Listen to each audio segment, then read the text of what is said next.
Winter has settled over Devon, and at one lonely farm it never truly left. Welcome to the farm where winter never ended, a chilling mystery set in the frozen heart of the English countryside. 1937. Frost clings to the hills, the lanes lie silent, and Midwinter Farm stands abandoned, its former owner gone without explanation. One night he vanished, his dinner still warm on the table, the front door left open to the cold. No witnesses, no answers. When a body is uncovered on the land years later, the past refuses to stay buried. Amateur sleuth Kitty Underhay is drawn into the investigation alongside her husband, Matt. As snow falls and daylight fades too quickly, suspicion creeps through the village. A grieving son, a pub landlord with grudges, a daughter who knows more than she says, and nearby a bold jewel theft that may be a deadly distraction or the missing piece. As winter tightens its grip and danger closes in, Kitty and Matt must uncover the truth before the farm claims more victims, because some places don't just hide secrets, they preserve them. Step into the farm where winter never ended, where silence is deadly and winter is never truly over.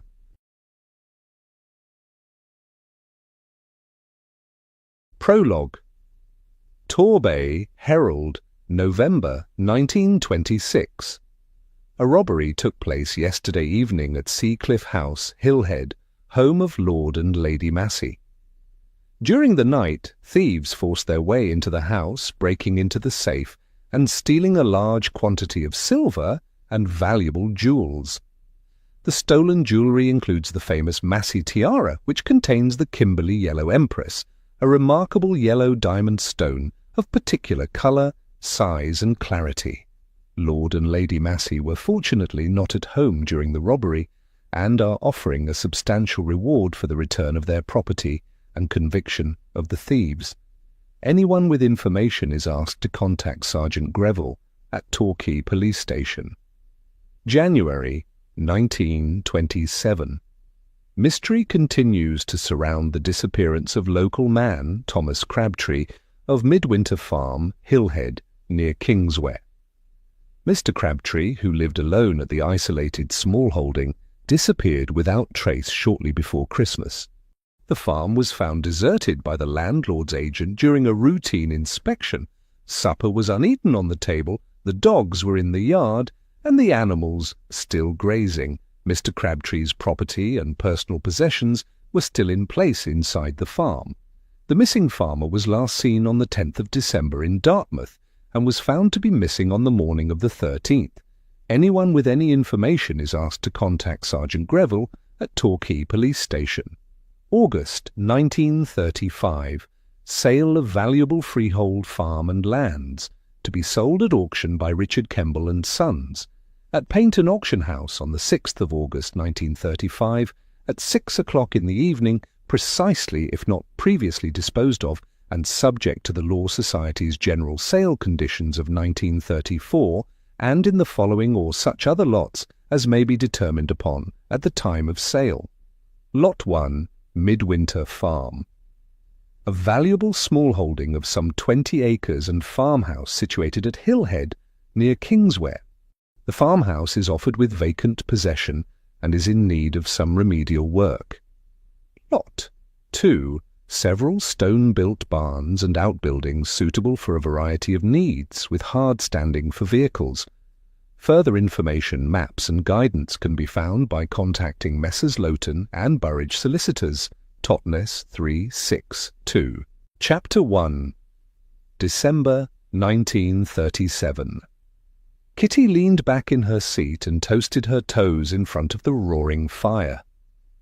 Outside the diamond-leaded panes of the bay window of her grandmother's apartment in the Dolphin Hotel, Dartmouth, the wind howled along the embankment. A sudden squall of sleet hit the glass, sounding like a shower of stones. Kitty wasn't looking forward to leaving and crossing the river on the ferry to return to her home at Churston. "The weather today is really not very nice," she observed as her grandmother placidly sipped her tea. "Well, "It is less than 2 weeks now until Christmas," Grams said with a smile. "Your great-aunt says they already have some snow." Grams's sister lived in Scotland near the Highlands, and Kitty had spent the morning assisting her grandmother to pack ready for a stay there. "You'll need all of those warm woolens we've put in your trunk. I don't want you to catch pneumonia again," Kitty remarked. "Indeed, no, once was enough. At least the house is always warm, and it sounds as if she has a host of activities planned for Christmas and Hogmanay. You will be all right, Kitty, dear, keeping an eye on things here at the hotel. I know that Mr. Lutterworth and Dolly will have everything in hand, but we are fully booked for Christmas this year. Of course, Grams, Mr. Lutterworth is an excellent manager, and Dolly is the most wonderful asset to the hotel," Kitty reassured her. They had appointed Cyril Lutterworth to the manager's position just before Kitty's wedding a few years ago. He had previously been manager of the Porterboys Gentlemen's Club in London. Dolly Miller, his assistant, was the younger sister of Kitty's best friend, Alice. She had joined the hotel after leaving school and had quickly proved herself to be excellent at her job. "I know I am probably worrying about nothing, but I feel happier knowing you and Matthew will still be overseeing things," her grandmother said. "It's just that, well, Mr. Lutterworth's nephew, Henry, has been released from prison again." "Ah." Henry, Cyril's nephew, was the son of his late sister. Although the boy was no good, Mr. Lutterworth still tried to assist the man where he could to keep him on the straight and narrow. "I suppose I should think about getting home. I'm going with Alice tomorrow to her new house to help her hang the curtains she's made." Kitty reluctantly drew herself up in her seat. "I take it that Robert has finished painting the inside of the house now then?" her grandmother said. "Yes, I believe so. The man from the telegraph company will also be at the farm tomorrow to install a telephone. The house is a little remote, and Robert wants to run his business from there after their wedding," Kitty explained. Alice was engaged to Robert Potter, the son of her grandmother's favourite taxi driver. Robert had his own business running bus tours locally to Exeter and Plymouth and on to the moors in summer. He had bought a run-down farm not too far from Kitty and Matt's house. The farm was at Hillhead, just up from Kingsware, on the opposite side of the river, to Dartmouth. The stone barns and large area of gravel hardstanding were perfect for him to store the tour buses. He had been working hard all summer to renovate the farmhouse ready for his and Alice's wedding, which was planned for Valentine's Day. "I'm so pleased Alice liked the house when she finally saw it." Grams set her cup and saucer down on the side table next to a pile of Christmas cards that she had been preparing for the post. "Yes, I think Robert was afraid at first to show it to her because it was in a dreadful state. You know how much trouble that caused between them when she found out what he'd done. Then, of course, Midwinter Farm has a bit of an odd history." Kitty frowned. "Alice is dreadfully superstitious too." Grams raised her eyebrows. "Yes, it has been an unfortunate house in the past. That man who went missing from there a few years ago, and then a succession of bad tenants, I believe. No wonder Lady Massey decided to sell. She and her late husband never felt the same about coming to their own home, Seacliff House, after that dreadful robbery in 1926. There were a few robberies locally around that time, I think. I believe there was also an attempt at Lupton House. I don't think I know about that." Kitty's frown deepened. "Their house was burgled, and the thieves got away with all the silver and the contents of the safe. The Massey tiara was very famous for its yellow diamond centerpiece. There was a big reward offered, but they never got it back. Such a shame. Their daughter, Victoria, was supposed to wear it for her wedding," Grams said. "Well, I'm sure Midwinter Farm will be a wonderful home for Robert and Alice. It's an ideal place for him to run his business from. And, of course, Alice can easily get into Paynton to her shop," Kitty said. Alice had set up her own business some 18 months or so ago. She was an expert seamstress and had a shop selling haberdashery, where she carried out repairs and alterations. She also made and sold various clothing items. "Perhaps you and Robert can convince her to learn to drive," Grams said. Considering Grams had been quite opposed for a long time to Kitty learning to drive and owning a car, this was quite an about turn. Kitty decided to say nothing on that, however, and merely murmured her agreement. After a few more minutes listening to her grandmother's reminders about various small tasks, Kitty picked up the pile of Christmas cards to post on her way home. She kissed her grandmother goodbye and snuggled into her thick winter coat. It was already growing dark, and her grandmother switched on a lamp, flooding the room with soft yellow light as Kitty tugged on her hat. "Have a wonderful holiday, and a lovely Christmas," Kitty said. "You too, my dear. I shall telephone once I have arrived safely in Scotland," Grams said as Kitty let herself out of the apartment. The lobby downstairs in the hotel was busy with guests. The large Christmas tree in the corner glittered with silver tinsel strands and red and silver baubles, filling the air with the scent of pine. She popped her head into the office to say goodbye to Mr. Lutterworth and Dolly before stepping out into the cold. The bitter wind stung her cheeks as she hurried to the bright red postbox near the boat float and posted her grandmother's Christmas cards. Her task completed, she was glad to get into her small red car, ready to drive on to the ferry which crossed the River Dart and connected the town to Kingsware on the opposite bank.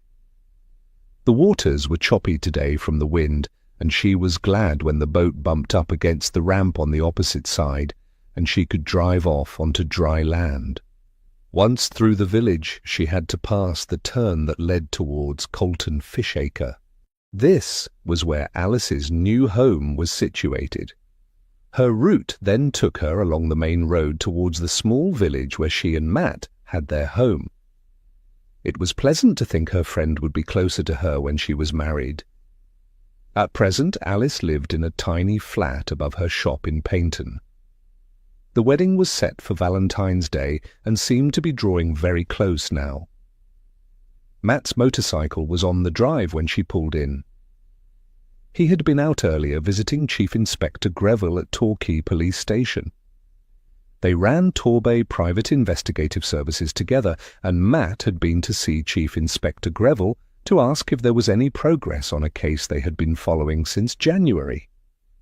Bertie, her roan cocker spaniel, let out a welcoming woof when he heard her key in the door, and she scurried inside, glad to close the door against the sleet which was coming down quite heavily now. She was relieved that Matt was home, since she didn't like him riding his motorcycle when the weather was bad. "Hello, darling. Is your grandmother all set for tomorrow?" Matt looked up from his newspaper when she entered the sitting room, having left her hat and coat on the stand in the hall. "Yes, she's all packed and fussing about the hotel as usual. The weather is really nasty now out there." She shivered as she stood in front of the coal fire, enjoying the welcome heat on her chilly legs. Matt had already drawn the curtains and turned on the silk-shaded lamps. The Christmas tree was set up in the corner of the room, cards they had received were on the mantelpiece and all looked snug and comfortable. Rascal, her cat, was asleep on the armchair opposite Matt. Bertie sniffed around her, hopefully, in case she might have some treats about her person. "I assume the sleet is heavier. I thought I heard it beating on the glass a moment ago. It had just started when I got home," Matt said. "It's much worse now, and the wind has picked up too."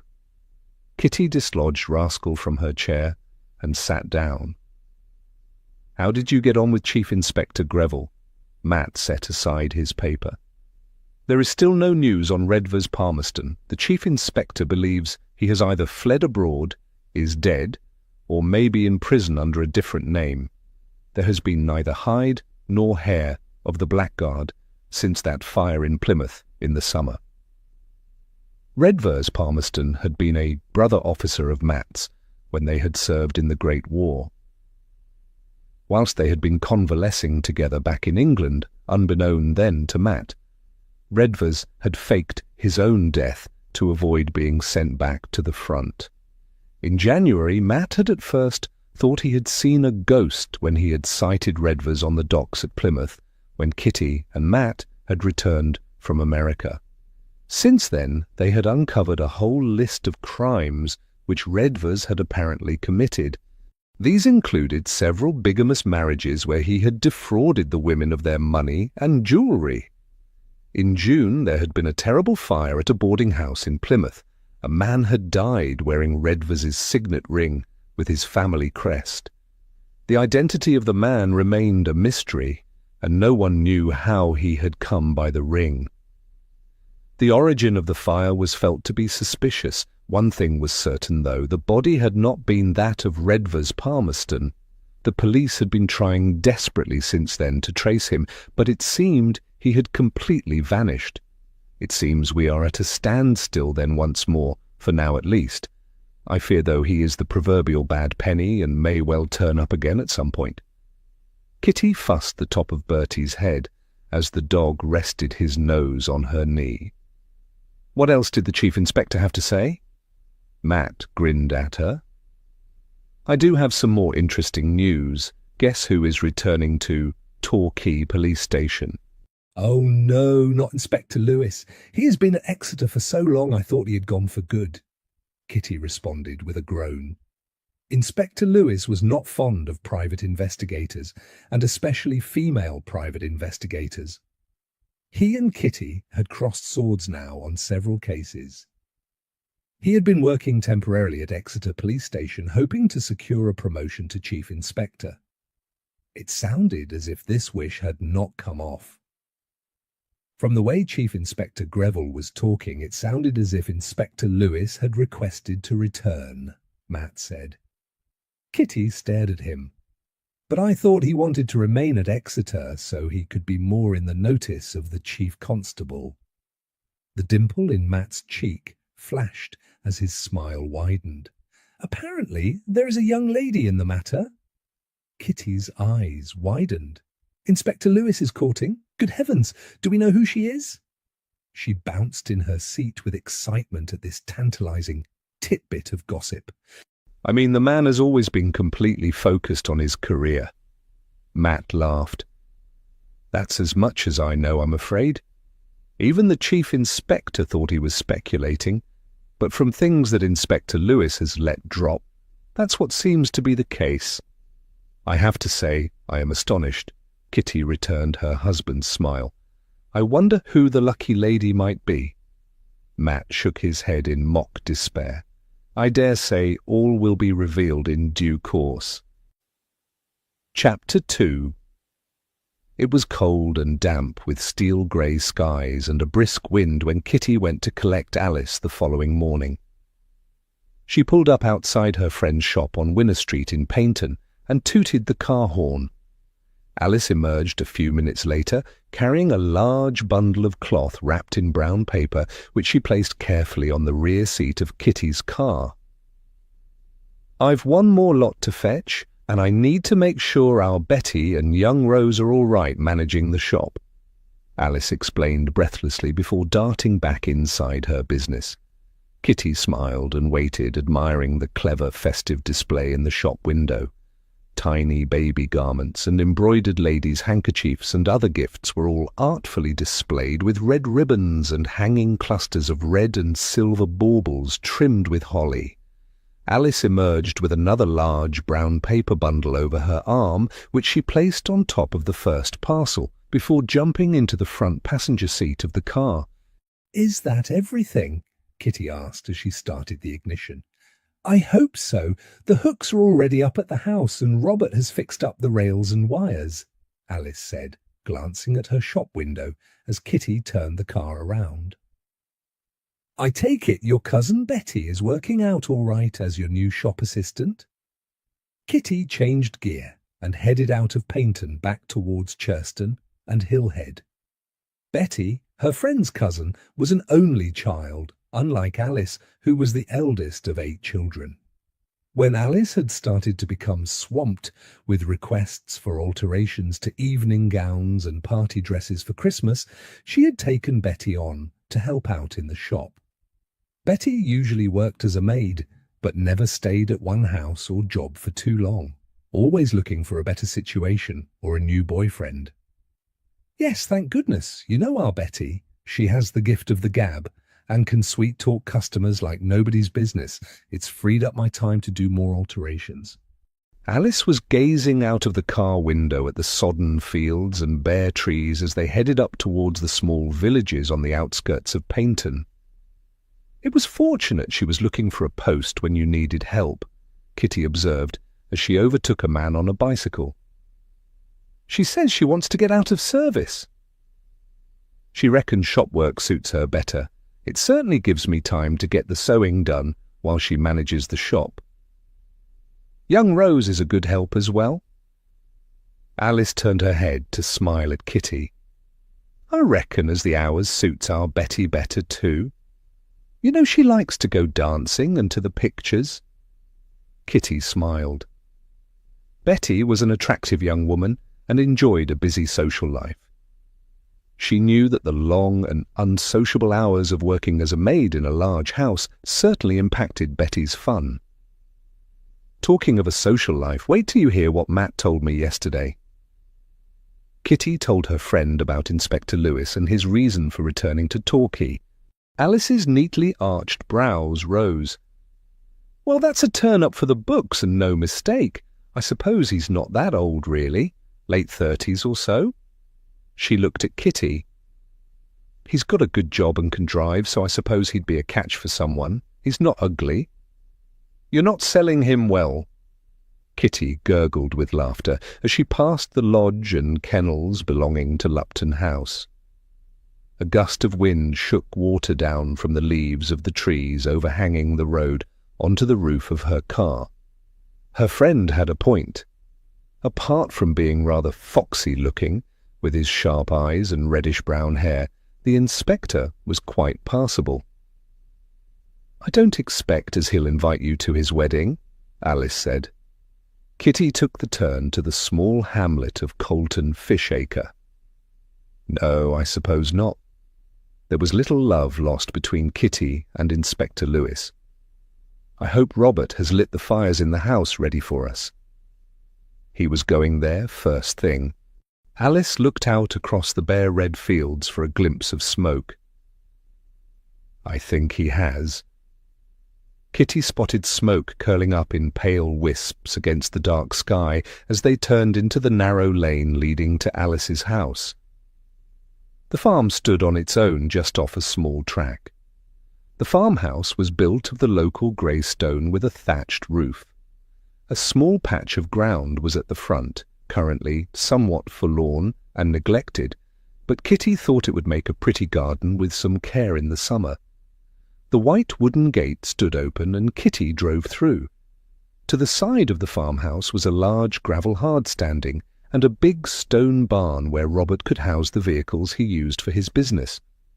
There was also the remains of what she suspected must once have been a small piggery, the low walls of which were now tumbling down and overgrown with weeds. Robert had promised Alice he would clear them all away. He intended to build an office there at some point. At the rear of the house was an apple orchard and a place to keep hens. The rest of the fields Robert had rented to a local farmer so that they would have a small income and none of the worries of the upkeep of the ground. Smoke was indeed curling up from the chimney stack. Kitty hoped that meant the chill would be gone from the house as she pulled to a halt near the barn. Alice jumped out and went to unlock the freshly painted green front door. There was no sign of Robert, and Kitty assumed he must have gone to work since his trips to the Christmas markets were popular and lucrative at this time of year. She climbed out of the car and went to get the curtains from the rear seat. Matt had promised he would ride up to help them hang them once he had walked Bertie and attended his meeting at the bank. "It's not too cold inside," Alice said, as she came to help her retrieve the bundles of material. That's good. It's quite horrid out here. What time is the man coming about the telephone? Kitty asked. In about half an hour. It's a good thing they built that new house down the road a few years back, or we would have been a bit stuck. Since they had to put all the poles and things in for them, it meant as we could hook onto them as well. Alice led the way inside the house. Kitty knew the house Alice meant. It was a rather lovely holiday home for a wealthy London family, and the cables and poles needed to service that house had been a boon for the other houses nearby. The farmhouse had a small square hall with a red quarry-tiled floor. To the back of the hall was the kitchen and scullery. On one side of the house was the sitting room, and on the other side was a small dining parlour. Outside at the rear of the house was a toilet and wood store. Upstairs there were 2 good-sized bedrooms and a box room. Robert had turned the small 4th one into a bathroom. Alice was very proud of this, and Robert had worked hard calling in all kinds of favours from friends and neighbours to have it installed. Kitty followed her friend into the kitchen and draped the curtains over the back of one of the pine chairs that stood around a matching table. Now then, shall we have a cup of tea before we get going? Alice suggested. I'll get the kettle on, and we can set the steps up ready in here and do this window first. That sounds like a plan, Kitty agreed. The kitchen window was long and low, overlooking the orchard at the rear of the farm. She could see that Robert had put up a wire ready for the pretty pale lemon and green patterned curtains that Alice had made for the kitchen. They set to work, and they had put up the kitchen curtains and were just finishing their tea when there was a knock at the front door. Alice hurried to open it. Miss Miller? I've come about the telephone. An older man in navy overalls stood on the step, carrying a large work-bag of tools. His van was parked on the gravel next to Kitty's car. Oh yes, my fiancé said to expect you. Alice stood aside to allow the man into the hall as Kitty watched from the kitchen doorway. Can we offer you some tea? Alice asked, as the man studied the walls of the hallway and the frame around the door. Thank you kindly, miss. I assume as you will want the telephone in the hall? He asked. Kitty went to put the kettle back on the hob, while Alice answered the engineer's questions. She heard the front door close again as she poured the tea. He's gone to his van to get his ladders. He thinks it might be a stretch to get the wire from the lane to the house, but he says he will try his best. Alice looked worried as she took the blue and white striped mug from Kitty. I hope he can do it. Robert needs the telephone for his business, and I must admit I should be worried being here by myself, with no way to contact anyone if something were to happen. I'm sure he'll find a way. You know what men are like. They always have to find a problem first before they can do what's been asked. Kitty reassured her.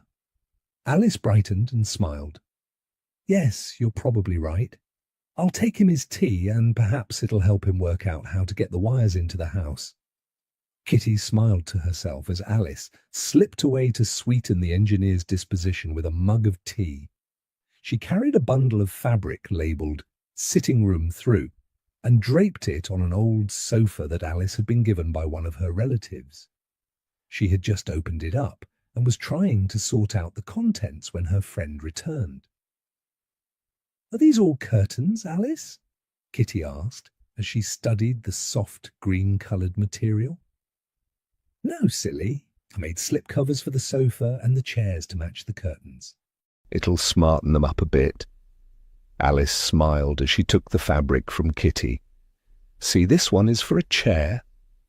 Oh yes, I see now. Kitty helped her friend to fit the cover over the ancient armchair that had been placed near the fire, which was burning merrily in the stone fireplace. That's better, Alice declared, surveying their handiwork. They moved on to the other fireside chair before tackling the sofa. Right, I'll fetch the steps and we'll do this window next, Kitty said. There was another knock at the door when she went into the hall. Matt, you got here quick. Kitty greeted her husband with a smile as she opened the door. "I met the engineer in the lane. He asked me to return this with his thanks." Matt grinned and handed her the cup that Alice had taken out earlier. "Come in, you're letting the heat out," Kitty instructed as Alice came out of the sitting room to greet him. Matt obeyed, and Kitty closed the door, the draught already chilling her ankles. "Your engineer chappie wants to sink another pole to support the cables. He believes it'll stop the wires from sagging. He can't do that today, but he needs to assess where it has to go. It looks like it will be in that old piggery that Robert wants to demolish. Did you want to go and take a look with him, or do you want me to do it?" Matt asked, looking at Alice. "Would you mind going? Only we've the curtains to see to, and I don't know much about engineering and cables. Robert plans to build an office there eventually, so it sounds like that would be a good place," Alice said. "Of course. I already have my coat on, so it shouldn't take long." Matt smiled at her and disappeared back outside. Matt crossed the yard, his boots crunching against the gravel. The engineer stood in the midst of the remains of the old piggery, holding a shovel. His theodolite was set up nearby to gauge the best site for the additional pole. "Mr. Potter intends to demolish this anyway," Matt informed the man when he reached him, "so you can site the new pole wherever you wish." "I was just looking around. Some of this has been cemented, so it might be a bit hard for the lads to break through to set it up." The engineer banged his shovel against the cracked and discoloured floor to illustrate his point.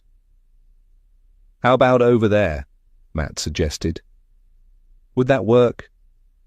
He pointed to a space near the edge of the tumble-down wall.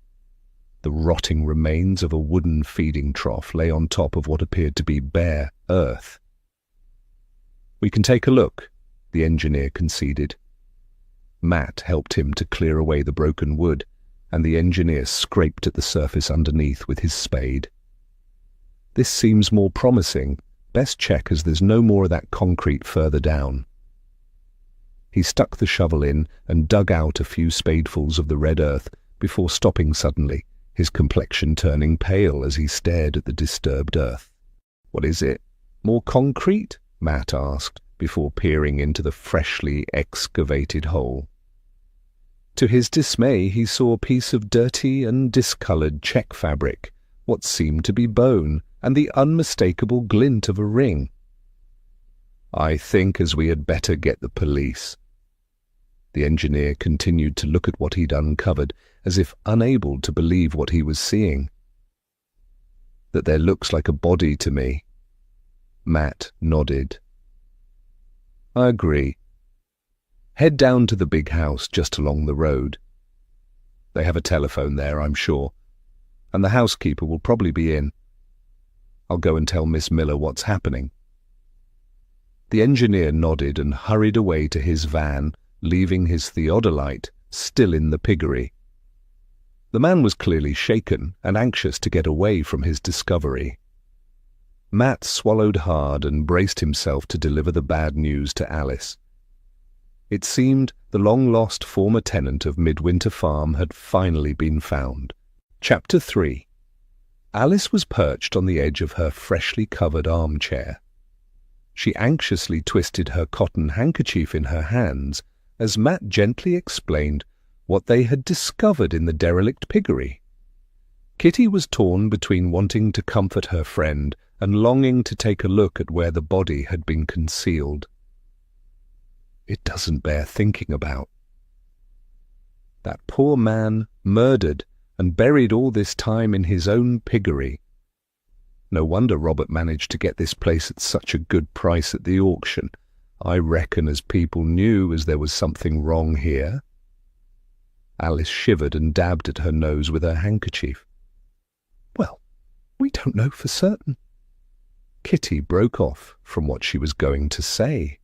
It was true they didn't know for sure that he was the farmer who had vanished all those years earlier, or that he had been murdered. It was unlikely, though, to be anyone else, and someone had been at great pains to conceal the body. "I don't know what to do now." Alice jumped up and paced about in front of the fireplace. "Robert has taken a coachload of shoppers into Totnes today for the Christmas market. Whatever will he say when he knows about this?" "I'm sure Robert will take a sensible view of the matter when he finds out," Matt said reassuringly. "Yes, please don't upset yourself, Alice," Kitty added. "That sounds like the engineer returning." Matt peered out of the window at the sound of a van rumbling into the yard. Kitty went to open the door to let the man inside. "I've telephoned the police, and they are on their way from Torquay. A Chief Inspector Greville it was," the engineer said. The man still seemed to be shocked by what had happened and shuffled his feet awkwardly in the doorway to the sitting room. Kitty was a little surprised by this, since Matt had said that Inspector Lewis had returned to the Torquay station. "I shall go and get the kettle back on then. Alice, do you have any biscuits here at all?" Kitty asked. "Yes. And there is a fruitcake in a tin in the pantry. We left them here while we were doing the work decorating and measuring up." Alice had sat back down on the armchair after inviting the engineer to take a seat near the fire. Kitty exchanged a worried glance with Matt and went to put the kettle on the hob in the kitchen. She was concerned about how her friend was taking the news of the shocking discovery. She busied herself with preparing a tea tray ready for the arrival of the police. Matt stayed in the sitting room, and she could hear the low murmur of his voice as he spoke to Alice. She couldn't imagine how her poor friend must be feeling. It was hardly the ideal start to her new life, unearthing a body on the premises. The police arrived some 10 minutes or so after she had finished preparing the tray. Matt opened the door to the chief inspector and promptly led him and the constable who had accompanied him to the piggery. The engineer remained in the sitting room with Alice. He, too, still seemed very shaken by the discovery. Kitty went to sit on the end of the sofa closest to her friend. "Don't worry, Alice. The chief inspector will soon sort everything out." Kitty tried to sound confident. "Oh, Kitty, Robert has put so much work into this place and all our money, and now no one would want to live here, would they? Not with a murder having taken place here. We won't be able to sell it, and how can we move in after the wedding now, knowing that man was just in our garden?" Alice burst into tears. The telephone engineer shifted a little uncomfortably on his chair. "Lots of things happen in houses and streets and gardens. Whatever befell that poor man is in the past. You and Robert are making a wonderful, comfortable home here."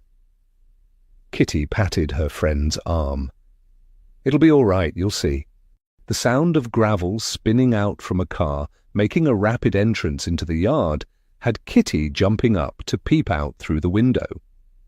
"Dr. Carter is here." She recognized the dark green sports car immediately, even before the chubby, cheerful doctor had climbed out. Dr. Carter always reminded her of a smiley cherub. No matter how dreadful the task he had to deal with, as the police doctor, he was always unperturbed. He also had a fondness for fast cars. The doctor crossed over to the group gathered in the piggery. The constable appeared to be using the telephone engineer's spade, no doubt to uncover the rest of the victim. She decided to go and add another cup to the tea tray and make sure the kettle was hot. The wind was icy outside and a few snow flurries had started to flutter down. She had just set the kettle onto the hob once more when she heard the front door open and the sound of male voices in the hall. "Mrs. Bryant, always a pleasure to see you, although not necessarily in these circumstances," Chief Inspector Greville said, as she emerged from the kitchen, bearing the laden tea tray. "Do allow me to assist you, Kitty, my dear." Dr. Carter took the tray from her and bore it into the sitting room, where he placed it carefully on the broad wooden window-sill, since Alice did not yet have a coffee table. Matt introduced the telephone engineer to the chief inspector, while Kitty and Alice poured tea and passed around the biscuits. The chief inspector took the engineer's statement whilst demolishing most of the plate of biscuits, much to Kitty's private amusement. Chief Inspector Greville was very fond of his food, despite his wife's attempts to moderate what he ate. "Thank you, that is most helpful. Now I have all your details, you are free to go. I would ask that you don't tell anyone about this matter, at least for now," said the Chief Inspector, brushing crumbs from his moustache.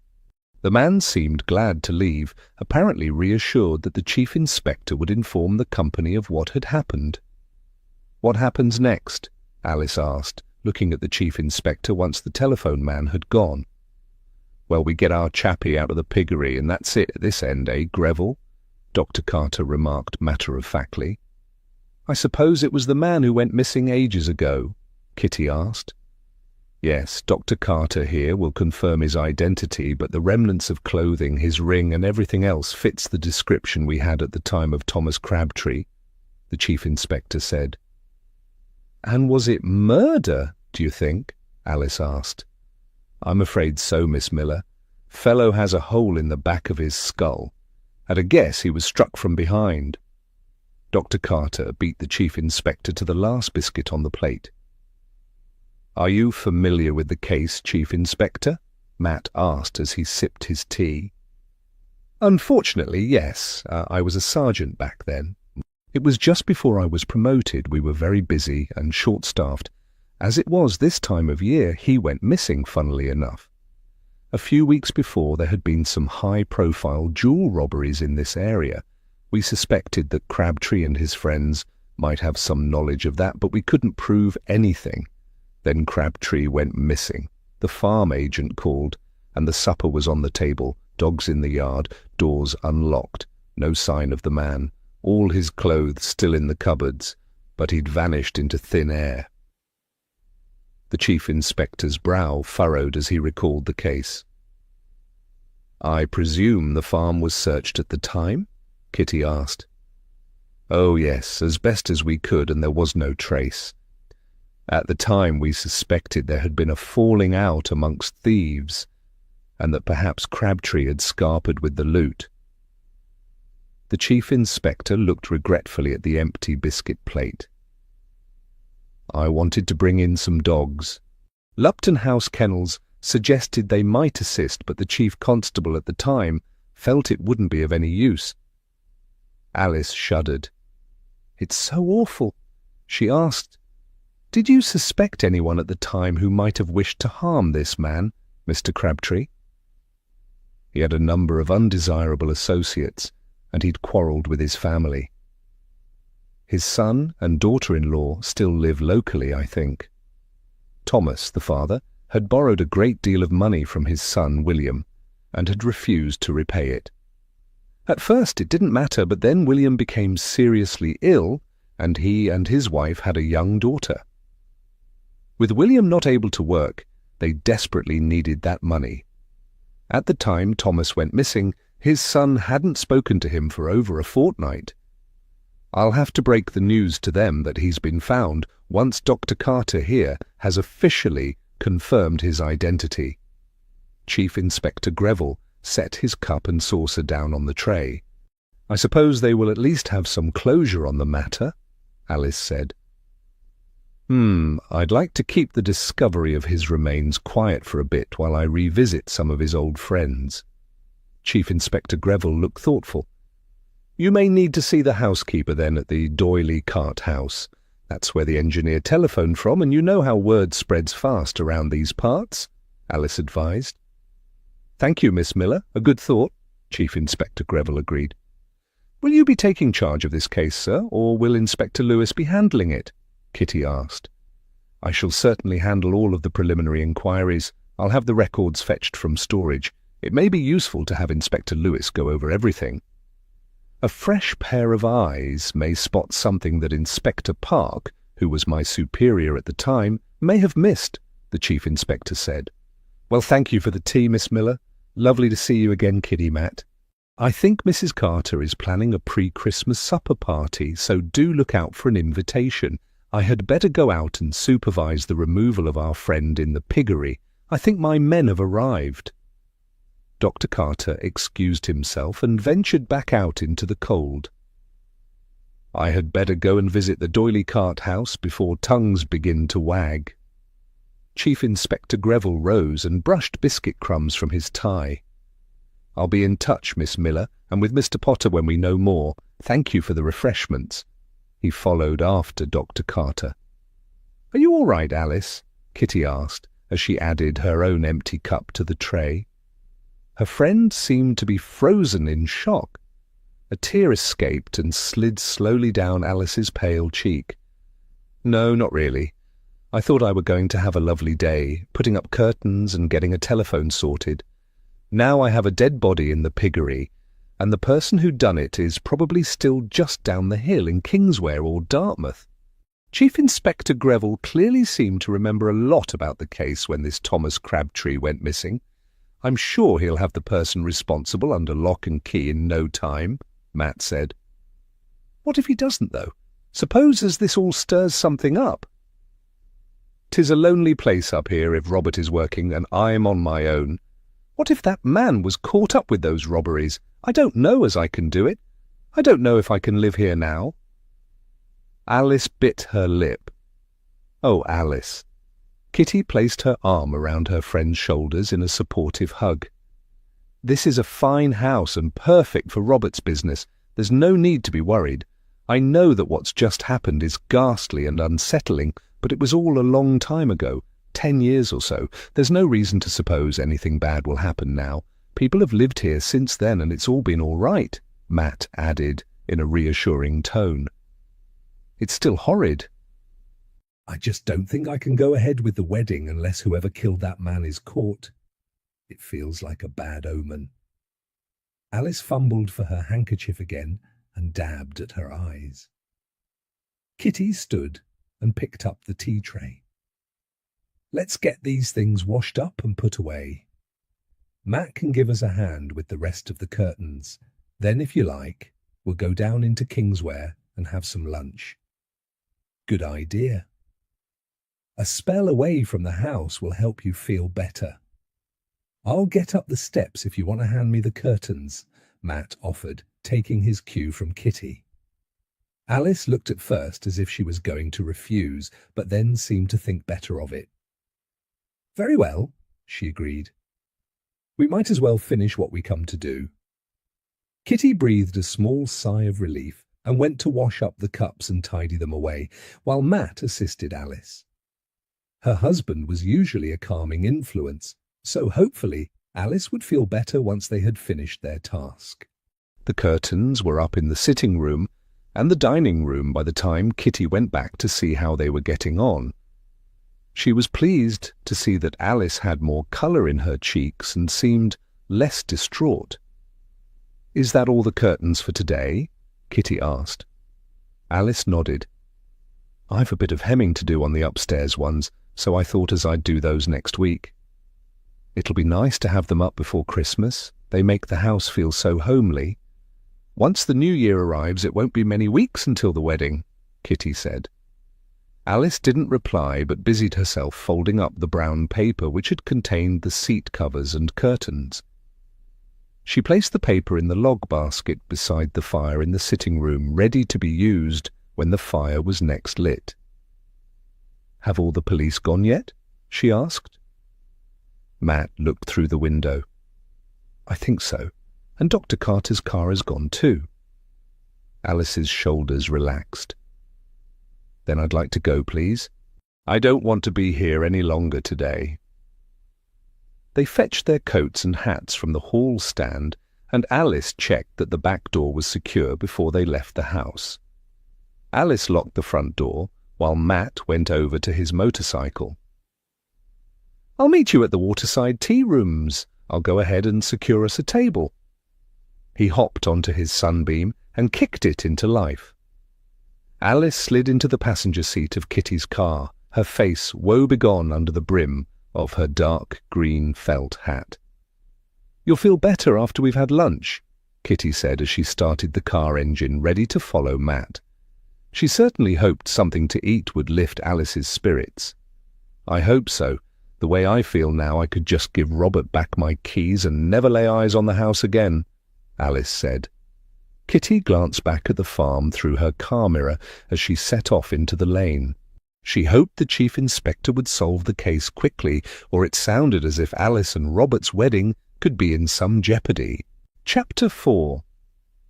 Matt arrived at the tea room a few minutes before Kitty and Alice. He parked the Sunbeam at the side of the road and went inside to find a table. Kingsware was a pretty village built into the sides of the steep hill on the opposite bank to Dartmouth. It had a station, a few shops, a church and village hall, 2 public houses, and a number of properties ranging from humble cottages to a large hotel. The waterside tea rooms was sited in a street above the river looking down on the water and offered a good view of Dartmouth on the opposite bank. Luckily, a table was free in the window, so he removed his heavy leather motorcycle coat and took a seat. A moment or two later, the brass bell above the door jangled and Kitty and Alice entered. They wiped their feet on the coconut matting in the doorway and hung their coats beside his on the dark oak stand before coming to join him. "Brr, it's so cold out there." "It's much nicer in here," Kitty said, looking around her in approval. The interior of the waterside tea rooms was decorated for Christmas with paper chains hanging from the black beams that spanned the ceiling and a large Christmas tree beside the fireplace. A fire crackled merrily behind the polished brass guard, and a few Christmas cards from customers had been strung above the window where they were sitting. The inclement weather seemed to have put off visitors to the tea room, as it was relatively quiet. It was also after the usual lunchtime rush. A couple of ladies were taking tea, and an older man was eating a sandwich in the corner. The proprietor bustled over to them, notepad in hand, as they studied the blue leatherette-bound menu. "Now then, what can I get for you?" she asked. "I think the vegetable soup, please, with a roll and butter," Kitty said. The others all agreed they too would like the soup. "I think I've just enough left. It's been popular today, as it's so cold out there," the woman said as she made a note in her book. "Is it still sleeting?" "Just spitting a little, but the wind cuts right through you, especially up at Hillhead," Kitty said with feeling. "Oh yes, 'tis high up there. Lovely in summer, though," the woman agreed. "Summit going on round there today, so I heard. Police business." Alice exchanged a glance with Kitty. "Oh?" Kitty asked innocently, as the woman tucked her notebook back in the pocket of her white frilly apron. "Yes, somebody said as it were to do with that farmer who went missing years ago up there near Colton. Bad business that was, and so strange." The woman shook her head sadly. "Did you know him at all, the man who went missing?" Crabtree, was it?" "Thomas Crabtree?" Matt asked, as if suddenly recalling the name of the missing farmer. "I knew of him, and I know his daughter-in-law, Lavinia. She still lives in the village here. Treated her and his son terrible, did old Thomas. Not a respectable man. I wouldn't be surprised if it turned out that he had a bad end." The woman pursed her lips and walked off back to the kitchen to prepare their lunch. "Everyone seems to know of this Thomas Crabtree, and so much for the chief inspector keeping things quiet," Alice said in a gloomy voice. "It certainly looks as if word may have already got out," Matt said. He knew all too well that in a small place like Kingsware, gossip was rampant if there was even a hint of something interesting. Discovering the body of a man who had been missing for 10 years would certainly give the locals a field day. If it has, then Robert and I will be subjected to all kinds of gossip. There'll be people trying to get up to the farm to take pictures. It'll be in the papers." Alice looked horrified. "I'm sure the chief inspector will do something to try and prevent that. Besides, the farm is your private property. Robert can put a chain through the gate to stop the nosy Parkers," Kitty said. "Mother will be mortified if it goes in the papers," Alice said. The woman arrived back at their table with their soups and bread, so conversation paused for a moment. Once she had returned to her counter, Alice resumed in a low voice so as not to be overheard. "It will be a scandal," Alice said as Matt offered her the glass dish containing fresh curls of creamy yellow butter. "It's old news, Alice. Even if the papers did report it, everything will die down in a day or so," Kitty assured her as she stirred in the cream on top of the thick, pale green soup. "What if it doesn't?" Alice persisted, as she picked up one of the white, fluffy bread rolls that accompanied their meal. "Then what? I don't want to have folks whispering every time I come to Dartmouth. People saying as that's the woman who lives in the farm where there were a murder. I really wouldn't worry too much about other people. Any negative talk will soon fade away. Robert is a successful businessman now, and you have a flourishing shop of your own. People are much more likely to say that's the place where Robert's business is based," Kitty reassured her kindly. "Kitty's right, Alice. Once the chief inspector has caught the person responsible, any gossip will quickly die away," Matt agreed. He suspected there was a grain of truth in what Alice had said. Alice's mouth was set in a stubborn line, but she didn't argue. Matt, however, could see that his wife's friend was not convinced. They finished their lunch and settled the bill. Matt took his motorcycle to drive home to Churston. He intended, however, to drop in at the golf club near their home first. Quite often he would find members who had called in for social reasons since the weather was too bad for a game. Many of those members had long memories and a good knowledge of local gossip. Kitty and Alice headed back to Paynton so that Alice could ensure all was well in her shop. Matt guessed that Alice might have more to say to Kitty on the subject of the farm on her way back to Winner Street. He couldn't help feeling sorry for Robert since he had worked so hard on the house and the land, ready to make a home for himself and Alice after their wedding. Now it looked as if it might all be for nothing. The bar at the golf club was quiet, as he had expected. He hung his heavy leather coat in the cloakroom and tidied himself up before entering the members' area. The lounge was a pleasant room which usually offered an open aspect to view the greens nearest to the clubhouse. While they had been having lunch, however, the fog had moved in from the sea, shrouding everything in thick white mist. The eerie sounds of the ship's foghorns sounded from the harbour below in the bay and echoed mournfully even inside the building. The bar steward was leaning on the polished wooden bar top, idly chatting with a man Matt knew in passing. "Captain Bryant, sir. A surprise to see you in today. Terrible weather out there. What can I get for you?" The man straightened up to greet him, and the older man, seated on one of the wine, leather-topped, wooden bar stools, nodded his head in acknowledgement. "Just a half of cider, please," Matt said. The steward reached for a glass and served him his drink. The other man requested another pint of bitter. "I suppose the wind has dropped seeing as the fog has come in," the man said to Matt as he accepted his drink from the steward. "Yes, I was just up near Hillhead, and it's quite dense now up there." Matt raised his glass and took a sip of his drink. "That'll be bad driving home to Kingsware, especially if it's coming off the river. I thought I'd get out of the house for a bit while the missus got on with her cleaning. Preparing for the family to come for Christmas, she is. That means turning all the rooms out, annoying our maid, and finding me a million jobs to do," his companion said gloomily. Matt and the steward made suitably sympathetic noises while the man looked mournfully at the small Christmas tree in the corner of the lounge. "Ah, well, it doesn't last long, does it? Christmas is for the kiddies, then it'll be New Year and celebrations for the grown-ups," the steward remarked as he took a cloth to polish the top of the bar. "It wasn't so bad at Kingsware while I was having lunch," Matt said. He hadn't realized his companion lived so close to the river. "That's lucky then," the man said. "We were hearing that the police had been in the village. The rumour was that it might be something to do with a farmer who went missing years ago up near Colton." Matt was careful about what he said. Since there were already rumours abroad, he didn't wish to add to them, but he also wanted to find out what people thought of the matter. "You mean old what's-his-name? Thomas Crabtree up at Midwinter Farm?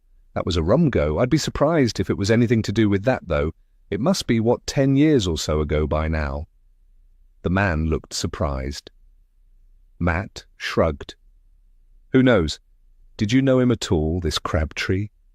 The man chuckled. "No, I didn't know him, but I did know of him. His son, William, was upset with his father, and I don't think anyone could blame him. He owed William money, and the lad needed it at the time. He was unwell, and they had a little girl. Flu it was. He couldn't work for ages. They were almost made homeless. Then Thomas just ups and disappears. There's not many in Kingsware would give Thomas Crabtree a good name." "Oh, who else had he upset?" Matt asked. "Arthur Malden. He was the landlord at the time of the steam packet. He barred him from the place. Something to do with Malden's daughter Tilly, I heard. Only a young lass she was at the time. Then, of course, that meant that Fred Smith, Tilly's young man, he fell out with Crabtree as well." The man paused and took another swig of beer. "Still, I think they were all a bit foxed at him disappearing the way he did. You heard about that, I suppose? Wasn't there something about his supper being half eaten on the table, and all his belongings still in the cupboards, and the dogs in the yard?" The steward stopped his polishing to join in the conversation.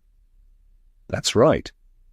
The papers said it was like that ship, the Mary Celeste, when those folks disappeared. Regular 9 days wonder it was." The man rubbed his chin thoughtfully. "Did no one have any idea where he might have gone?" Matt asked. The man snorted. "He had a bad reputation in the village. Some said as he'd been involved in that robbery at Seacliff House. Nothing was ever proved, mind you. I think everyone assumed he'd just gone off with the jewels and the silver. Perhaps he thought the police were on to him. Or there had been a falling out and he thought he'd better scarper. I'd forgotten about that robbery. There was a necklace or a tiara taken. It was in all the papers with a big reward. I don't think they ever got it back. I expect it was all broken down and sold in London or somewhere," the steward said. "Funny how that's come up now, though. The farm was sold again not so long ago. A young chap from Dartmouth owns it. Been doing the place up and going to run his touring company from there, I heard," the man said. "So I believe," Matt agreed, and finished his cider. Kitty drove Alice back to Paynton. The wind had dropped, but the fog had rolled in from the sea and the river.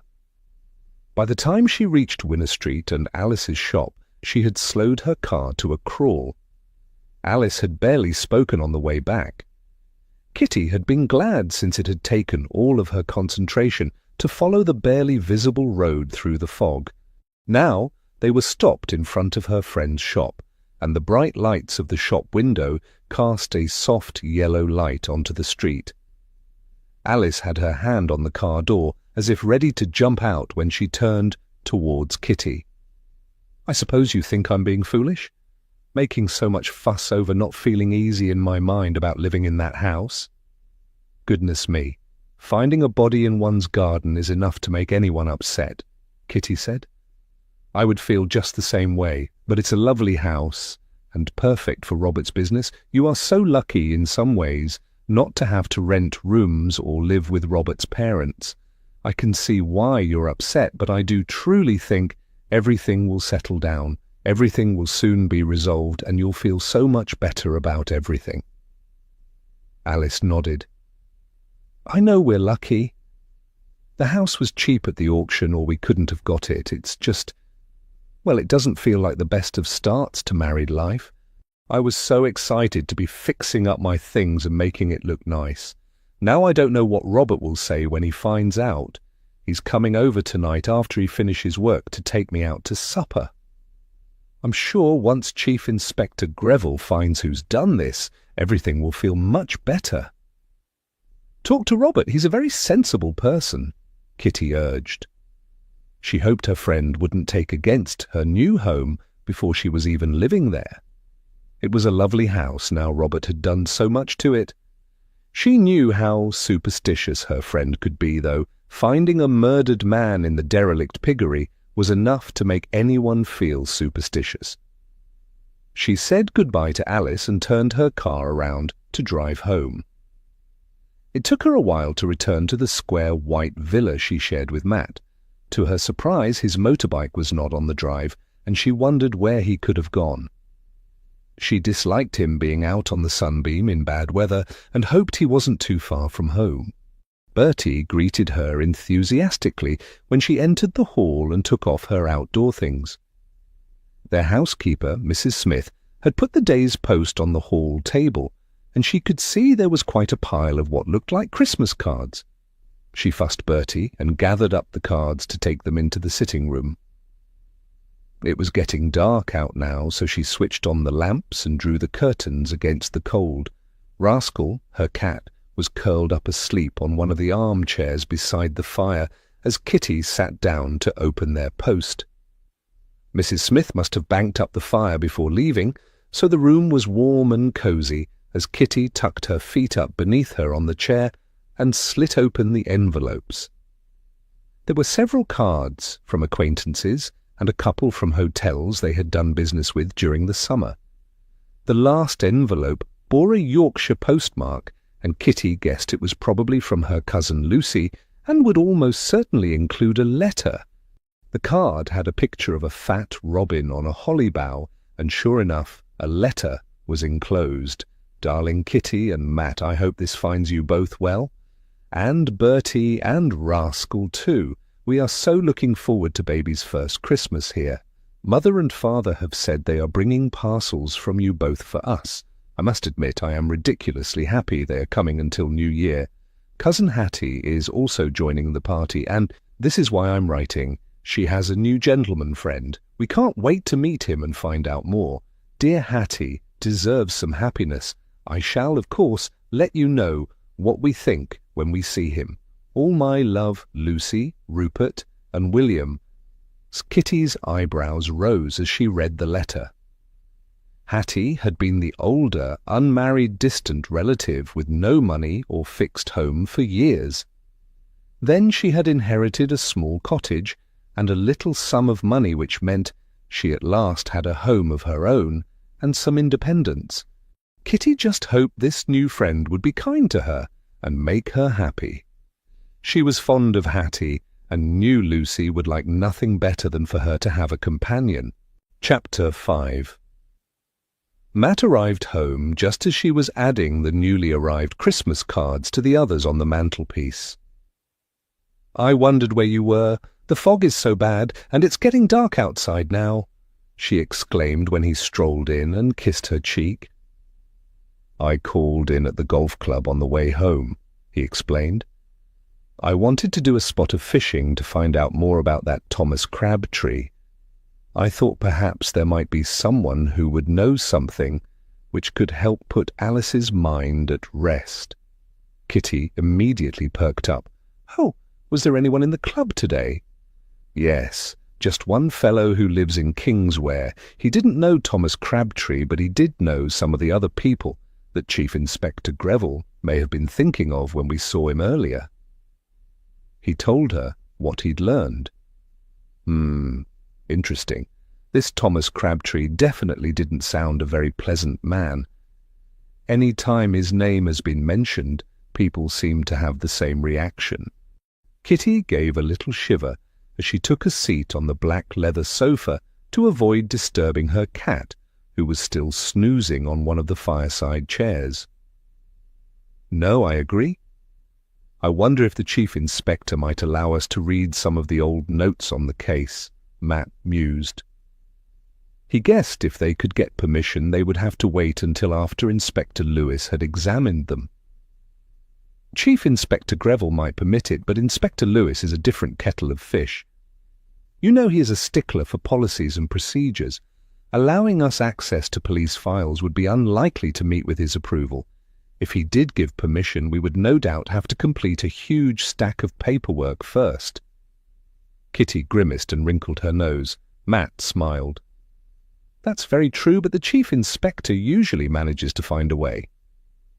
"I take it we are going to officially investigate this then," I mean, it's for Alice and Robert's future happiness. She really is dreadfully upset about it, and who can blame her? Kitty stroked the top of Bertie's head as he rested his nose on her knee. It was such a shock finding Mr. Crabtree after all this time. Yes, I think we need to try and get to the bottom of what happened, if only to give Alice peace of mind, Matt agreed. He knew his wife.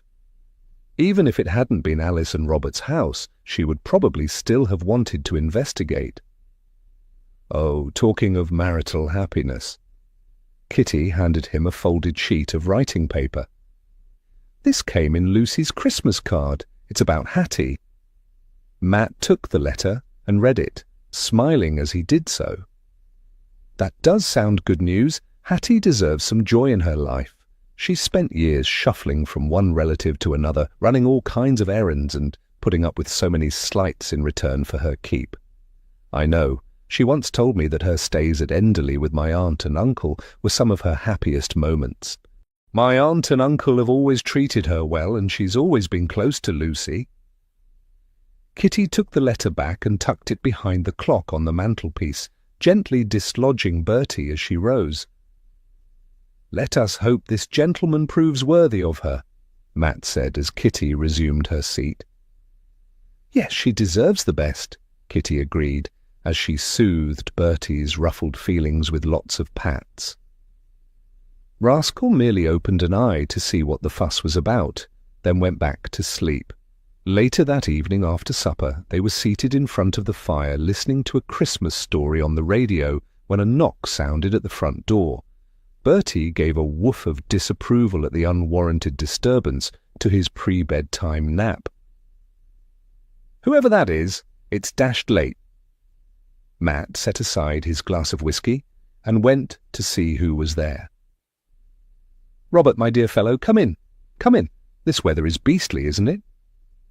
Kitty turned off the radio when she heard her husband greet her friend's fiancé. A moment later, once Robert had removed his outdoor things, he entered the room accompanied by Matt. Robert's pleasant face looked anxious and concerned as he accepted a seat on the sofa. "I'm sorry to call so late, but I've just left Alice," Robert explained, as Kitty called Bertie away from his investigation of Robert's trouser legs. "How was Alice when you left her?" Kitty asked. "Was she still upset?" "She told you what happened today, of course?" "About the body of that man who went missing turning up in the old piggery?" "Yes, she did. I telephoned the chief inspector and spoke to him, and he confirmed the man was murdered. It was definitely Thomas Crabtree. They think as he was lured outside and someone was waiting and bashed him over the head. It's a bad business right enough." Kitty thought Robert looked tired. No surprise, really, since he had been up very early to light the fires at the house and had then driven a busload of Christmas shoppers around Totnes before returning to Paynton to have supper with Alice. To then be told a body had been found on their property must have been a terrible shock. "Did he say anything else?" Kitty asked, while Matt poured Robert a whiskey in a small crystal tumbler and handed it to him. Just as they were looking over the old files and would be reopening the case, Robert accepted the glass. The amber liquid glinted in the light from the fire and the lamps as he stared gloomily at it. "That's to be expected, I suppose," Kitty said as Matt retook his own seat. "It is, since it's now a murder investigation. I only hope as the chief inspector can get to the bottom of who killed this Mr. Crabtree before our wedding, or Alice might not even walk down the aisle," Robert said. Kitty exchanged a glance with Matt. She had been afraid that Alice might refuse to marry until something was done. "Please don't worry. Alice is just shocked and upset at the moment. Matt and I are going to see what we can unearth too. Everything will work out, I'm sure of it," she said. "That's right kind of you, Kitty. All my money is sunk in that farm. 'Tis mine and Alice's future. It's perfect for business, and the house is nice now I've fixed it up." I swear, though, it's as if a jinx is on it. Robert took a sip of his drink. It's a lovely house. I know that you and Alice didn't initially see eye to eye over the purchase. Kitty tried to phrase things delicately. Alice had been furious when she had discovered Robert had bought the farm behind her back and had just expected her to fall in with his plans. It had almost parted them for good. It was a good buy at auction. The land isn't really enough to be profitable these days as a farm, so it made sense to lease the ground to the neighbour. The house itself were in a complete state, mould in all the upstairs where the gutters had leaked and no electric. But all that is fixed now with a new indoor bathroom and all done up nice, Robert said. It looks lovely. The curtains Alice put up today make it very snug, Kitty agreed. But what if there's no one caught for this man's murder? Alice will be counting magpies and all sorts every day between now and our wedding, looking for signs why we should or shouldn't marry and live there. You know how she fell out with me over buying it in the first instance. Robert raised his gaze and looked at Kitty. Then we must do our best to find out who was responsible and find some good omens to satisfy Alice. I'm sure she'll come around, Kitty assured him. We shall do everything we can to solve the case, Matt agreed. After all, I am your best man. This brought a smile to Robert's naturally rosy cheeks, and he downed his drink before rising from his seat. Thank you, both of you. Alice and I appreciate everything you do for us. I had best be off. It's been a long day, and I've yet to tell Father and Mother what's happened before they have chance to find out from elsewhere. He said his good nights, and Matt went with him into the hall to see him out. I think that means we are officially hired, Kitty said with a mischievous smile when Matt returned, just in case Inspector Lewis objects to our interest in the murder. The following morning dawned wet and cold. Kitty hoped her grandmother's long journey to Scotland would go smoothly. One of the maids from the hotel was travelling with her as far as Carlisle, since she was visiting family there for Christmas, so at least she would have company for much of the journey. Kitty shivered as she got washed and dressed in a warm, dark red woolen frock and went downstairs to let Bertie into the garden. The cold air seeped in through the back door, chilling her ankles as she waited for the spaniel to complete his investigation of the shrubbery before returning to the house. Mrs. Smith, her housekeeper, arrived shortly afterwards, and together they went through the list for the grocer while Mrs. Smith prepared breakfast. With just over a week till Christmas Day, Kitty was keen to ensure she had everything in hand. It would be nice to have Christmas at home, just her and Matt in their own house. The year before, they had unexpectedly been summoned to America by a false claim that her wayward father was dangerously ill. That had led to an unexpected murder case in New York. At least this year, the murder they were trying to solve was closer to home. Matt came downstairs just as Kitty carried their boiled eggs and toast into the dining room. "Bruh, it looks like another cold day today." He took his seat at the table opposite her. At least the fog has lifted. Kitty poured them both a cup of tea from the china pot. "Now where shall we start with this case?" Matt grinned as he helped himself to toast from the chrome-plated rack. "I see you don't intend to let the grass grow under your feet." "Alice and Robert are depending on us." Kitty set the teapot down on a mat. "Yes, I would hate anything to upset the apple cart for them again with the wedding so close," Matt agreed. "I was thinking, while I was waiting for Bertie to come back in this morning, about the people that man mentioned to you at the club. The landlord and his daughter and the girl's boyfriend. I wonder if she married him. The boyfriend. It was 10 years ago, and the father may not be the landlord anymore," Kitty said thoughtfully, ignoring her dog's begging eyes as she ate her toast. "We need to discover if they are all still in Kingsware," Matt said, stirring his tea. Arthur and Tilly Malden and a Fred Smith. Their housekeeper entered the room with fresh toast as he spoke. Fred Smith. I've a distant relative called Fred Smith. Black sheep of the family he is. Works on the ferries at Kingsware. Is he married to a girl called Tilly? Kitty asked. Mrs. Smith looked surprised. He was seeing a girl called Tilly years ago when he were younger, publican's daughter. Nothing come of it, though, in the end, and he's still single. We think he knew a man called Thomas Crabtree who vanished 10 years ago from a farm near Colton Fish Acre, Matt said. That's right. He was took in for questioning about it. My aunt was mortified. Still he swore black and blue he knew nothing of it, and they never did find that man. Mrs. Smith refilled the toast rack. Is he still working the ferry? Matt asked. Mrs. Smith gave him an assessing look. Lower ferry, so I heard. Not long out of prison again. He's not in fresh bother, is he? Not so far as we know. We may want to ask him some questions at some point, that's all, Kitty said as she took the top off her boiled egg with a teaspoon. Well, it wouldn't surprise me if he were in trouble again. He only come out a few months ago, got caught with some property that weren't his. Mrs. Smith pursed her lips disapprovingly and swept out of the dining room to return to the kitchen. Gosh, well, we know where one of our suspects is at least. I wonder what became of the girl, Tilly, and her father. Do you think they are still at the pub? Kitty asked as she plunged a toast soldier into her egg, causing the thick yellow yolk to rise up and ooze stickily down the side of the pale blue china egg cup. We can see if his name is above the door, Matt suggested.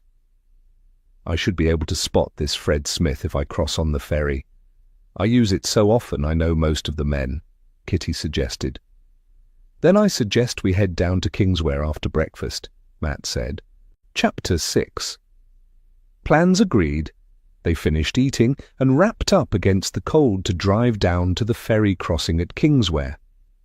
Bertie accompanied them, secured on the rear seat of Kitty's car with a tartan travel rug to lie on for warmth. There were 2 ferries now that crossed the river regularly, the upper ferry and the lower one. Mrs. Smith had suggested that Fred was to be found on the lower ferry. This was the one Kitty usually used as it left from the centre of the village and was closer to home. Since it was still early in the day and the weather so cold, there were not many people about as they drove into the village. Kitty noticed that the villagers had placed a large fir tree in a pot outside the railway station, ready for Christmas. She had slowed down as they passed the public house, and Matt had checked the landlord's name on the painted sign above the door. The pub had clearly changed hands after Thomas Crabtree had disappeared, and Arthur Malden was no longer listed as the licensee. Well, it seems we shall have to look elsewhere to discover where the old landlord and his daughter are now, Matt said as Kitty carried on past the station entrance and the small post office to wait at the start of the slope for the ferry to return across the river from Dartmouth. Kitty nodded. Let us hope that Fred Smith is amongst the crew on board this morning. There were 2 more vehicles queuing behind her car by the time the ferry had clanked its way back across the Dart. A small van and a cart disembarked before the ferryman gave her the signal to drive up the ramp onto the ferry. Kitty drove on and pulled up to the chain at the far end of the short deck. The other cars followed with one pulling beside her and one behind. Do you see him? Matt asked. Kitty knew the man who had guided her on board since he was usually working the ferry. She wound down her window as he approached her car for her fare. Good morning. Do you have a Fred Smith working on board today? She asked as she stretched out a gloved hand to drop the coins in his palm. The man eyed her with some surprise. Aye, is there summit up? No, just a few things we wanted to ask him. It's on behalf of a friend of ours to do with a property she owns, Kitty said as she accepted the ticket. I'll send him down from the wheelhouse, so long as he isn't in bother, the man asked. No bother, just a couple of questions, Kitty assured him. The crossing was short, so there wouldn't be time for an in-depth conversation. A few seconds later, another man appeared at her window. This man was younger, in his early 40s, with a pale complexion and a dark, bushy beard.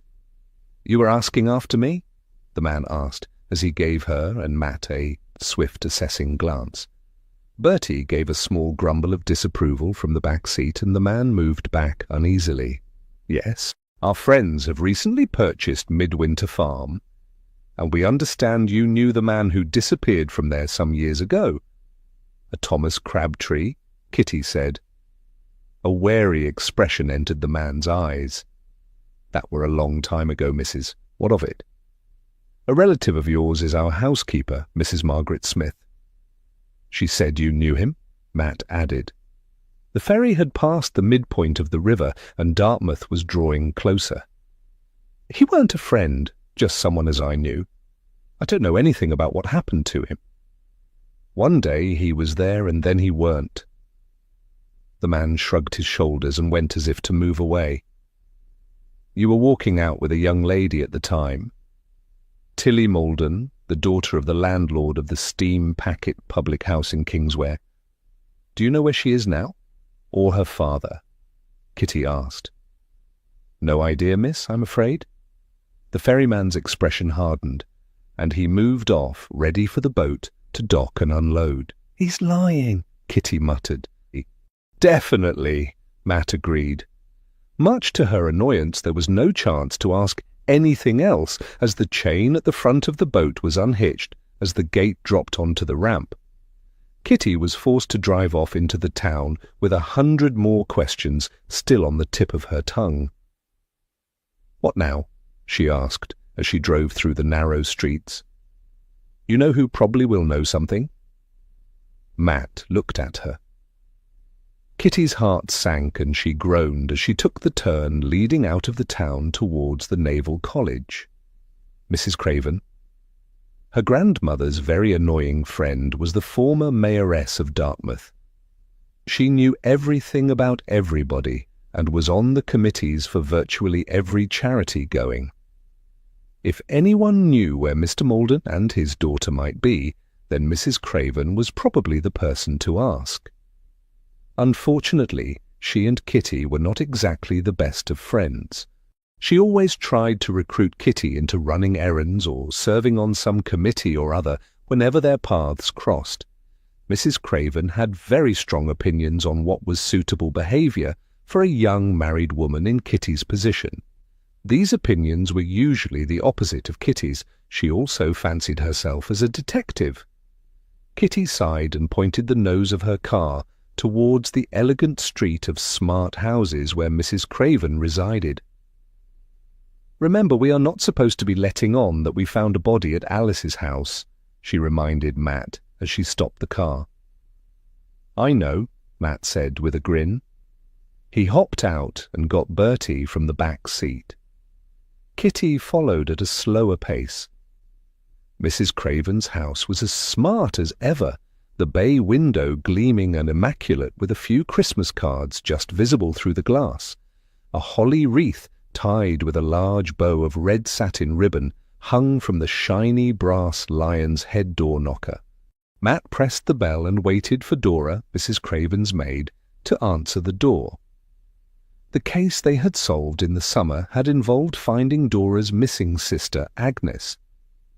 The case had ended tragically, but Dora had borne her sister's loss stoically. The maid opened the door and smiled when she saw them on the step. "Captain Bryant, Mrs. Bryant, Owen Bertie, Mrs. Craven is in the drawing-room decorating the tree. Shall I see if she is free to see you?" Dora asked. "If she could spare us a few minutes, we would be very grateful," Matt said. Dora bobbed away to let her employer know that she had visitors. She returned quickly. "Come right through and I'll take your coats." She took their things and they went into the drawing-room. Kitty kept Bertie on his lead. If Mrs. Craven was decorating her tree, she didn't want her naughty dog stealing any of the glass baubles. A 7-foot-tall pine Christmas tree stood in the far corner of the room, almost reaching the ceiling. A small wooden step stool stood nearby next to several large cardboard boxes filled with tissue paper. Mrs. Craven, resplendent in a lavender knitted twin set and a heather-coloured tartan skirt, was admiring her handiwork. "Good morning, Matthew, Kitty. Do you think I have sufficient tinsel?" she asked, her head on one side as she surveyed the tree. Kitty blinked. The green of the tree was scarcely visible beneath the layers of fancy baubles, small ornaments and strands of silver and red metal tinsel strips. "It looks very festive," Matt said. The usually tasteful room looked as if Christmas had exploded all over it. There were strings of cards everywhere, red-berried holly arrangements in crystal glass vases, and even a mistletoe ball hanging in an opportune spot near the door leading to the dining room. "Wonderful. Matthew, you are nice and tall. Perhaps you could assist me and place the angel on the top of the tree? The ladies' Bible study group are coming for afternoon tea later, and I am keen that all should be perfect for the occasion." Mrs. Craven handed him a golden-haired doll in a cream gauze dress.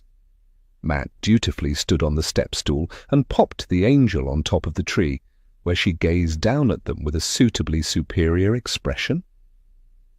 "How's that?" Matt asked. "Perfect, thank you." Mrs. Craven beamed at him as he got down from the stool. Dora immediately began to collect up the empty boxes. "I'll get these away," she said, looking at her employer. "Thank you, Dora. Then I think a cup of tea?" She looked at Kitty and Matt. "That's very kind, thank you. We're sorry to have arrived unannounced," Matt said as their hostess led them across to the large, comfortably upholstered sofa. Bertie trotted obediently at Kitty's heels and sat nicely at her feet when she was seated next to Matt. "Now then," Mrs. Craven took her place in one of the tapestry-covered fireside chairs. "I assume you have come for my assistance with one of your cases?" She looked expectantly at them. The diamond brooch on her lapel glittered in the light from the fire. Kitty's heart sank. This was what she had been afraid of. Mrs. Craven loved to offer her advice on a case. She was always completely convinced that she would make a wonderful investigator. "It's more just some background information to help Alice and Robert," Kitty said. "Oh, about the wedding?" Mrs. Craven looked slightly surprised. "Well, of course. I do have a great deal of expertise on social occasions. Robert purchased Midwinter Farm at Hillhead, not far from Colton Fishacre, a while ago at auction. He's been making quite a few improvements to the place since. You may remember the farm from when a farmer, Thomas Crabtree, vanished from there some 10 years ago. It was a big story in the newspapers at the time," Matt said. Mrs. Craven frowned. Let me think." Dora pushed a small, gilt tea trolley into the room as Matt spoke. Bertie lifted his head to sniff the air, hopefully as the trolley approached, in case it contained biscuits. "Dora, do you recall someone going missing from Midwinter Farm across the river a few years ago?" Mrs. Craven asked. "Yes, miss. It were just after those robberies when them jewels were stolen from Lord and Lady Massey. You had more bolts fit to the back door and some catches changed on the windows to be on the safe side," Dora said. "I do believe you're right. I was very concerned as I obviously have some very valuable items and, being a person of some standing, I would have been a target," Mrs. Craven said as she accepted a cup of tea from her maid. "Do you remember anything about the missing farmer?" Kitty asked, ignoring Bertie's begging eyes as she took a slice of shortbread from the plate. Before Mrs. Craven could speak, Dora answered, "I know he weren't well thought of in Kingsware. Thomas Crabtree was said to have owed money to a few people at the time, and he'd been barred from the local public house for brawling." Dora gave a disapproving sniff as she placed the teapot back down on the trolley.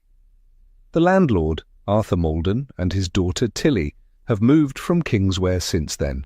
Do you know if they stayed locally?" Matt asked, looking at the maid. They were at the Dolphin Public House near the market in town, but I don't know if they're still there. 'Tis a low place, not like your hotel for all it shares a name, Dora said. The girl, Tilly, she was a brazen sort and caused a bit of bother herself. It seemed that Dora was a better source of information on this occasion than Mrs. Craven. Their hostess was looking decidedly nettled by her maid's usefulness. "Thank you, Dora," Matt said. "You're welcome." Dora whisked away. "It seems my maid has quite an extensive knowledge of some of the low life of the town," Mrs. Craven remarked. "Why is any of this of any interest to Alice Miller and her fiancé?" Kitty glanced at Matt. Alice is quite superstitious, and she simply wanted to be assured there was no ill luck attached to their new house before the wedding. Oh, what poppycock! She should be counting her blessings to have a home of her own at such a young age. I expect that farmer simply did a moonlight flit to avoid his debtors. It's hardly uncommon, Mrs. Craven said. It seemed that news of the discovery of Thomas Crabtree's body had not yet reached their hostess's ears. Kitty had a feeling, however, that Chief Inspector Greville wouldn't be able to keep the news quiet for much longer. "We were just hoping to ease Alice's jitters," Matt said as he took a mince pie from the holly-patterned china plate. "Bridal nerves, I expect?" I vaguely remember the farmer going missing. Now Dora has jogged my memory. He was quite a bad lot, I believe. The newspapers ran quite a few stories. Mainly, I suspect, because the animals had been left behind, and the farm, of course, was part of Lord Massey's estate. With the last robbery being at Lord and Lady Massey's house, I suppose it must have ignited the journalists' interest. Mrs. Craven sipped her tea with a contemplative air. Poor Hermione Massey was devastated over the loss of her tiara. It had been her great-grandmother's. Her daughter was to be married the following spring, and obviously she would have worn the family jewels. Kitty could see Matt hiding a smile behind his cup. It was typical of Mrs. Craven that she would know Lady Massey rather than a farmer or a publican and his daughter. Matt finished his tea and set his crockery down on the trolley. "Thank you so much for the tea. I'm afraid we should really get going. It was good of you to see us." "We must be hindering your preparations for this afternoon," he said. Kitty had finished her tea already and given Bertie half of a shortbread biscuit. "Yes, you must have a lot to do. Thank you for the information. We'll be sure to pass everything on to Alice and Robert." "I'm always happy to help you, Kitty dear. Now, before you run away, I could use a little bit of assistance myself. It won't take much of your time, but we are short of helpers to serve tea after the service at St. Saviour's Church on Sunday morning at the Hall. Can I count on you?" Mrs. Craven fixed her gaze on Kitty, who was half out of her seat. "Well, She started to try and think of an excuse, but gave in with a sigh. "I suppose I could help out just this once." "Splendid! I'll let the vicar and Mrs. Hartlebury know to expect you. Don't worry, you don't need to bake anything." Dora is providing the mince pies and slices of fruit cake. "I know how you struggle with baking."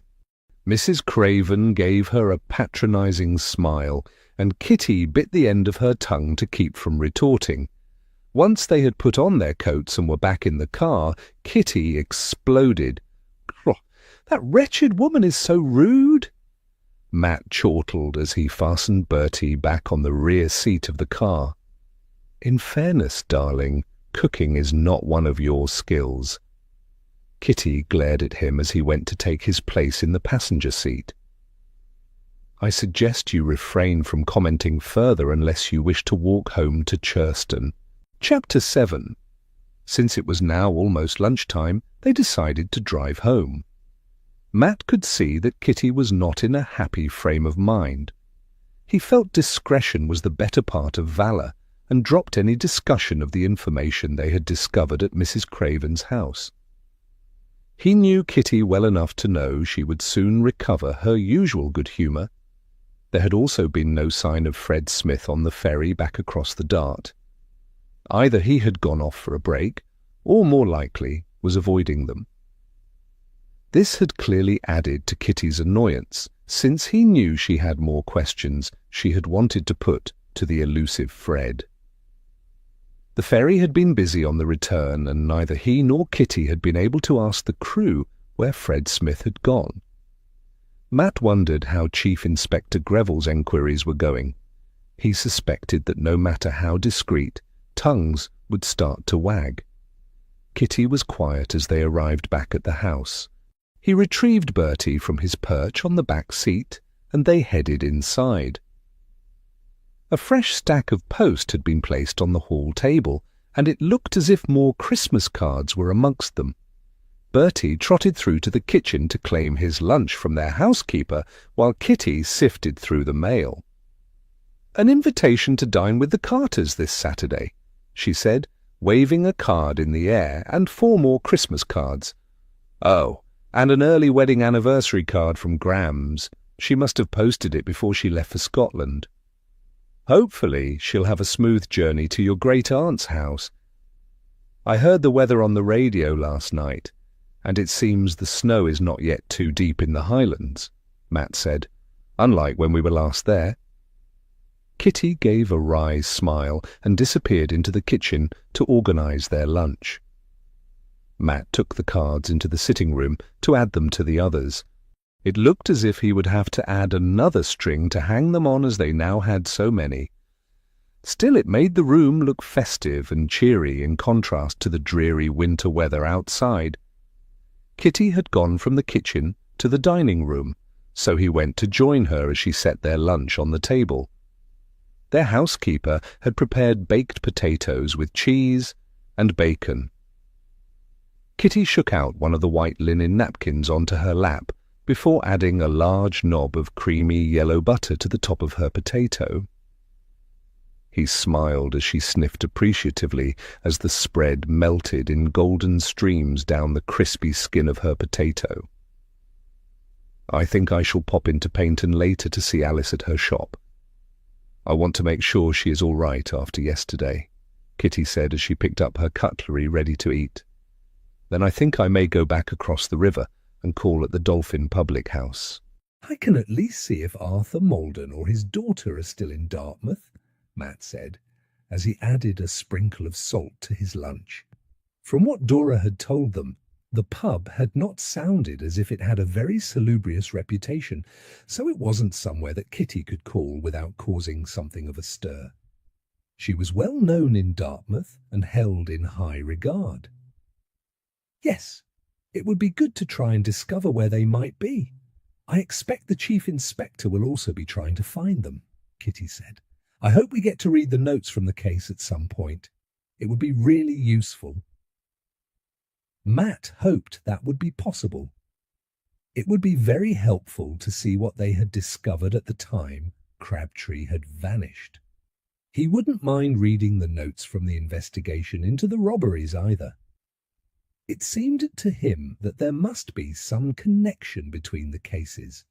From what the Chief Inspector had said, the police had also thought that might be true. Certainly, none of Thomas Crabtree's associates seemed to be pillars of society. Had Crabtree been involved with the robberies? If so, what had happened to the jewels? Nothing seemed to have come onto the market in the last 10 years that could be attached to the thefts. At least Chief Inspector Greville hadn't mentioned anything. After lunch was finished, Kitty set off to call on Alice, while Matt donned his long leather motorcycle coat and headed back across the Dart. There was still no sign of Fred Smith on the ferry, and when he bought his ticket, he asked if he was still on board. He got called in by the police. An Inspector Lewis come to the dockside with Constable Biggs. Took him off to Torquay. I told him not to bother coming back. I only had him on as a favour to one of his relatives, the ferryman said, as he took the coins from Matt's hand and dispensed the pass. I reckon as he'll be more trouble than he's worth. Matt privately thought the ferryman was right. Still, it was interesting to discover that the police were already moving to talk to Fred Smith. Once the ferry had docked, he drove his Sunbeam off the boat and through the narrow streets of the town, past the Dolphin Hotel, and towards the back streets near the market to the pub which shared its name. Unlike the venerable black-and-white timbered ancient hotel, the Dolphin public house was a much smaller affair.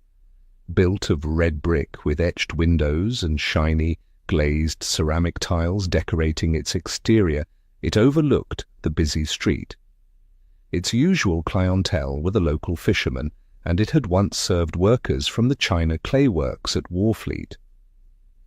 The name above the door was not that of Arthur Malden, so it seemed he was not the current landlord. The pub was due to shut, so Matt knew he didn't have much time to try and get some information before it closed for the afternoon. He parked his motorcycle outside and stepped into the pub. Inside it was quiet, with just a couple of older men sitting at the bar talking to the landlord.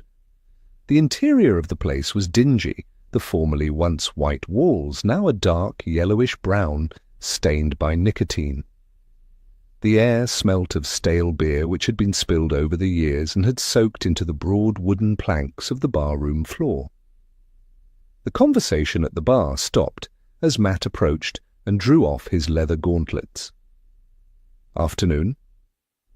He nodded to the barman and the two men. "Pint of bitter, please." The landlord nodded an acknowledgement and took down a dimpled pint glass from the shelf behind the bar, placing it under the tap. "Cold one out there today," Matt remarked affably, as the landlord pulled on the large ceramic beer pool to fill the glass. "So they say." The landlord placed the full glass on the top of the scarred and battered wooden bar.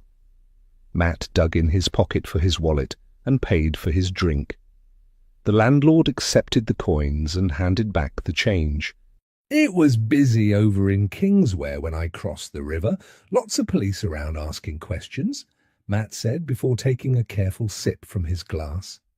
He had sensed that he would get no answers from any of the men in the pub if he asked direct questions, so decided to try getting them to ask him questions instead. Then he might be able to obtain the information he was seeking. "Oh, what was they about then?" one of the men asked. He was nursing the dregs of his pint. His nose was flushed red, and his jacket and cap were worn and dirty. "I don't know, something about a farmer who went missing years ago. Somebody called Crabtree." Matt kept his tone casual. He noticed all three men stiffen, and they exchanged glances between themselves.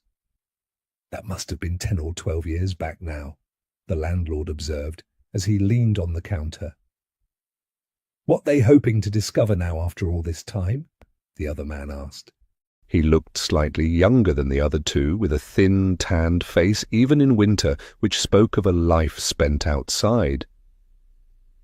"I don't know, but I heard the police had taken one of the ferrymen in for questioning."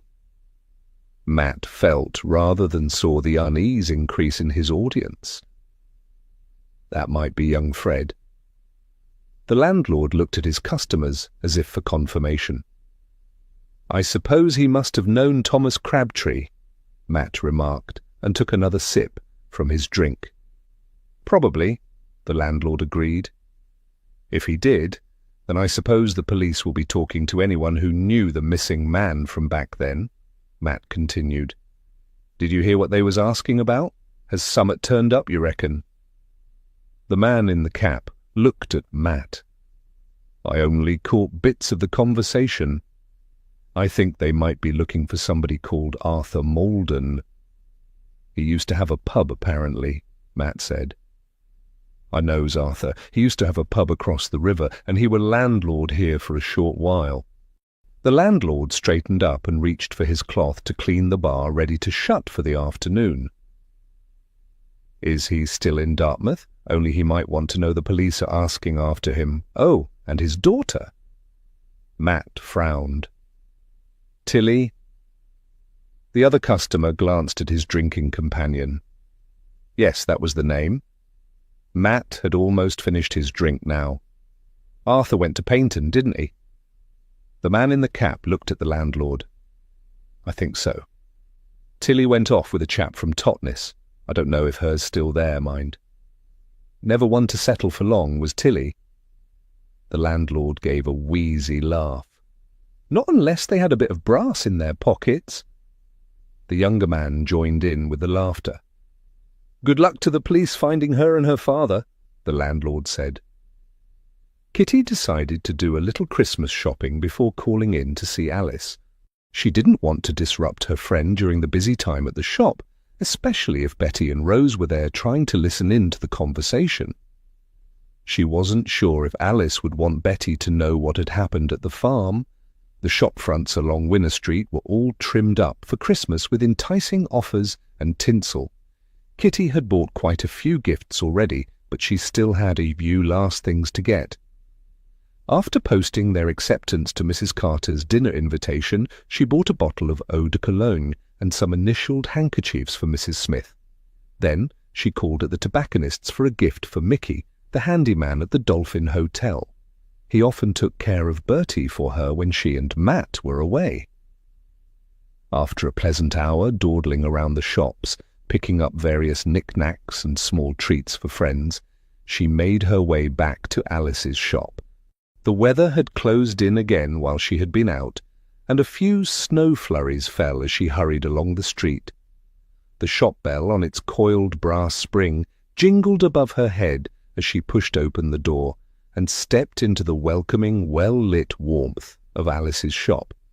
Thankfully it seemed quiet with Betty, wrapping a customer's purchases carefully in brown paper at the till, and young Rose folding and restocking baby vests in one of the cabinets.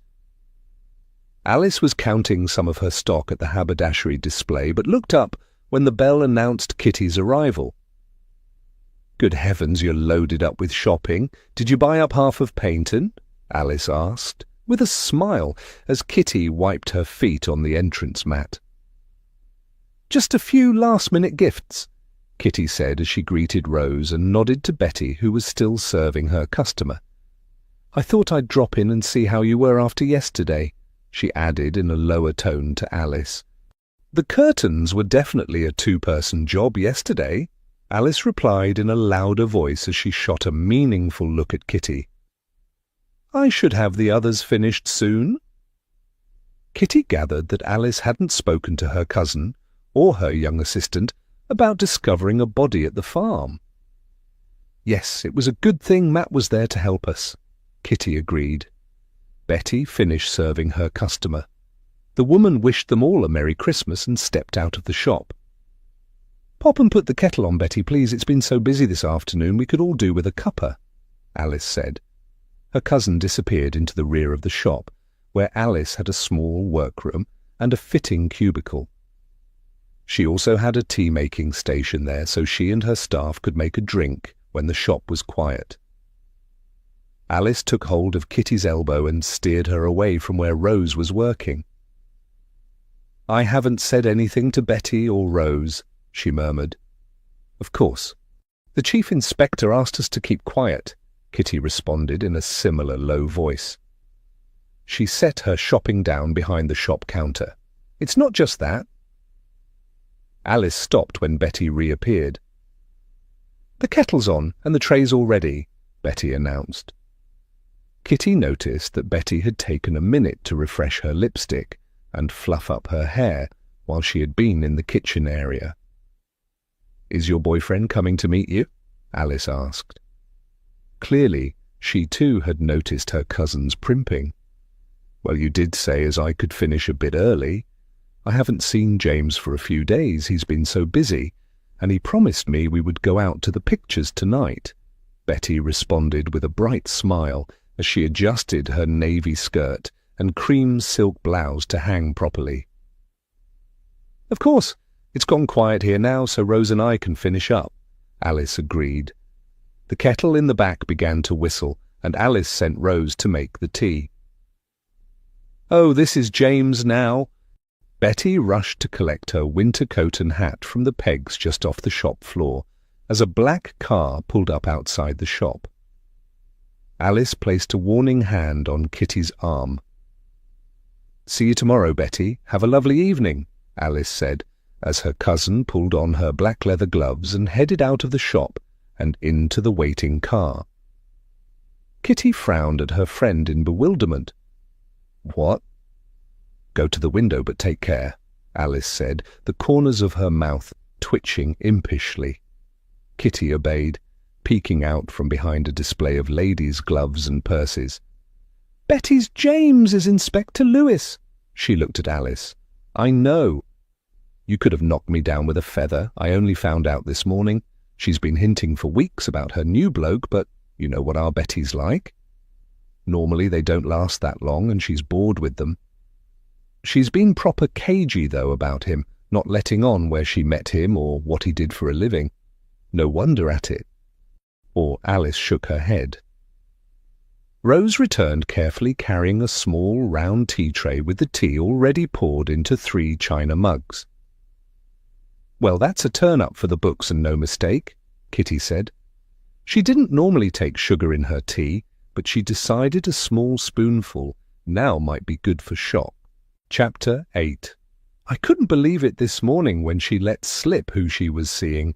I mean, she's been talking about him for weeks, hinting things, and I never twigged," Alice said. "Betty's boyfriend?" Rose asked. She'd said as he had an important job, and he was working in Exeter. "We both know Inspector Lewis quite well. He was seconded to the station there for quite a while, but has now returned to Torquay," Kitty explained. "Betty says as he's got good prospects," Rose said before taking a large draught of her tea. Alice's gaze met Kitty's, and they both made non-committal noises.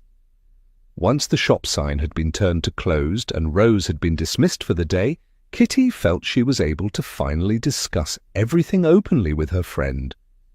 "Betty and Inspector Lewis, I would never have put those two together. It's going to make things a little awkward, isn't it?" Kitty followed Alice into the tiny kitchen area to assist her with washing up the tea things. I had wondered why she always looked so smug whenever she mentioned him.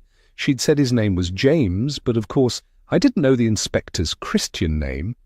She's been taking an interest in the newspapers more too, reading up on court cases and such like. Alice clattered the cups into the small stone sink and poured in some warm water from the kettle. "I wonder if he'll tell her about the case he's working on now." Kitty dried the mug Alice handed her on one of the Irish linen tea towels that her friend kept in the shop. "You mean what happened yesterday? I haven't said a word to anybody about it. Mother will be proper upset when she hears of it. I were hoping that when the chief inspector said to keep it quiet, he would make a quick arrest," Alice said. "He still might. When Matt and I were in Dartmouth this morning, there were police about in Kingsware. I'm sure they will be asking questions. Matt is trying to find out more information this afternoon." Kitty dried the last cup and hung the tea towel on the hook under the sink to dry. "Robert said as he were going to see you both to ask if you'd see what you could find out," Alice said as she walked back through the shop to double-check the lock on the front door and to change the lighting so it just showed the fancy goods she had on display in the window. He did. He called in on his way home. "We're trying to track down the publican, Arthur Malden, and his daughter, Tilly, the ones the chief inspector mentioned, to find out what they can remember about the case." Kitty waited for Alice to unlock the small door that led upstairs to her flat above the premises. "I expect the police will be looking for them too," Alice said, as she switched on the light so Kitty could go up ahead of her. "Yes, but you'll never guess." "Fred Smith, the man that Chief Inspector Greville said had been seeing Tilly Malden. He's related to my Mrs. Smith," Kitty said, as her friend joined her on the landing and they went into Alice's cosy sitting room. "Your housekeeper?" Alice frowned as she switched on the electric fire in her tiled hearth and Kitty put on the peach, silk-shaded Chinese-style lamp. The very same. Kitty perched on the shabby chintz sofa, while Alice swapped her shoes for her slippers with a sigh of relief. But Mrs. Smith is very respectable, and that Fred Smith didn't sound as if he was someone who she would know. A crease formed on Alice's forehead as she sank down on the chair beside the fire. She said he was a distant relative, I assume, of her husband's family. I suppose most families have a black sheep, Kitty grimaced. In her own family it was her father, Edgar Underhay. He was no stranger to the police and the inside of a prison cell. Did she tell you where he was? Alice asked. We found him this morning on the ferry crossing the river, but he really didn't say much at all. Then he had gone when we crossed back over. Kitty's frown deepened. It was most annoying. I had several more things I wanted to ask. I appreciate you trying, Alice said. I even called on Mrs. Craven to see if she might know something, Kitty admitted. Alice burst out laughing. Oh dear, Kitty, that is true friendship. Kitty was forced to smile herself. That's how much I love you, she responded, grinning. Did she know anything? I take it you didn't tell her why you were asking about the case, Alice asked. Kitty shook her head. Definitely not. You know she can't keep a secret. Funnily enough, it was Dora, her maid, who knew most about it all. Mrs. Craven was more interested in telling us about the jewel robbery the chief inspector mentioned. She is a friend of the Massey family, of course. Alice shivered. I don't know, Kitty. This whole business with the farm seems to have been fated since the beginning. First, Robert and I almost broke up for good over it, thanks to him just buying it and not telling me. Then he's sunk so much work and every penny he has into the blessed place. And now all of this, I mean an actual murder. How can I marry him and live in a house where there's been a murder? Lots of houses have histories, Alice. The house is lovely, and you and Robert will make it a real home again. This business with Mr. Crabtree was 10 years ago, and it seemed from what Dr. Carter said that nothing bad happened in the house itself, Kitty said. She could see from the expression on her friend's face that she was not persuaded by Kitty's argument. I know all of that, but I still feel, well, I don't rightly know how I feel. I just started to come round to it, and Robert has had that lovely bathroom done. The curtains and the covers were really making it look nice, and then the engineer found poor Mr. Crabtree, or what was left of him. Alice's lower lip trembled. Maybe we should talk to Lord Massey's agent about the history of the house. Who lived there before Mr. Crabtree, and the tenants who were there afterwards? Perhaps if you knew a family had lived there and been happy, you might feel better about it all, Kitty suggested, as she firmly crossed her fingers out of Alice's sight. Surely there must be some nice history to the house to make her friend feel better. I can find out who the agent was and telephone them, see if they can tell us something. Alice still looked slightly sceptical, but nodded her agreement. Very well, it won't do no harm, and it would make me feel happier, knowing as it hasn't always had bad luck attached to it. Kitty beamed at her as she glanced around her friend's cosy room. There were Christmas cards hung from strings off the picture rail, and a small pine tree in a pot on the tiny dining table. Just think, next Christmas you and Robert will be wed, and Midwinter Farm could be as lovely, if not lovelier, than this place. You can have your family to visit and have a wonderful Christmas dinner cooked in your nice big kitchen. Alice sighed and gave her a wan smile. Thank you, Kitty. I know you think I'm being foolish about all of this. No, not at all. Finding a murder victim on your property is enough to upset anyone. My poor aunt and uncle had 2 people murdered at Enderley Hall, and then Lucy and Rupert's best man was murdered at their wedding. At least you're in good company. She smiled kindly at Alice, hoping her poor attempt at a joke might lighten the mood. "That's true. I had forgotten that. Yes, you're right. Your cousin's marriage had a dark start, but they are so happy now and the baby is a little smasher." Alice looked more cheerful at this reminder, and Kitty breathed a small sigh of relief. Kitty glanced at her watch. "I suppose I should get off home. Matt always worries if I am out in the dark at this time of year, in case there is ice on the road. I'll telephone the agent tomorrow and see what I can discover. If Matt has learned anything useful this afternoon, I'm sure he will tell Robert or call you." "Thank you, Kitty. I just hope our Betty doesn't tell Mother about Mr. Crabtree being buried in the piggery afore I have chance to tell her myself, or I shall never hear the end of it," Alice said as Kitty rose and went to collect her hat and coat from the landing. "It's very odd with Betty walking out with Inspector Lewis. Still, who knows, it may be useful. She might learn some tidbits about the case which could help us." Alice snorted. "Oh, she'll make a right meal of it when it does become public knowledge. She'll be gloating and hinting at all sorts of things." Kitty smiled. "Chin up. We'll get to the bottom of it, I'm sure, and then you can have a lovely wedding without any worries." Alice let her out through the shop after Kitty had collected her parcels. Kitty waved goodbye to Alice's forlorn figure on the shop doorstep and set off back to Churston. The weather had closed in once more while she had been with Alice, and Kitty was forced to drive slowly along the coast road with the wind tugging at her car. Sleet spattered against the windshield, and wisps of low cloud blew across in front of her from the sea, obscuring her vision. She was relieved when she finally made it to the common and turned off onto her drive. Matt's Sunbeam was parked up with a cover over it, so she guessed he must have returned before the weather had worsened. Kitty gathered up her parcels and hurried inside her house, calling out to Matt as she let herself in through the front door. Bertie immediately came to greet her, wagging his plumed tail joyfully as she deposited her packages beside the hall table while she hung up her hat and coat.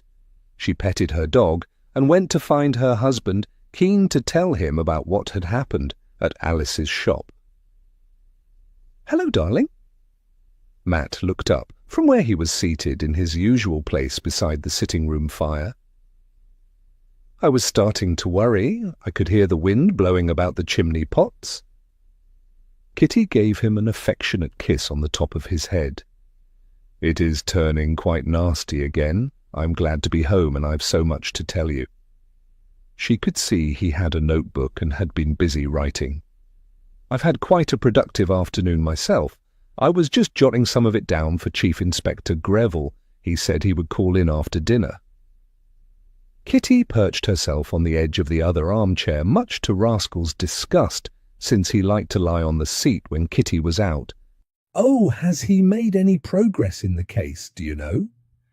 "He didn't say, but I know Inspector Lewis hauled Fred Smith off to Torquay police station for questioning at lunchtime."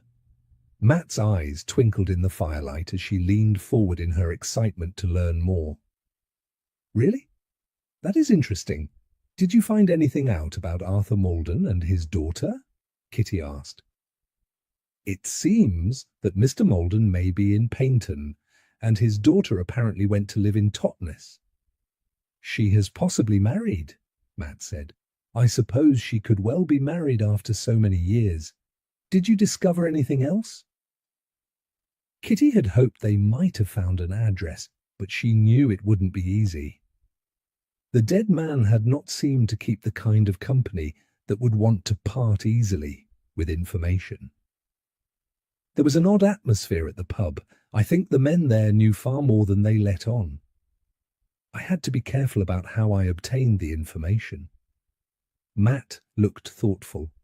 "How about you? How was Alice?" "Alice is all right. She's still dreadfully upset about the whole thing, obviously, and it's definitely colouring how she feels about the house. I did learn something very interesting, however, and you'll never guess what it is." She smiled playfully at her husband. "Go on. I can see you are dying to tell me." Matt smiled back at her as he spoke. "The man Betty is walking out with is none other than Inspector Lewis." Kitty had the satisfaction of seeing her husband temporarily lost for words. "Did Alice know?" Matt asked once he'd recovered the power of speech. Kitty shook her head. She had no idea. She said Betty had been cagey about it all, but she always referred to him as James. "I had no clue that was the inspector's Christian name, did you?" "No? Well, that is a surprise. Had Alice said anything to Betty about what happened yesterday?" "No, the shop has been busy all day, and Alice said she didn't want word to reach her mother before she had the opportunity to tell her herself. You know Betty would have told her." Kitty looked at Matt.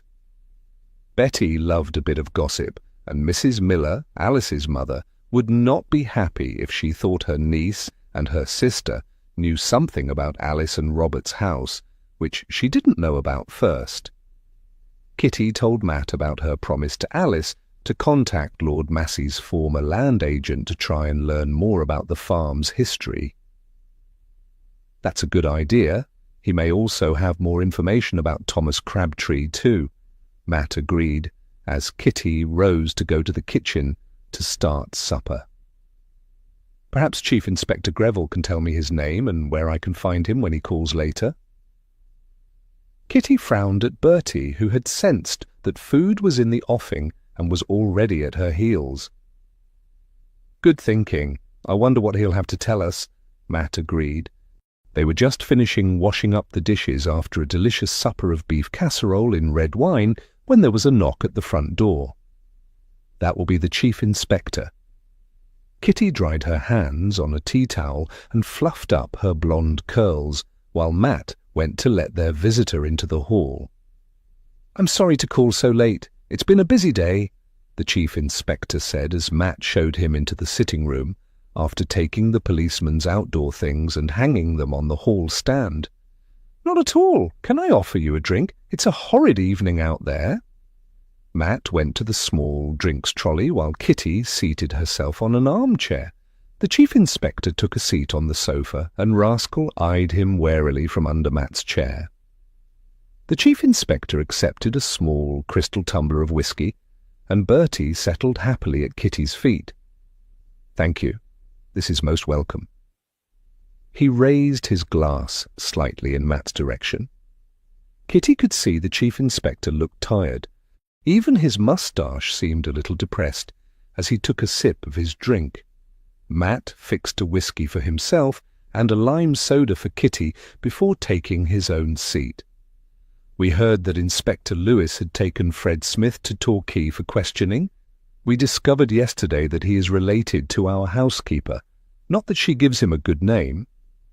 "She said he was only recently out of prison," Matt said as he settled back in his chair. "That's right. He mainly seems to pick up casual work on the river here and there. He's a bit of a hothead. Gets himself in fights and bother, usually after he's had a drink. He also has sticky fingers and got caught with some items that weren't his. That was the reason for his last stint at His Majesty's pleasure," Chief Inspector Greville said. "Did he have anything to say about Thomas Crabtree finally being discovered in Alice's piggery?" Kitty asked. He shut up like a clam. Claimed he knew nothing about Thomas being dead and stuck to his story that he had no idea what had happened to him. Chief Inspector Greville stared at his whiskey, watching the firelight twinkling on the cut facets of the glass. "Who was the last person to see Thomas Crabtree alive?" Matt asked. "From what we learned at the time he disappeared, he was last seen 2 evenings before, down in Kingsware. There was a large crowd of witnesses who saw Arthur Maldon throwing him out of the pub and barring him. Our man, Mr. Smith, was also there. It was his argument with Crabtree over young Tilly Maldon that led to Crabtree being barred. There had also been a fight involving someone else, a dispute over a card game. According to the witnesses, Crabtree stomped off to his horse and cart to go back to the farm. He was throwing insults at anyone who cared to listen while Smith and Maldon were making threats," Chief Inspector Greville said. You said before that Crabtree owed his son and daughter-in-law money and they were in dire need. When did they last see him? Kitty asked. 2 days before. He was at the market in Dartmouth. William, his son, was seriously ill and laid up in bed at the time. Lavinia, his daughter-in-law, had a go at him in the street, telling him he should be ashamed of himself for how he had treated them. Witnesses we spoke to said he brushed her off, telling her it was not any of her concern, and she should stick to women's business. The chief inspector's brows rose as he spoke, mirroring Kitty's own astonishment at the dead man's words. And no one else saw Crabtree after he left the pub? Matt asked, with a frown. You said he was missed a day or so later? The agent for Lord Massey called at the farm? That's correct. Mr. Pettifor was Lord Massey's agent, and because of the problems with Thomas, he decided to check on things. I think Crabtree was also behind with his rent. He arrived at 9 in the morning, and the door to the farm was standing open. The dogs were on their chains in the yard, whining with empty water bowls. He went into the house when he got no answer. Crabtree's supper was on the table, half eaten, and there was no sign of the man. The agent gave the dogs water and went to look for Crabtree and to see to the livestock. He couldn't see any trace of him, so came away and called us in, Chief Inspector Greville said. A shiver ran down Kitty's spine. Whatever had happened at the farm must have occurred while Crabtree had been eating his supper. Someone had lured him outside and killed him. Chapter 9. A log crackled in the hearth, sending a tiny golden shower of sparks up the chimney. There is someone else who we needed to question at the time, the chief inspector said. A man called Joshua Payne. Maldon had told us that this Joshua Payne had fought with Crabtree a few days before Maldon finally barred him from the pub. The men had been in the habit of playing cards together, and Crabtree had won a sum of money from Payne. However, Payne had accused Crabtree of cheating and had demanded the money back. What did Mr. Payne have to say when he was questioned? Matt asked. That's the thing. He disappeared before anyone could ask him much about anything. Maldon said that Payne was a merchant seaman, so it could just be that his ship had sailed just after the time it was noticed that Crabtree was missing. No one seemed to know which line he worked for. The chief inspector took another sip of his drink. You must remember that I was a sergeant back then. It wasn't my place to ask too many questions of my superior, and it was a missing persons case, not a murder. I suppose, too, that if Mr. Crabtree was killed out in the old piggery, as we now believe, there would be no physical evidence of him having been harmed in the house. Kitty looked at the chief inspector. She knew that the answer to this would be very important not only to the case, but also to Alice's peace of mind. There was nothing. His clothes were still in the wardrobe and in the drawers, food in the pantry, loose change in a saucer on a shelf in the kitchen, a pair of silver cufflinks in a pot on his dressing table. Nothing seemed to have been touched, not a thing missing from that house that we could see, except Crabtree himself. It was as if he had been spirited into thin air. We searched the farm and outbuildings. We did a field walk looking for him all around the boundaries.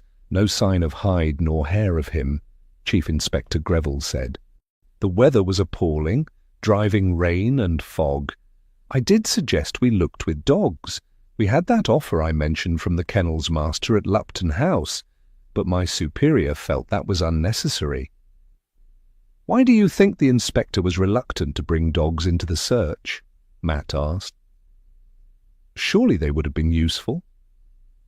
Lack of manpower, basically. There had been those high-profile robberies, and we were under a lot of pressure to find the missing jewels and hold someone to account for the thefts. It was winter coming up to Christmas, and the weather was worse than it is now. You know how the mists come down up there because of the cloud, the chief inspector explained. What happened afterwards when Crabtree didn't reappear? I presume there may have been a thought that he might simply turn up again like a bad penny, I suppose, Kitty asked. Oh yes, there was an appeal in the paper asking if anyone had seen him. We had a photograph of him which his son supplied. It had been taken at his and Lavinia's wedding. There was no response, of course, except the usual mistaken identities and those from people who like to make themselves important. Chief Inspector Greville shook his head in mock despair. There was a fair bit of speculation about what might have happened to him in the press. One newspaper had a medium saying as she'd seen him lying drowned in one of the coves in her vision.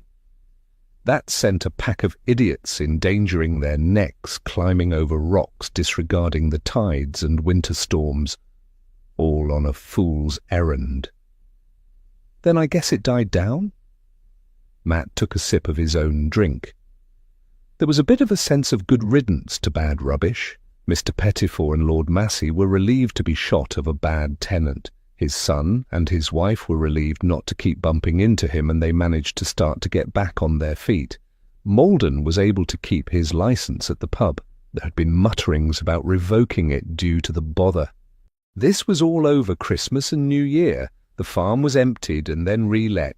That carried on until young Robert Potter bought the place at auction.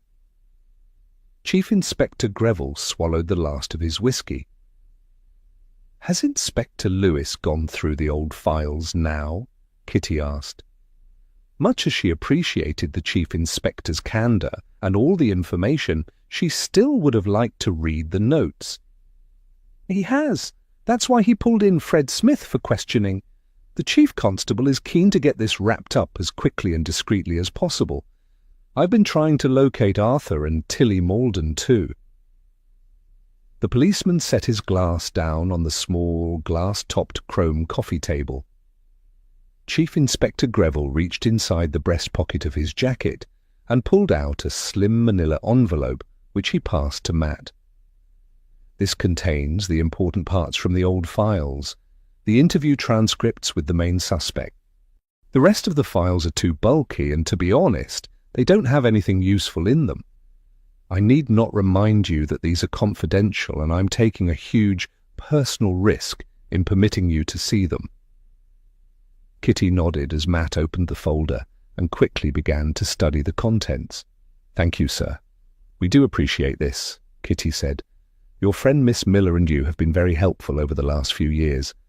I appreciate that the discovery of Crabtree's body is enormously distressing, so the sooner the culprit is apprehended, the better for everyone," the Chief Inspector said, as Matt finished his perusal and passed the notes across to Kitty.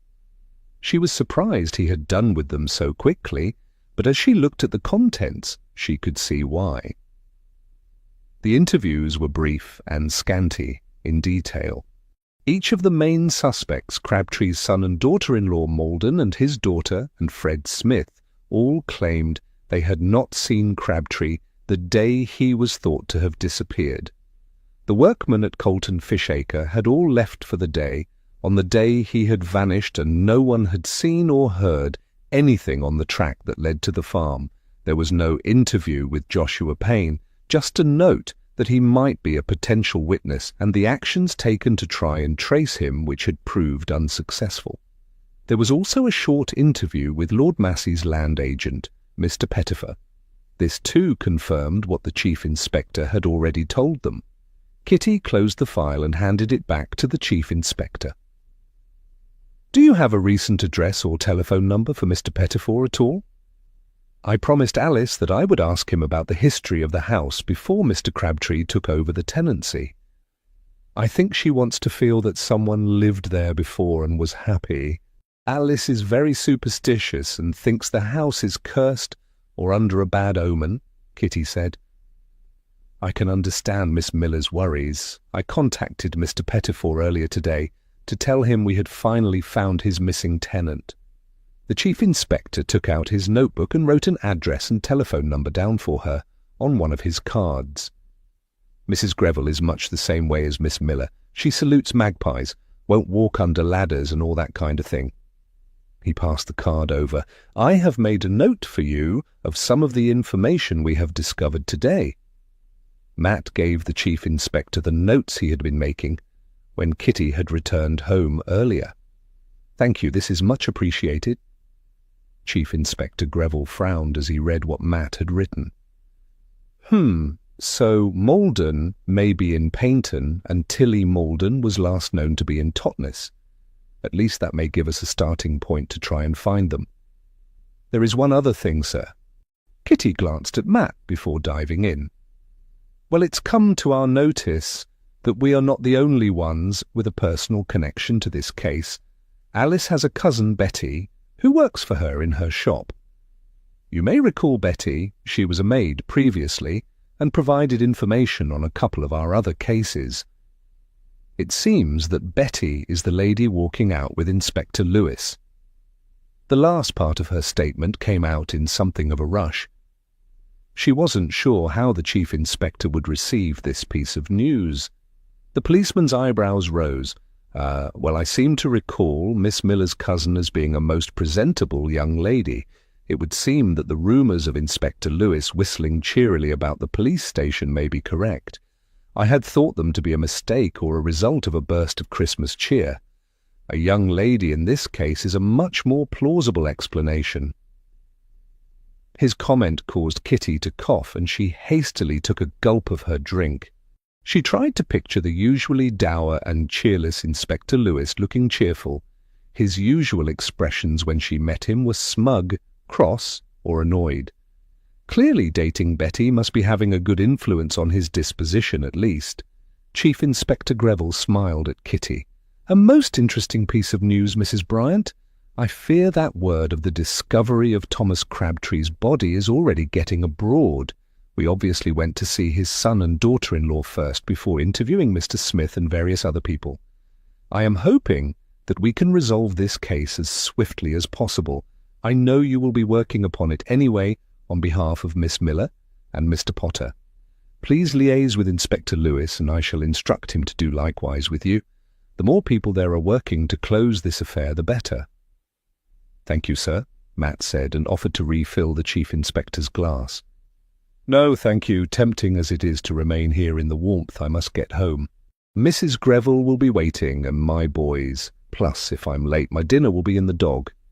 He stood up as he spoke and smiled at Bertie, who had raised his head at the mention of the word dog. Matt showed Chief Inspector Greville out, and Kitty shivered as a blast of cold air swept through the hall and under the door into their snug sitting room. She was quite glad that they didn't have any plans to go anywhere that evening. Still, it made her wonder. If it had been a night not dissimilar to this one, what could have lured Thomas Crabtree away from his supper to his demise in the piggery? Matt was downstairs the following morning before Kitty when the telephone in the hall rang. "Matthew, Dora has just informed me that the body of that missing farmer has been discovered at Midwinter Farm. Is this true?" Mrs. Craven's incisive voice sounded through the black Bakelite telephone receiver. "Yes, Mrs. Craven, that's correct. He was discovered the other day." Matt moved the receiver away from his ear a little and braced himself for the rebukes he knew were coming his way.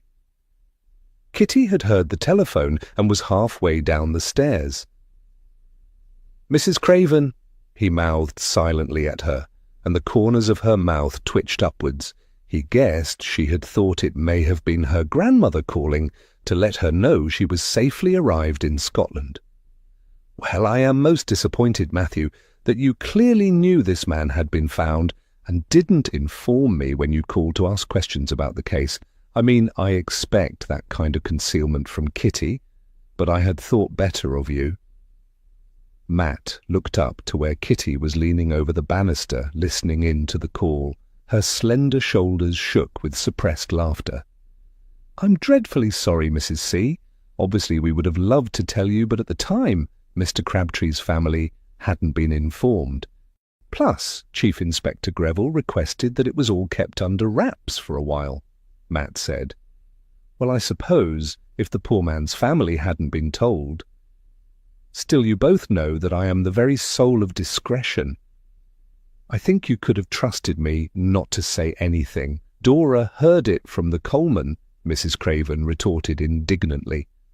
Matt was forced to continue trying to mollify Mrs. Craven's injured feelings, whilst Kitty continued downstairs to prepare their breakfast. By the time he could escape to join her in the dining room, Kitty was already demolishing her second slice of toast and marmalade.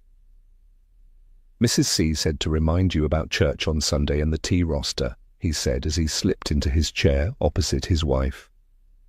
Oh, bother, I had rather hoped she might forget or find a new victim to man the teapot, Kitty said with a frown. I'm rather glad you answered the telephone instead of me, though. What are our plans for today with the case? Matt asked as he poured himself a cup of tea. I need to telephone this Mr. Pettifer to see if he will agree to meet me and Alice to talk about Midwinter Farm's history. I suppose I should try and arrange it for Sunday afternoon, when Alice's shop is shut. She's so busy at the moment, and this business of Crabtree's murder couldn't have really come at a worse time with Christmas so close, Kitty said. You could invite him here for tea, Matt suggested. Bribe him with Mrs. Smith's homemade mince pies and Christmas cake. Kitty grinned at him as Bertie gave a short bark of excitement at the mention of cake, even though he wasn't allowed fruitcake. Shush, Bertie. She gave the dog a corner of toast, which he crunched down happily. What about you? She asked, looking at Matt. He had been giving the matter some thought after the Chief Inspector's visit. I have some contacts in Plymouth at the shipping offices. I'd like to try and discover if Joshua Payne is on any of the payrolls so we can track where he went when Crabtree vanished and where he might be now. That sounds like quite a task, Kitty said. I rather fear it may be, but I doubt the police can spare the manpower to do it, and it needs to be ruled out if Payne was involved in Crabtree's death or not, Matt said. Shall you take the train or go on your motorcycle? Kitty asked.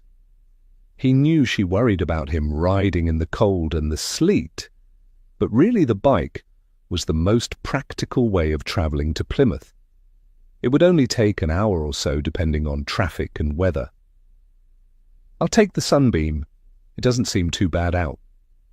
No ice, just cold and rather dreary. He gave her a reassuring smile. So long as you take care, Kitty warned. I will, Scout's honour. He held up his hand in a mock, promissory fashion. He wasn't sure how well his quest to track Joshua Payne would go, but it had to be worth a try. He was the one person who had quarrelled with the dead man that no one had taken any kind of statement from. Rather like the victim, Payne too had disappeared. After seeing Matt off, Kitty wrapped up warmly and took Bertie for a brisk walk over the nearby common in an attempt to clear her mind before telephoning Mr. Pettifer. The air was cold and moist against her cheeks, and her boots squelched across the sodden grass. Bertie romped along, sniffing happily after rabbits, often disappearing momentarily from her sight in the patches of mist that were still hanging around. By the time she had prevented Bertie from rolling in fox poo and had marched him somewhat reluctantly home, she was in need of a fortifying cup of tea.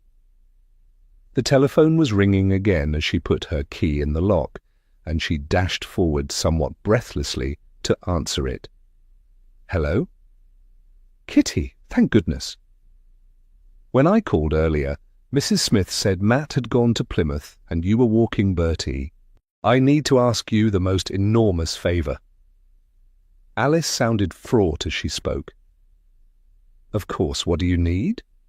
Kitty hoped something else hadn't gone wrong with the house or with the police investigation. I'm so busy here I can't get away, and Robert is in Tavistock with one of his tours. Could you possibly collect the key to the house and go up there to wait for the engineer? He's promised to come at 2:00. I couldn't say no, as it may be our only chance to get the telephone sorted before Christmas. The police have given their permission, Alice said. Kitty could hear customers' voices and the ding of the shop bell in the background. I'll come round shortly and collect the key. I'm just about to contact the land agent. I'll try and get him to come here for tea on Sunday. Would that work for you? Kitty asked. Oh, bless you, thank you, that'd be marvellous. I must go. See you shortly. Alice rang off in a hurry. Chapter 10. Bertie's coat was damp from the mist, so Kitty dried him off with an old towel. Then she made herself a cup of tea before telephoning the number the Chief Inspector had provided. Good morning. Is that Mr. Pettifor? You don't know me. My name is Kitty Bryant, and I was provided with your number by Chief Inspector Greville. I understand you were Lord Massey's land agent and looked after Midwinter Farm as part of the Massey estate. The voice that had answered her call sounded elderly. That's correct, Mrs. Bryant. How may I assist you? I presume you are not a journalist? Mr. Pettifor asked. No, sir. My friend Miss Miller and her fiancé, Mr. Potter, were the purchasers of the farm at auction. Now, with all that has happened recently, my friend is worried about the property and wondered if you might be able to come to tea on Sunday and perhaps tell us more about the history of the farm. Kitty explained. Mr. Pettifor sounded a little surprised by her request, but agreed to call when Kitty gave him the address. I can certainly give them some history to the farm if you feel it would help, he said. Oh, thank you, Mr. Pettifor. We shall expect you on Sunday at 4 then. Miss Miller and Mr. Potter will be most grateful. Kitty replaced the receiver. That was one task off her list. She hoped Matt had made it safely to Plymouth, ready to start the laborious task of trying to track down the elusive Joshua Payne. She decided to pack herself a picnic lunch to take with her to Alice's home, as by the time she had collected the keys and driven back, it would be rather a rush. Alice's house would be cold, and she wanted to get a fire going in case she was waiting a while for the engineer. Her plans made she said goodbye to her housekeeper and her pets and jumped in her car to head to Alice's shop. When she arrived, the shop was full of customers, all selecting gifts for Christmas or collecting gowns that Alice had repaired or altered. Oh, Kitty, I'm so grateful to you. Alice handed her the keys to the farm. The kindling should all be there and a fire laid ready to be lit. Robert always leaves it that way since we've been working up there. Thank you. Now Mr. Pettifor is coming on Sunday at 4, so you can ask him anything about the house, Kitty said, as she dropped Alice's keys into her black leather handbag. Thank you. Robert and I will be there. It makes me feel much better about things. Alice was called back to the counter by Rose, and Kitty slipped out of the shop, ready to drive back up to Hillhead and Colton, to the farm. Low, misty cloud closed in on her as she drove up the hill past Lupton House. The sounds of the hunting dogs in the kennels baying echoed eerily, and she was glad when she had cleared the woods and started further towards Colton and Alice's house. The road was deserted with no other cars, horses or vehicles passing her as she drove carefully along the narrow lanes. Bracken, brown now and dripping with water from the fog, brushed against the red paintwork of her car in the narrowest parts of the road. Midwinter Farm loomed up ahead, a dull, dark, grey stone shape in the mist. Kitty halted the car to unlock the wooden gate to the entrance so she could drive through. Freezing air greeted her as she stepped out of her car, and she hurried to unfasten the padlock. At least it seemed there were no journalists or nosy Parkers prowling around. She could see why Alice and Robert were so keen to get the telephone installation completed. The farm was isolated at the end of the track, and without cheerful lights shining from the windows and smoke coming from the chimney, it looked like a very forlorn place indeed. Kitty drove through the now open gate, leaving it standing aside for the engineer's arrival, and parked on the gravel near the old piggery. It looked as if the new pole and materials had been delivered already. Robert must have let them in before departing to Tavistock. She shivered as she unlocked the front door and stepped into the hall, taking care to wipe her feet on the mat. The air inside the house was not much warmer than the air outside. Kitty carried her handbag and her lunch into the kitchen and placed it on the table before removing her gloves ready to light the fires. Alice had been right about Robert leaving the house prepared. She decided to just light the one in the kitchen, but went through to the sitting room and dining room to turn on the lights. At least then, anyone approaching the farm could see it was occupied.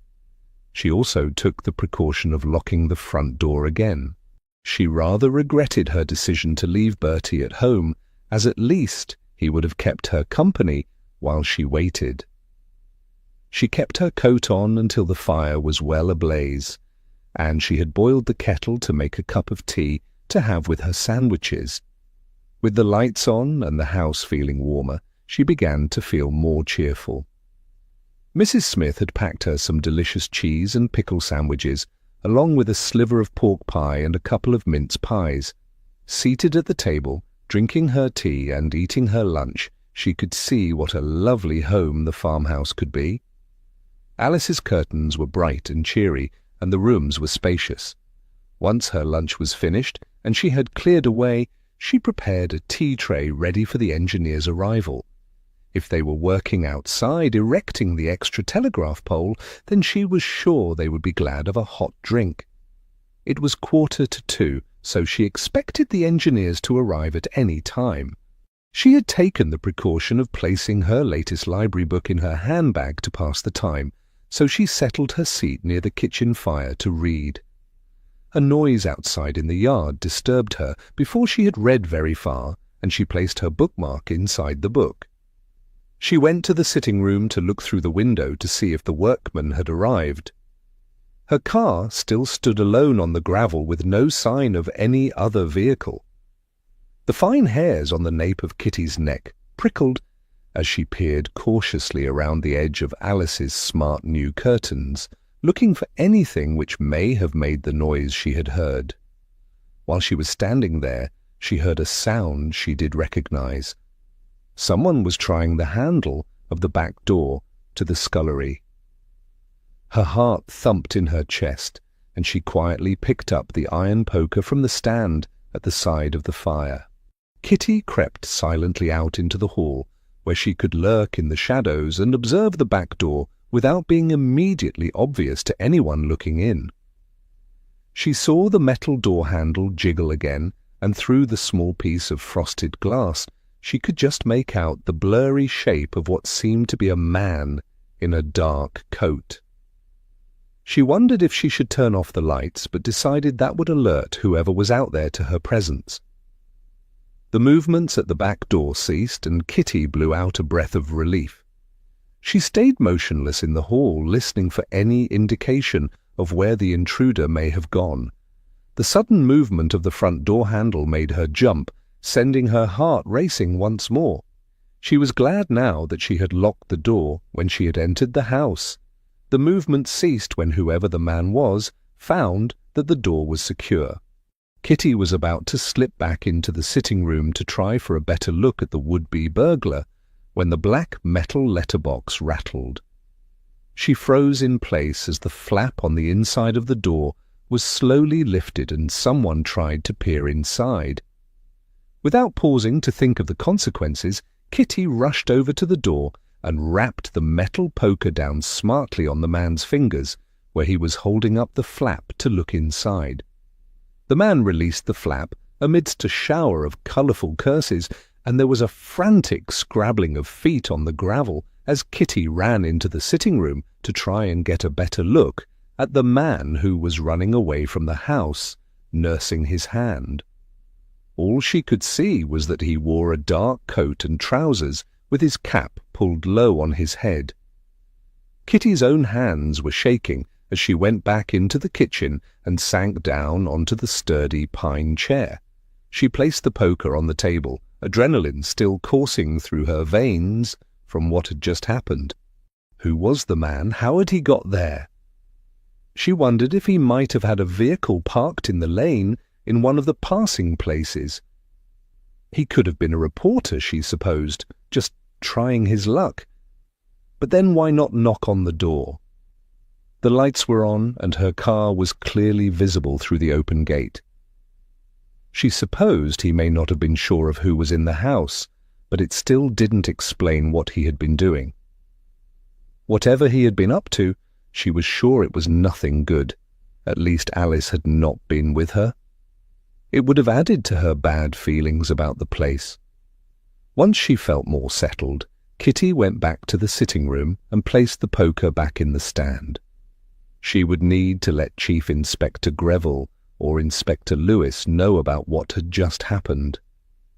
She also needed to tell Matt and Robert. Perhaps they could then help her warn Alice. A rumble of a small lorry alerted her to the imminent arrival of the telephone engineers. A dark blue van appeared out of the mist and entered the yard to park alongside her car. She recognized the man from the other day, and this time he was accompanied by a tall, broad-shouldered younger man dressed as a laborer. Relief flooded through her as she hurried back into the kitchen to fetch the keys to unlock the front door. "Afternoon, miss?" The engineer tipped the brim of his cap to her, looking a little surprised by her prompt arrival on the front step. "Good afternoon. You didn't just pass anyone in the lane, did you, on your way here?" "Either a man on foot or a vehicle?" Kitty asked. "There was a fool in dark clothes on a bicycle with no lamp, almost knocked him off the thing. He was weaving all over the road." "I suppose he must have been drunk or something," the engineer said. The labourer came over to stand next to him. It looked like he was steering with one hand. "It was pretty reckless, if you ask me. He nearly went into a ditch." "Were you expecting someone?" the engineer asked. Kitty shook her head. "No, I thought I saw someone in the yard earlier, that's all." The engineer explained what they needed to do to set up the pole before he could run the cable into the hall for Alice and Robert's telephone. An additional cable was being run to the barn but not connected just yet, until Robert had his office properly set up. Kitty returned to the kitchen to make them both a mug of tea while they set about their work. With any luck, the mystery man would stay well away from the house after his encounter with the poker. She could only hope that either Inspector Lewis or the Chief Inspector could find out his identity. If he had cycled to the farm, he had to be local. Kitty made the engineer and his labourer mugs of tea and was kept busy while they set up the new pole and strung the cables to the house to connect up the telephone in the hallway. She was glad of the fire in the kitchen, since much of the work necessitated having the front door open for periods of time, letting in the icy winter air. It was dark by the time the men were finished and had tested the new telephone. Kitty made a note of the number and followed them out of the farmhouse, locking it up behind her. She also secured the gate, knowing that Robert would double-check it when he returned with his touring coach later on. After the earlier incident, she had no wish to stay in the house alone, telephone or no telephone. The mist had thickened, and Kitty drove slowly back along the narrow lanes, following the engineer's van until they reached the main road. Then the engineer headed towards Kingswear and the ferry, while Kitty turned off to return home. She hoped that Matt would be back so she could tell him what had happened before she called Chief Inspector Greville. It had taken Matt longer than he had anticipated to reach the docks and the shipping offices. The weather conditions had meant he had to ride more slowly than usual, since the visibility was poor all the way to Plymouth. The shipping offices were all situated in a large red brick building with the names of the various companies on brass plates beside their doors. He knew from past experience that as well as the public-facing parts of the company, which sold berths for passage to different countries, there was also a commercial section. The commercial areas were where he hoped he might find some clue of who Joshua Payne may have been employed by and where the man could have shipped to. The dates he had probably left when Crabtree had vanished were in Matt's notebook, and he thought that might be a good starting point. He had contacts in a few of the merchant offices and decided to try the largest of those fleets first. He parked the Sunbeam and drew off his leather gauntlets, stowing them in the box on the back of the bike before heading to the commercial end of the building. The silver-haired elderly lady behind the desk peered at him through her black, metal-framed glasses as he approached the counter. Matthew Bryant, as I live and breathe. It's been a while since we last saw you. What can we do for you today? Behind her, he could hear the buzz of voices and clatter of typewriters as the clerks in the offices sorted out shipping orders. Hello, Marjorie. You're always a treat for the eyes. Matt grinned at her. Marjorie Robinson had provided him with useful information many times over the years. Phuff, same old silver-tongued rascal, I see. I suppose you've come looking for information rather than just the pleasure of seeing me?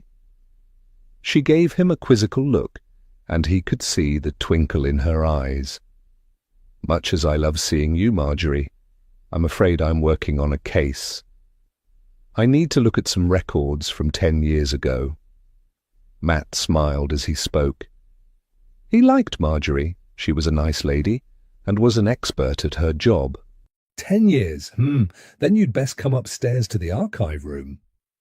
She lifted a hatch in the polished wooden counter to allow him access and led the way to a narrow wooden staircase at the rear of the reception area. He followed her as she led the way up and unlocked the door of a large storeroom lined with shelves filled with leather-bound ledgers. The shelves were marked with dates. In the center of the room was a small, plain deal table and a couple of chairs. Here are all the records. Make sure you put anything back in the right place that you take out. I suppose, too, that you'd like a cup of tea while you're looking, Marjorie asked.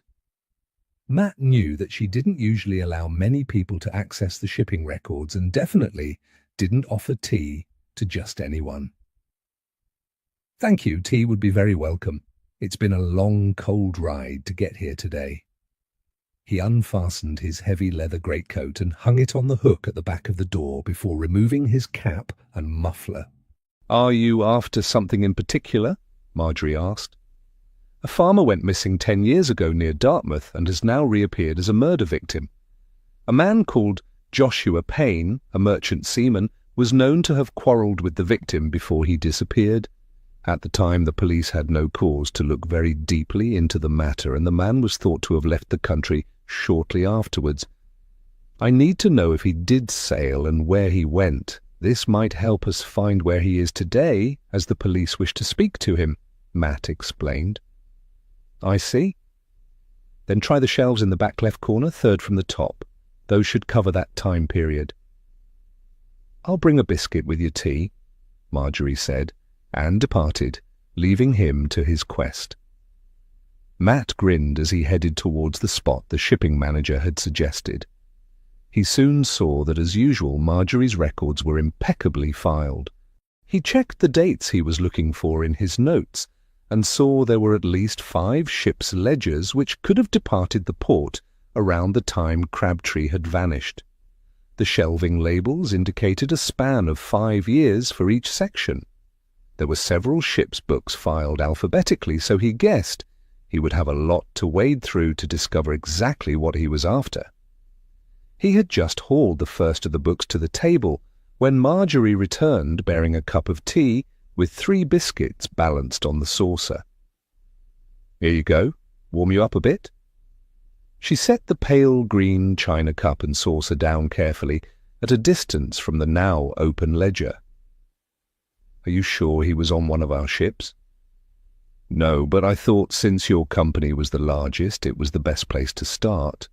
If I can't find him here, then I'll go and see Mr. Northcott of the Blenheim line and see if he was working for them, Matt said, his eyes already scanning the pages looking for the right set of dates. You know he's not as pretty as me, and he won't give you tea, Marjorie winked at him. Then let's hope my man is in here somewhere, Matt responded with a grin. He always enjoyed Marjorie's teasing. Good luck, and if you need assistance, I'm just downstairs, Marjorie offered. thank you." Matt settled to his task. The first 3 ledgers were a blank with no sign of Joshua Payne's name appearing amongst the crew on any of the sailings of those particular ships around the date of Crabtree's disappearance.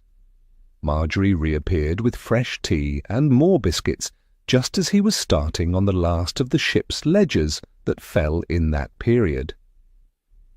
"Any luck yet?" she asked as she put the cup down on the table. "This is the last one of your ships that was sailing out of here at that time. I know it's like looking for a needle in a haystack, but I thought it was worth a shot."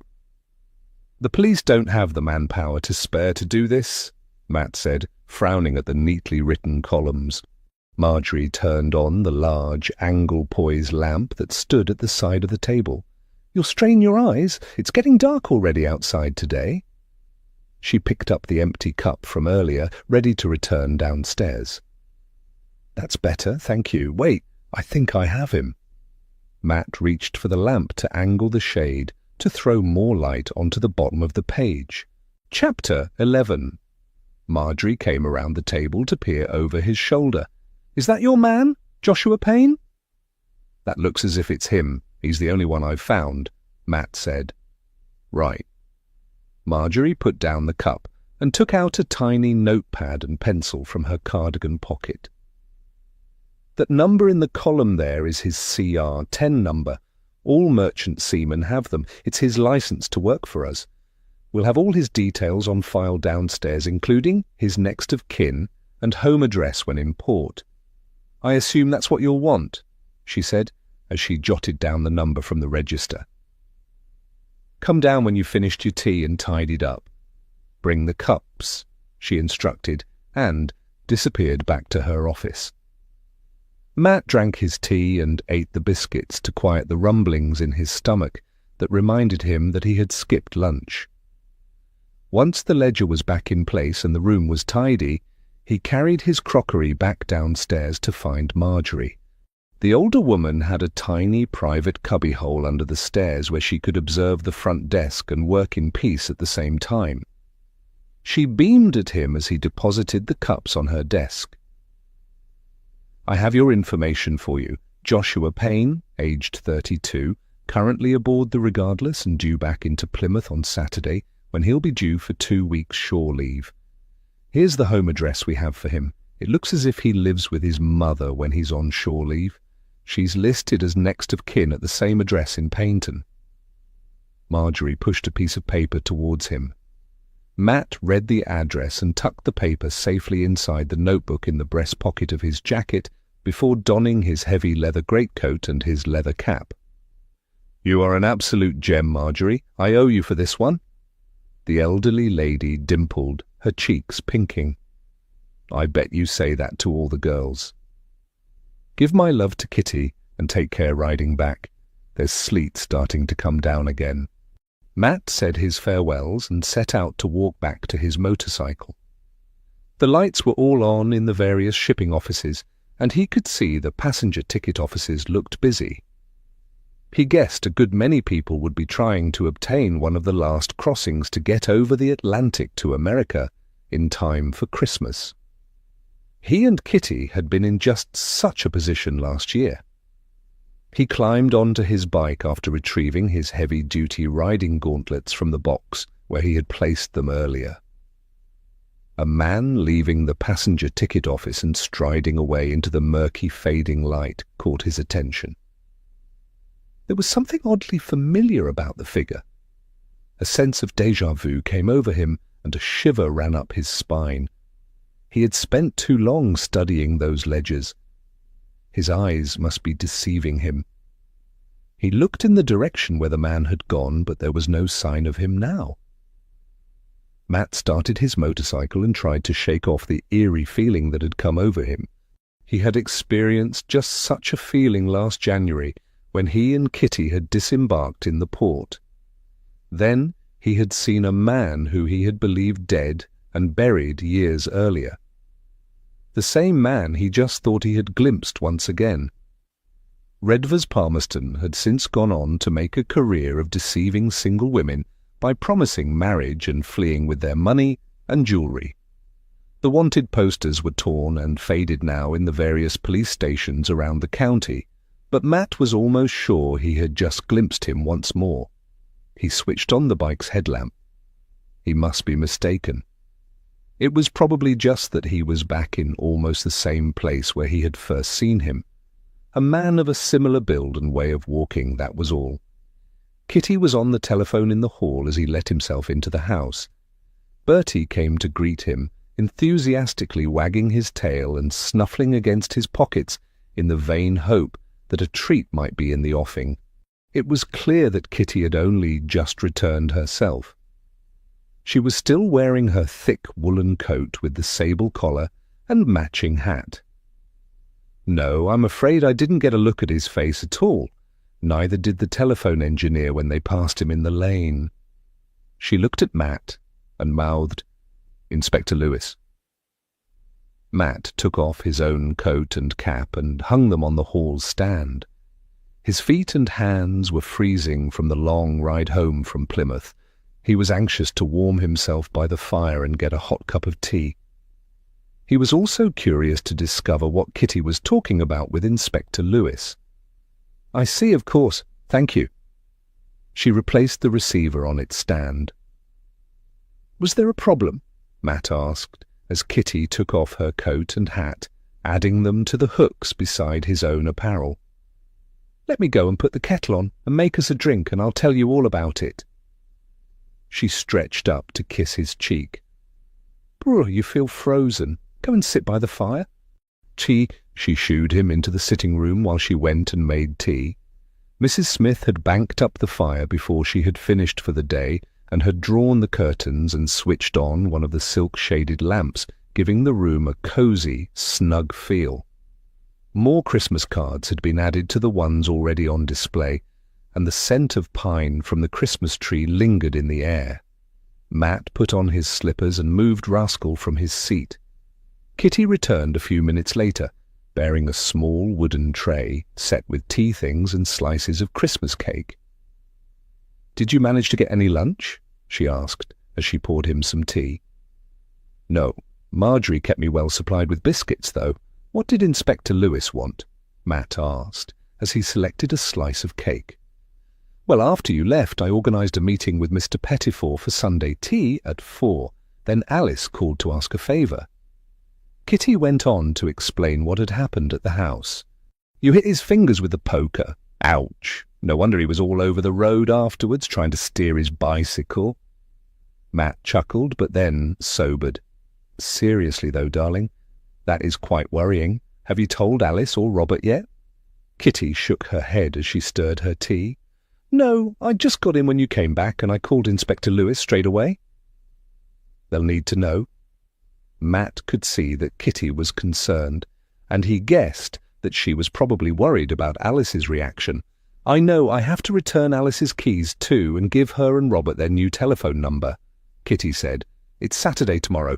They will both be busy. It's Alice's busiest day in the shop, and Robert is taking his tour bus out to Saltash Christmas Market over the border in Cornwall," Matt said. "Robert is keeping his vehicles at the farm, so he'll have gone back there tonight already, and he'll be there early tomorrow morning." Kitty looked worried. "Suppose whoever it is comes back? I would hate Robert to be hurt." "I'll call Mr. Potter, Robert's father, and warn him you saw a prowler. That should set him on his guard. It may simply be someone nosing around." Matt finished his cake and brushed the crumbs from the lapel of his jacket. Bertie immediately pounced to gobble them up from the Turkish carpet. Inspector Lewis said the same thing. He said he'd make a note of it and see if anyone seemed to fit the description I gave. Not that I could give him much, since I never saw the man's face. Just his eyes, and then a hand reaching in through the letterbox. Kitty shuddered. "Well, I don't suppose he'll try that again in a hurry." Matt smiled at her. "I'll call Mr. Potter and ask him to let Robert know what happened." Kitty finished her tea while Matt made the call to Robert's father. She knew that Alice would probably telephone her as soon as she had eaten her supper after work to make sure everything had gone smoothly with the engineer. She wasn't looking forward to telling her friend what had happened at the farm. It would undoubtedly make Alice's feelings about the house even worse. Matt returned to the sitting room as she was gathering up the crockery to take the tray to the kitchen, ready to begin supper. Mr. Potter will tell Robert about the prowler, and he says Robert will explain to Alice. He asked us to keep the key until we see them both on Sunday. Robert has his own set of keys for the house and the outbuildings. Matt followed her into the kitchen to assist her in washing up the tea things. She lit the oven and placed the casserole inside that Mrs. Smith had left for their supper. While they were completing their domestic tasks, Matt told her what he had learned while he was in Plymouth. That's good if we have an address for Joshua Payne, and even better that his ship is due in to dock tomorrow. I dare say Chief Inspector Greville will wish to speak to him too, Kitty said as she cut some bread from the fresh, crusty loaf and buttered the slices ready for them to have with their meal. It is. It'll be very interesting to hear what his recollections of Mr. Crabtree are like and what happened in their argument. Matt carried the cutlery into the dining room to set the table before returning to the kitchen to put Rascal's food and Bertie's supper in their respective dishes. With everything prepared for supper, they returned to the sitting room while the casserole heated. Matt poured them both a pre-dinner glass of sherry. "I wonder what your intruder was looking for today," Matt mused as he sipped his drink. "It's rather queer, isn't it? The house has had several tenants since Thomas Crabtree vanished, and it's been empty quite a few times. While Robert has been working on it these last few months, there have been lots of opportunities to look around," Kitty replied thoughtfully. "You said you had the lights on and the fire burning. Your car was parked outside too. He must have known someone was inside, so why not knock on the door?" Matt's frown intensified, and she could see his thoughts were similar to her own. "I can only think that perhaps he didn't recognize my car and wanted to try to see who was there first. He may have been feeling through the letterbox, hoping to find a key on a string," Kitty suggested. "It's a good thing you locked the door while you were waiting for the engineers," Matt said. "I wished I had taken Bertie with me, but I thought he might be a nuisance barking at the workmen." Kitty took another sip of her drink. Normally sherry wasn't her favourite aperitif, but there was something about Christmas that always made sherry and port taste so much nicer than at other times in the year. Bertie lifted his head from where he had settled to snooze at her feet and gave her a baleful look. Matt chuckled. "You're probably right. There was something odd that happened to me too, just as I was coming away from the docks today." "Oh?" Kitty looked at him. She sensed from the slightly uncertain note in his voice that he had been debating if it was something worth sharing. "It was dark and quite misty with bits of sleet coming down when I said goodbye to Marjorie. I'd just reached my bike when I glanced over towards the passenger ticket office for the transatlantic liners. The office looked busy, as you can imagine, with everyone wanting to secure a last-minute berth." He paused and lifted his gaze to meet hers. "I don't know if it was a trick of the light or my mind playing me for a fool, but I thought I saw Redvers Palmerston." "Redvers? He was last seen in Plymouth when there was that fire and you were called back from Paris," she said. Matt had been compelled to briefly return to Devon to identify a body found in a burning lodging house. The dead man had Redvers's family ring, but the body wasn't his. Since then, things had gone quiet. "I can't be certain that it was him. I didn't see his face and the mist was drifting about. It was just something about his frame and the way he was walking." Matt's expression was troubled. Kitty nodded. "I understand. It must have felt most unnerving. He had vanished into the mist before I could call out or get off the motorcycle to try and follow him," Matt said. "It doesn't sound as if there was anything you could have done. Like you said, It may well not even have been him. It could just have been a perfectly innocent stranger. Kitty glanced at her watch and sniffed the air. Supper should be ready. It smells delicious. The telephone rang just as they finished their dessert of cherry pie and custard. "I'll wager that will be Alice," Matt said, as Kitty dumped her linen napkin down on the tablecloth and went to answer. "Kitty, Mr. Potter has told Robert what happened at the house today." Alice's anxious voice reached her as soon as she lifted the receiver. "Oh, it was nothing much. I gave his fingers a good rap with the poker, so I doubt he'll try that again in a hurry. I let Inspector Lewis know, and he thinks it may well be a journalist snooping about, trying to add some colour to a story about Mr. Crabtree's death." Kitty tried to sound matter-of-fact and calm. "Well, it's a blooming cheek, that's what it is. It must have been proper frightening for you. I'm so sorry as you had to experience that," Alice said. "It was fine. The engineer arrived soon afterwards. Oh, I have your new telephone number. Do you have a pencil?" Kitty gave her friend the new number for her telephone at the farm. At least that is all connected now. And just in the nick of time from the sounds of it. I've told Robert to keep a sharp eye out when he's up there. He's at the farm early and late taking the buses in and out and locking up. It's a bit worrying, Alice said. Inspector Lewis felt it probably was just someone being nosy rather than someone wishing to cause harm, Kitty reassured her. Well, I hope he's right. I don't want my Robert getting hurt, Alice said. Kitty tried her best to reassure her friend some more before ending the call with the reminder that they were talking to Mr. Pettifer on Sunday. She just hoped as she went into the kitchen to help Matt with the supper dishes that the inspector was right for a change, and that the snooper was just someone being nosy and not Thomas Crabtree's murderer. Chapter 12. The following morning dawned bright and clear with a white frost on the lawn that quickly started melting under the winter sunlight.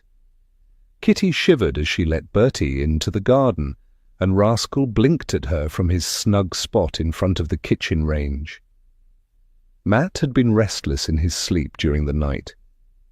She had heard the bed creaking as he had tossed and turned. She hoped the experience at Plymouth hadn't triggered his recurring nightmares about his time in the Great War. At least it seemed he had not been up and wandering about the house, refighting long-gone battles. He entered the kitchen just as she closed the back door, and Bertie seated himself expectantly in front of the stove. "Morning, darling." Kitty scanned her husband's face for signs of weariness as she lit the gas beneath the cast-iron pan and prepared to fry some bacon and eggs for their breakfast. "Morning." He bent to fuss Bertie. "Is it this evening that we are expected at the Carter's house?" "Yes, 6:30 for pre-dinner drinks and dining at 7:30. It should be fun." Kitty concentrated on her pan as the fat was beginning to spit around the bacon. Matt carried the kettle to the tap and filled it ready to make their morning coffee. "I wonder if they have invited Inspector Lewis?" "And Betty?" Kitty added with a smile. "That would be interesting." Matt laughed. "I still can't believe that the inspector is walking out with Betty. If they are at dinner, Alice will be very prickly about it. You know she holds strong views on the propriety of things." "Oh dear, she does, doesn't she? No doubt she will think her cousin is getting above her station." Kitty drained the bacon and transferred it into a covered dish before cracking a couple of large brown-shelled eggs into the hot pan. Poor Alice was having quite a difficult time of things lately. The world was changing, and although Alice had now become a businesswoman, she still held on to some of the old-fashioned values her mother had instilled in her. Matt made the coffee, and Kitty carried the dish with their breakfast into the dining room. Mrs. Smith came later on Saturdays after visiting the market to order their groceries for the week. She would then prepare their lunch and meal for Sunday before finishing for the day. Sunday was her housekeeper's day off.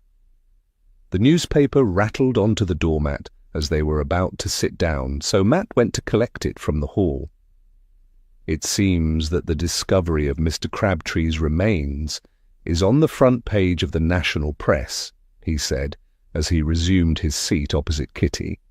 She glanced at the newspaper. "At least it isn't headlines, although I suppose it will be in the Torbay Herald later today. Perhaps that man who was snooping around the farm was a journalist after all." "It's possible, but it still seems strange that whoever he was didn't knock at the door, but tried to peer inside the house instead," Matt said as he helped himself to eggs and bacon from the dish. "True." Kitty poured her coffee. The incident had left her feeling unsettled and concerned. She could only hope that the police would make an arrest in the case soon, and everything would settle down again. They passed the rest of the day peacefully. Matt gave the information he had found in Plymouth to Chief Inspector Greville, and said they looked forward to seeing him and Mrs. Greville at the Carter's house later. "You did get some flowers for us to give to Mrs. Carter?" Kitty asked her husband, as she finished tidying her hair, ready for their evening out. "There's a bouquet of pink roses in the kitchen sink," Matt assured her. "I have their Christmas gifts all wrapped and ready." Kitty checked her appearance in the dressing-table mirror before turning on the stool to assist her husband with his cufflinks. She had some chocolates for Mrs. Carter and a box of his favourite cigars for her husband. Matt obediently held out his hands so she could insert the gold cufflinks into his shirt. "Wonderful. It should be a nice evening. The Carters always host good parties. They have an excellent cook." "I just hope that Bertie behaves himself while we are out," Kitty remarked dryly as she completed her task. When they pulled up near Dr. and Mrs. Carter's house in Torquay a little later, the drive was already full of cars, and the street parking was also quite crowded. Kitty managed to squeeze her small car into a spot and joined Matt to cross the road, linking her arm through his. She was relieved she had elected to wear her sable fur coat over the thin, ruby silk evening gown, as ice was already beginning to form on the edges of the leaves in the shrubbery. A smiling uniformed maid met them at the door to take their coats before they carried on through to the large drawing-room at the rear of the double-fronted Victorian villa. Kitty handed over the bouquet Matt had bought and the carefully wrapped Christmas gifts. "Matthew, Kitty, how wonderful to see you both. You shouldn't have brought gifts too." Mrs. Carter swept towards them as they entered the busy drawing-room. Her round, pretty face wreathed in smiles as she kissed their cheeks and encouraged them to go to the cocktail bar in the corner of the room to get drinks. The room was decorated for the season with gaily coloured paper chains suspended from the high ceiling and sprigs of mistletoe hanging up around the room. A large Christmas tree stood in the corner near the French windows. The branches were barely visible through the layers of tinsel and baubles. There were a few couples there who they had met before at other parties given by the genial doctor and his wife. Kitty greeted several of them, wishing them a Merry Christmas as they went to claim a cocktail from their host. Chief Inspector Greville was standing beside the gilt trolley which was laden with bottles. He was sipping a brightly coloured concoction somewhat morosely through a straw.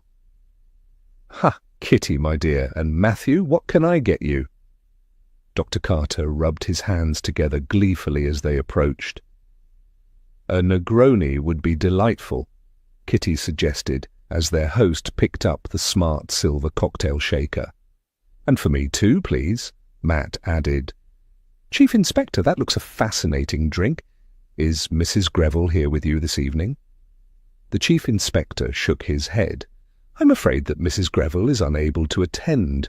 Her mother is unwell, so isn't able to stay with the boys." "Oh dear, what a shame," Kitty said sympathetically, as Dr. Carter rustled up their drinks and served them with a flourish. "Is Inspector Lewis attending?" Matt asked, as he surveyed the party, enjoying the music from the gramophone in the far corner of the room. Yes, indeed. He's bringing his young lady tonight, too. Dr. Carter beamed at them from his station behind the bar trolley. Yes, I believe he is walking out with my friend Miss Miller's cousin Betty, Kitty said. As she spoke, Inspector Lewis entered the room with Betty on his arm. Betty was dressed to impress in a midnight blue satin gown and faux pearls around her neck. Inspector Lewis appeared somewhat self-conscious. Mrs. Carter greeted them both and dispatched them in Matt and Kitty's direction to collect drinks. Ah, Inspector Lewis and Betty, is it? Dr. Carter smiled happily at his new guests. What can I get you both? Kitty and Matt greeted the new arrivals, while Inspector Lewis requested a whiskey and water for himself and a Negroni for Betty. He looked askance at the drink in the chief inspector's glass as Dr. Carter busied himself once more with the cocktail shaker. You must be exhausted, Betty. I suppose you've been on your feet all day at Alice's shop, Kitty said sympathetically. Not half. I think every mother in Paynton has been in to buy baby garments, or to pick up mending or alterations. Our Alice will be seeing ribbons dancing in front of her eyes tonight she's hemmed that many party frocks, Betty replied with feeling. How long have you been walking out with Inspector Lewis here? Kitty asked as Dr. Carter handed Betty her drink. Oh, me and James have been seeing each other for about 3 or 4 months now. It's been a bit tricky with him being in Exeter for a while, but now he's back in Torquay it'll be easier, Betty said with a smile. Inspector Lewis accepted his whiskey and water, looking even more self-conscious at being the subject of the conversation. How did you both meet? Matt asked. You'll laugh at this, Betty said, nudging the inspector's arm gently with her elbow. I was in Exeter, near the cathedral on the green, when all of a sudden this blooming great pigeon flies at me out of nowhere. I was completely taken by surprise and tried to bat it off with my handbag. James here was walking past and I accidentally clocked him right in the face. I was that embarrassed, but he was ever so nice, calmed me down and took me for a cup of tea in one of the cafes. I knew we'd met before, but it took us a while to recall when it was. It was when the beauty pageant was on in Dartmouth for the Jubilee. Quite a knight in shining armour. Kitty was enjoying the spread of pink appearing across Inspector Lewis's face as Betty told her story. How were matters progressing in the Crabtree case? Dr. Carter asked. I see it made the newspapers today. He glanced at the 2 policemen. It's taking some time to track down the people from the original case files who were interviewed when he first went missing, Chief Inspector Greville said. I can't believe as you found a body at our Alice's house. I said to James here as my aunt would go spare when she found out, Betty remarked, before taking a large gulp of her cocktail. I had just started in service when it happened, and that Mr. Crabtree went missing. I was working for Lord and Lady Massey at Seacliff House. I started there just after the robbery, you know, when all those jewels was pinched. Goodness, Betty, I didn't know that, Kitty said. Oh, yes, it was the talk of the place. The servants' hall was full of it. The rumour was that the bloke what went missing had something to do with the robbery. Horace, his lordship's valet, he said he'd heard as Lord Massey wanted Thomas Crabtree out, and had asked the land agent to deal with evicting him. That's when they found as he'd done a bunk. Except he was lying dead as a doornail all this time in our Alice's old piggery, Betty said. Horace reckoned as Crabtree had double-crossed the others what had stolen the jewels, and they was probably hidden somewhere around the farm. A most interesting theory, my dear. Dr. Carter's eyes were twinkling with amusement. It'd be a lark if our Alice were to find them as well after all these years, Betty said, giving Inspector Lewis's elbow another playful nudge. It would indeed, Chief Inspector Greville agreed. Do you think as they could be hidden someplace around there? Betty asked. I mean, they haven't ever turned up, have they?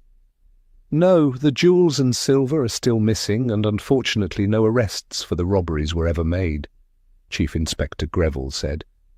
Mrs. Carter approached them. I do hope you aren't all talking shop. Poor Kitty and Betty will be bored rigid. Now I rather think dinner will be ready, so we should start to go through, my dear. She looked at her husband. Dr. Carter gave them all an apologetic smile and joined his wife to lead their guests into the dining room. The dinner table had been pulled out to its full extent for the evening and was immaculately dressed in crisp white damask table linen with a large poinsettia centerpiece. The silver candelabras were trimmed with red berried holly around the bases, and red crepe paper crackers were at every place setting. The silverware gleamed in the light of the fat white wax candles and the glittering crystal chandelier. Matt and Kitty were seated opposite Inspector Lewis and Betty, while Kitty had Chief Inspector Greville on the other side of her. Once they were all seated, Dr. Carter tapped a spoon against his crystal water glass to gain the attention of everyone at the table. Welcome, dear friends, to our annual pre-Christmas dinner. I have been instructed by my good lady wife to lead you all in saying grace. Once the short and simple grace had been said, the Carters' servants began to serve the first course of French onion soup. Chief Inspector Greville's morose mood appeared to have lifted at the sight and scent of the aromatic cheese-topped first course. Inspector Lewis informed me that you had an unpleasant encounter yesterday with someone at Miss Miller's farmhouse. Chief Inspector Greville glanced at Kitty as he smothered creamy yellow butter in a thick layer on his bread roll. Yes, I didn't see his features, unfortunately, but hopefully he has sore fingers. Kitty kept her tone low to match the Chief Inspector's as she inserted her silver spoon into the fine china soup bowl. So I understand. A poker was involved, I hear. Chief Inspector Greville's lips twitched upwards beneath his moustache and Kitty's cheeks pinked. Perhaps it might make him easier to find with an injured hand, she suggested. Chapter 13. The rest of the dinner party passed off in a pleasant manner. The food, as always, was delicious, a perfectly roasted joint of pork with applesauce, followed by flambéed bananas, which had Kitty fearing for the safety of the paper chains. Although Matt was forced to come to her rescue when she was cornered by one of the junior doctors who worked under Dr. Carter. She had endured 20 minutes of a lecture on the intricacies of pathogens when Matt spotted her distress. By this stage, everyone was back in the drawing room and the furniture had been rearranged to permit dancing. Kitty gratefully accepted Matt's hand and they joined Betty and Inspector Lewis and another two couples on the compact makeshift dance floor. Kitty made a mental note to tell Alice how enamoured the inspector appeared to be with her cousin. Certainly she was seeing a very different side to the often rude and snappy policeman this evening. He was almost jovial under Betty's mellowing influence. It was late when they returned home, and she had been concerned that Bertie might well have been up to mischief whilst they had been away.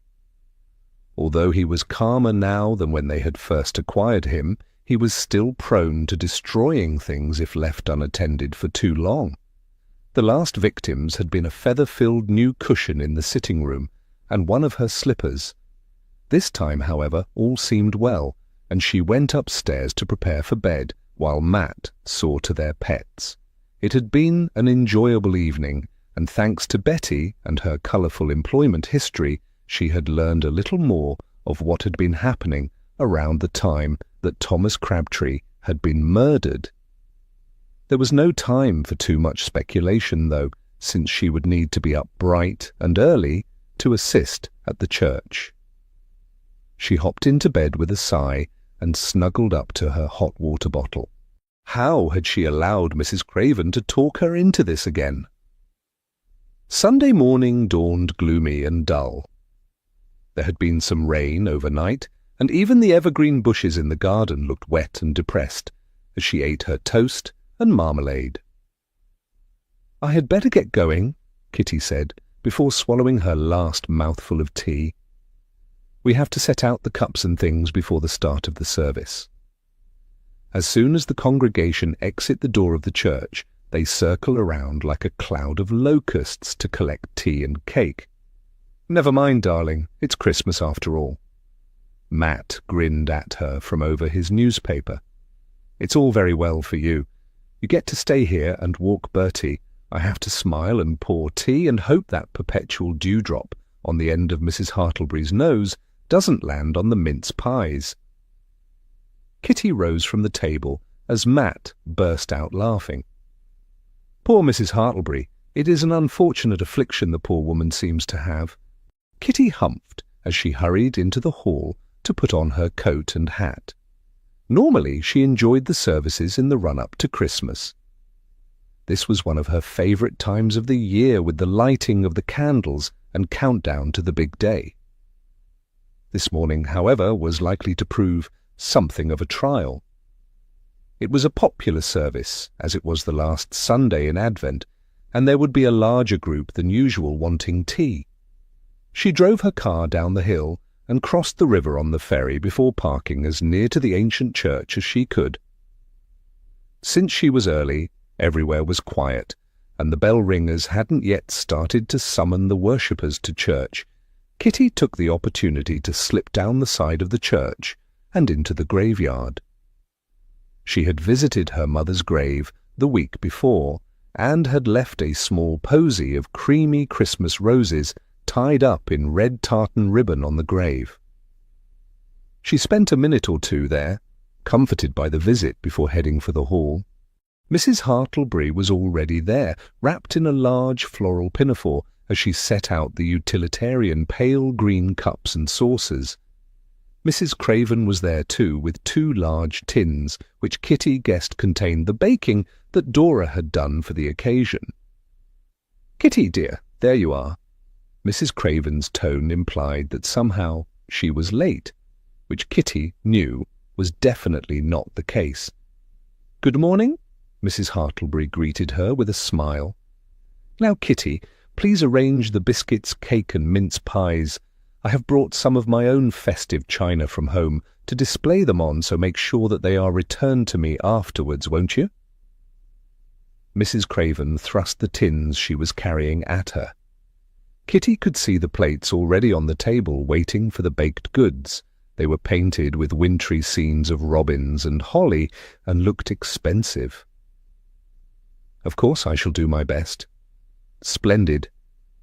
Now I have arranged for another couple of ladies to assist you after the service. The children will require orange juice and biscuits. Don't let the Pinkerton boy steal more than his fair share." Mrs. Craven adjusted the collar of her fur coat, the diamond brooch on her lapel, on show as usual. "I shall see you after the service. I must just go and have a word with the vicar."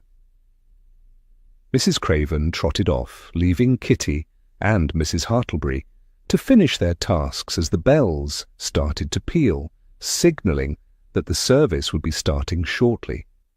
Once the cakes, biscuits and mince pies were set out and the kettles filled, Mrs. Hartlebury locked the door to the hall and they hurried into the back of the church. Once seated on a pew at the rear of the church, Kitty relaxed and breathed in the timeless scent of flowers and candles. Near the altar, a large decorated Christmas tree stood beside the Advent scene. The painted wooden figures were placed on the straw-strewn floor, patiently awaiting the arrival of baby Jesus in a few days' time.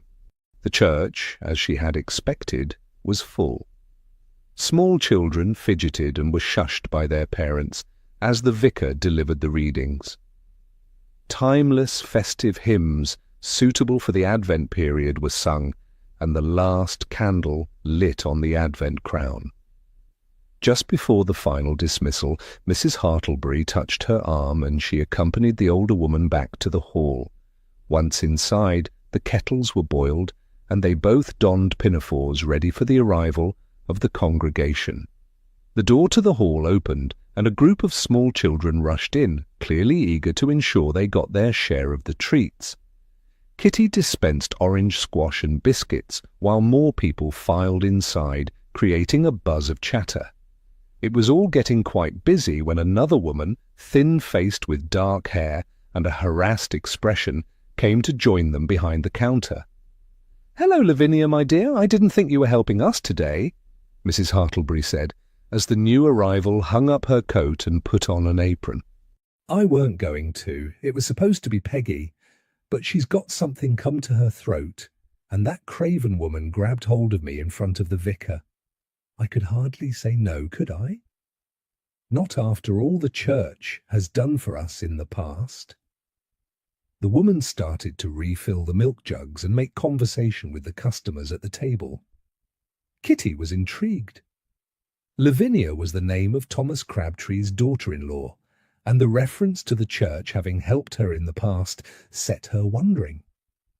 She was prevented from asking any questions for the time being, since they were rapidly running out of clean cups, so she had to go around and collect crockery to wash it up in the kitchen. Another older woman arrived to assist at the counter, breathless and apologizing for being late. Lavinia came to help dry the clean cups and saucers. "Phew, it's busy out there today," Kitty remarked conversationally as Lavinia picked up a tea towel. "I swear as half of them weren't in the service." "They just come for the tea and cake," Lavinia said. "The run-up to Christmas is always busy." Kitty deposited more clean saucers onto the wooden draining board. "I'm glad to be in here, as they can't all be asking questions and nosing about," Lavinia said as she stacked some freshly dried cups. "Oh, about your father-in-law, you mean?" Kitty asked. Lavinia shot her a look. "You've heard about it and all, then. I think most of Dartmouth has by now. They found his body at last buried in the old piggery at his farm. He could have stayed buried there for all I care. Best place for him. Now I suppose we'll be put to the expense of a funeral, more money as we don't have." "You didn't get on then?" Kitty kept her tone casual. "Get on with that miserable, dishonest old skinflint. He nearly sent us to the poorhouse and made me a widow. If I knew who'd killed him, I'd shake them by the hand and give them half a crown." Lavinia spat the words out. She paused as if to collect herself. "That doesn't sound right, Christian, does it? But he was a terrible man." "It must have come as a dreadful shock, him being found after all these years," Kitty said as she placed more soapy cups on the board. "It certainly was. My poor husband went as white as a sheet. I thought he was going to pass out when the police came to the door," Lavinia said. "Do they know who may have killed him?" Kitty asked as she released the plug from the sink. "There's probably a queue stretching from here to Paynton. He owed some folks money, and then, of course, everyone thinks as he was involved in those robberies." Lavinia shook her head. "He were a right bad lot." The hall was starting to thin out now, and the plates of baked goods were empty. Kitty gathered them up and washed them, carefully setting them aside to return to Mrs. Craven. Lavinia went out with a tray to fetch more of the dirty crockery, while Kitty ran fresh water into the sink. Mrs. Hartlebury set a cup of tea and a mince pie down beside Kitty and put one for Lavinia. "I saved us all one of these. Dora is a wonderful hand with pastry, and I don't see why those greedy gannets should have ate everything, and the workers have naught," Mrs. Hartlebury said, the dewdrop wobbling perilously on the end of her nose. "Thank you, that's very kind." Kitty smiled gratefully at her fellow volunteer. The other lady had already departed, and Mrs. Hartlebury started to wipe down the tables as she talked to the stragglers. Lavinia returned with a heavy tray of crockery. "That's the last of the crocks," she said, her eyes lighting up at the sight of the tea waiting for her. "Mrs. Hartlebury saved us a mince pie," Kitty said. "She's a good egg." Lavinia ate her mince pie like a starving woman as Kitty plunged her hands back into the sink. Have mine too, if you like. I prefer fruitcake, but don't tell Mrs. Hartlebury. I don't want her to feel I didn't appreciate the thought, Kitty said. She did like mince pies, but she suspected that money and food was tight in Lavinia's household, and a home-baked mince pie was a rare treat for the woman. Oh, tar ever so. Lavinia pounced on the pie and ate it with relish before resuming drying the remaining crockery and stacking it in the cupboards. I didn't catch your name. Kitty Bryant, she smiled at Lavinia. You from the Dolphin Hotel? Yes, I used to work there for my grandmother, Kitty confirmed. I thought as I knew your face. Did the Craven woman get you to do this as well? I don't think I've seen you in here before, Lavinia asked. She did, and I have helped out in the past, but usually she collars me for jumble sales and summer fetes, Kitty said, with feeling as she washed the milk jugs. I'm not posh enough for them jobs. Lavinia gave Kitty a sympathetic smile. I don't think I am really, Kitty admitted. She certainly never felt as if she was, even if her cousin was a lady. Kitty had been just a hotelier and was now a private investigator, which reminded her she should ask more questions. It was queer what happened to your father-in-law. When did you and your husband last see him alive? Kitty asked. Lavinia gave a short laugh. William was in bed seriously ill. His old man had been to see him about 2 weeks before he went missing. I found out after the crafty old devil had taken every last penny we had in the house. He already owed us money, and that was the last straw. I mean, robbing a family when a man could have been on his deathbed. I weren't well myself, and our Ginny, our eldest, she was only 2 months old. I saw him 2 days before he disappeared. The police reckoned I might have been one of the last ones to see him alive. I run into him at the market. I had the baby with me. I begged him for the money back as he owed us. Told him how sick his son was and we had nothing in the house. Lavinia's voice tailed off and she blinked unshed tears from her eyes before dabbing at them with the corner of the linen tea towel. I'm sorry, Kitty said. I didn't mean to distress you. Lavinia shook her head. No, it's all right. I mean, everyone knows, as I yelled at him.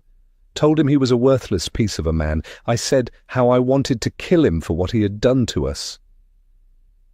That must have been awful. Kitty could only imagine how distressed and desperate the woman must have felt. It was. So I've told William his father can have a pauper's funeral. He got enough from us when he was alive. I'll not spend a brass farthing on him. Now he's dead, no matter what anybody thinks. Lavinia dried the last of the crockery as Kitty pulled the plug from the sink once more. I can understand how you feel. Kitty dried her reddened hands on Lavinia's tea towel before the woman folded it ready for Mrs. Hartlebury to take with her. It's not like we've spare money lying around. There's 4 children in the house now, and William's work is slow this time of year. Then he bloomin' well went and injured himself on a job yesterday. Lavinia removed the apron from around her narrow waist. Kitty could see that the woman's dress, although clean and pressed, bore the signs of mending on the cuffs and wear on the waist. What does your husband do? Gardening and handyman repairs. Spot of painting and carpentry. He hurt himself getting a tree root out. Are we all done? Mrs. Hartlebury bustled in as Kitty removed her own pinafore and went to collect her hat and coat from the hooks. All finished, Lavinia said. Splendid. Thank you both so much for your help. Mrs. Hartlebury beamed at them. That's all right, Lavinia said. Now, I saved a few biscuits for your children, my dear. Mrs. Hartlebury thrust a small package into the pocket of Lavinia's shabby coat. The woman blushed. Thank you, Mrs. Hartlebury. You're too kind.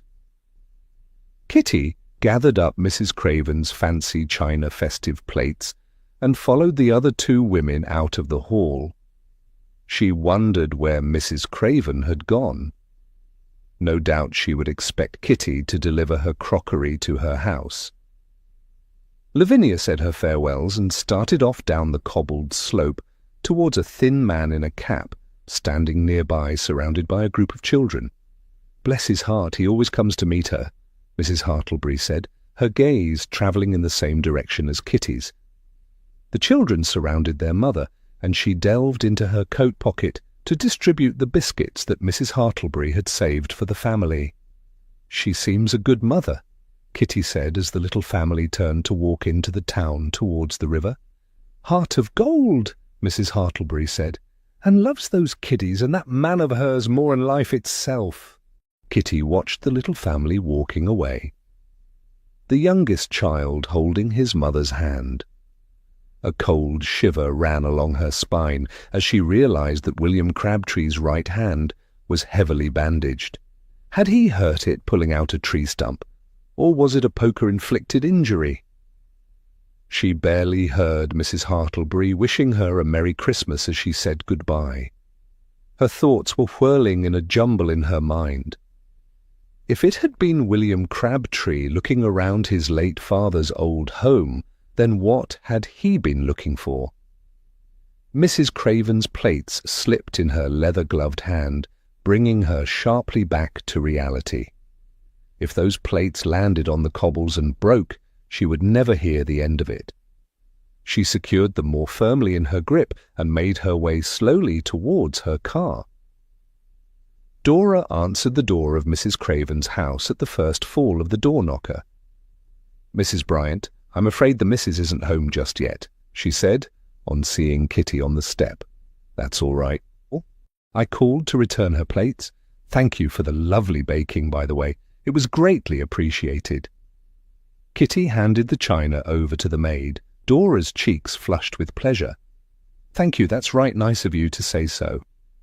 I thought I should bring these back straight away in case of accidents." "I was washing up with Mrs. Lavinia Crabtree, the daughter-in-law of the man who went missing at Midwinter Farm," Kitty said. "I heard he had been found at Mr. Potter and Miss Miller's new house. Terrible thing, although not too surprising, I suppose, since no one had heard of him after all this time." Dora clicked her tongue. "Do you know much about his son, William?" Kitty asked. She knew Dora knew most people in Kingsware and Dartmouth. Since Lavinia had said William was a gardener and handyman, it seemed sensible to think Dora might know more about the family. "He's different from his father. A quiet sort of a chap. Never been very healthy, does bits of gardening and such. Lavinia is the one who keeps them all together. She takes in washing hard-working girl she is." Dora shivered as she spoke, and Kitty suddenly became conscious that she was keeping the maid on the doorstep. "Thank you, Dora. I'm sorry to keep you out here in this beastly cold. I'd better be off before Matt wonders where I've gone." Kitty said goodbye and drove back to Churston in a thoughtful mood. Chapter 14. Robert and Alice arrived promptly at Kitty's house at 3:30. Robert, smart in his grey Sunday best suit and navy tie, looked apprehensive. Alice was in a neat, pale green-coloured two-piece which she had designed and made herself. Her auburn hair was confined in a neat bun, and her eyes wide in her pale face. "Let me give you a hand with the sandwiches," Alice said as she followed Kitty into the kitchen. "Borrow Mrs. Smith's apron, then. Your clothes are too lovely to get jam or meat paste on them," Kitty said. Robert had accompanied Matt into the sitting-room, and Kitty could hear the low rumble of masculine voices as they talked. Bertie had naturally joined Kitty and Alice in the kitchen with the hope of a tasty treat falling his way from the tabletop. "I hope as this Mr. Pettifor can tell us some good things about the house," Alice said as she carefully cut the crusts from the sandwiches and placed the dainty triangles on the tiered china stand. "I'm sure he will. He sounded very pleasant on the telephone," Kitty said. "I don't know, what with whoever that man was that tried getting into the house and a body in the grounds. It just keeps playing over and over on my mind." Alice shrugged her shoulders unhappily. "I think I may know who it was that tried to peer in through the letterbox," Kitty said as she finished preparing the last of the savoury goods. "Oh, was it somebody from the newspapers, like the inspector thought?" Alice asked, her attention clearly caught by Kitty's words. "No, I believe it may have been Thomas Crabtree's son William." Kitty added a few slices of pork pie to the stand. She told her friend everything she had discovered at church that morning, as they set the dining table with a pretty embroidered festive tablecloth and napkins. "But what would he have been doing up there, after all this time?" Alice asked, as she placed the teacups on their saucers and arranged the milk jug and sugar bowl. "I don't know, but I intend to try and find out," Kitty said. "But he couldn't have killed his father, could he? You said his wife told you he was on death's door in bed when his father disappeared." Alice stood back from the table to admire their handiwork. "That's true. Chief Inspector Greville said the same thing, unless, of course, Lavinia was lying to cover for him." Kitty frowned and placed her decorated Yule log centerpiece on the table to give their tea the finishing touch. "I suppose that's possible. Do you think she was telling you the truth?" Alice asked, as she untied her apron. "She seemed to be. She was certainly very frank about her dislike of her father-in-law."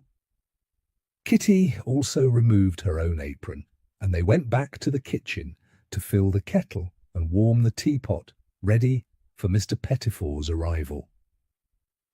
"Robert's being very good about all of this, but I know he's as worried as I am, really.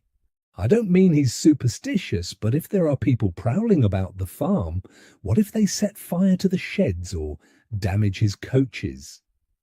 The frown on Alice's forehead deepened. "I don't think that would be the case. I just wonder if perhaps there is something in this story about the stolen jewellery. Perhaps they believe it's hidden on the farm somewhere. Finding Thomas Crabtree's body could have stirred up speculation," Kitty suggested. "That's what our Betty said.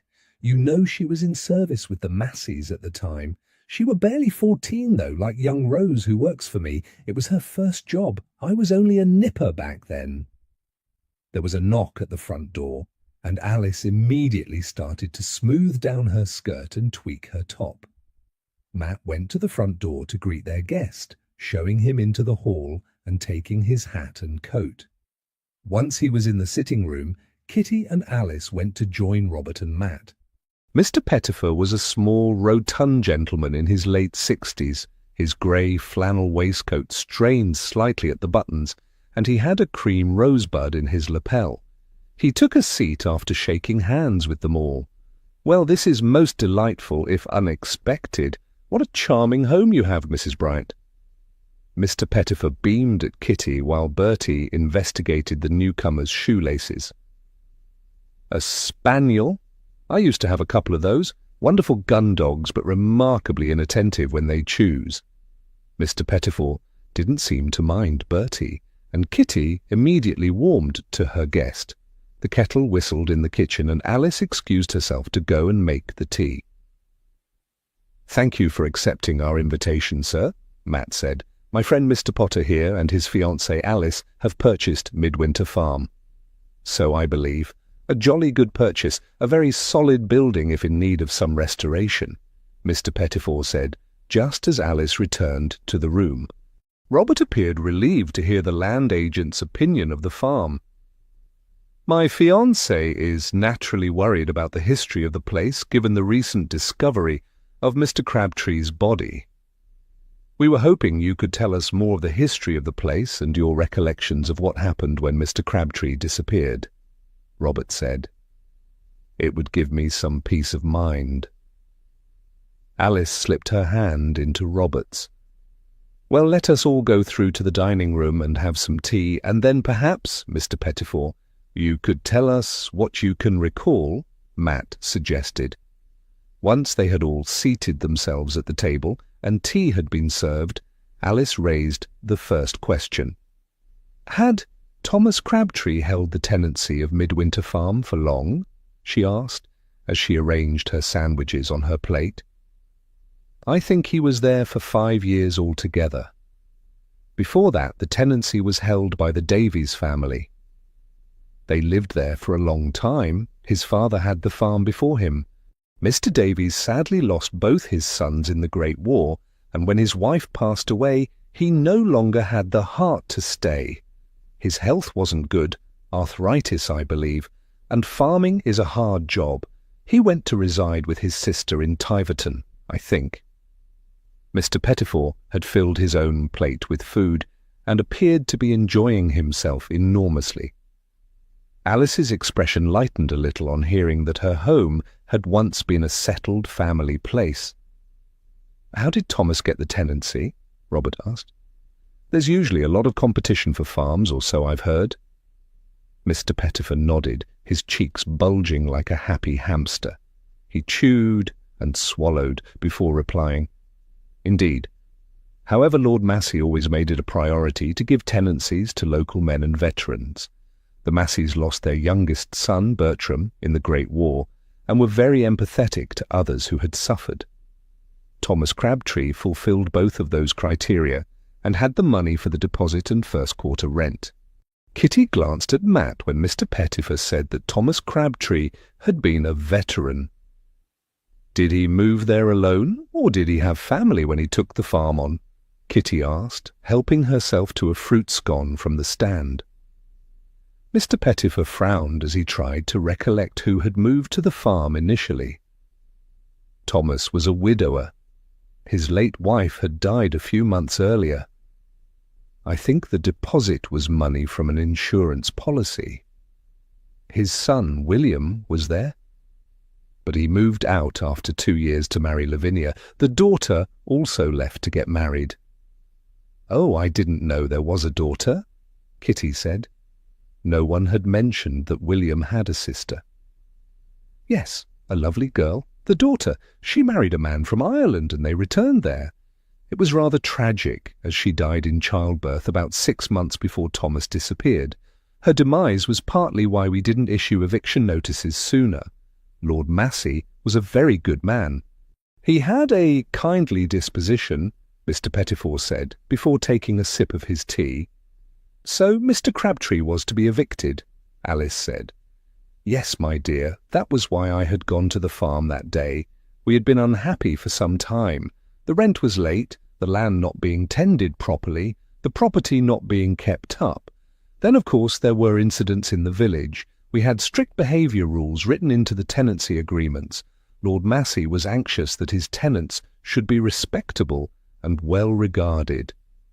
Kitty could see why Thomas Crabtree would have failed in all of those criteria.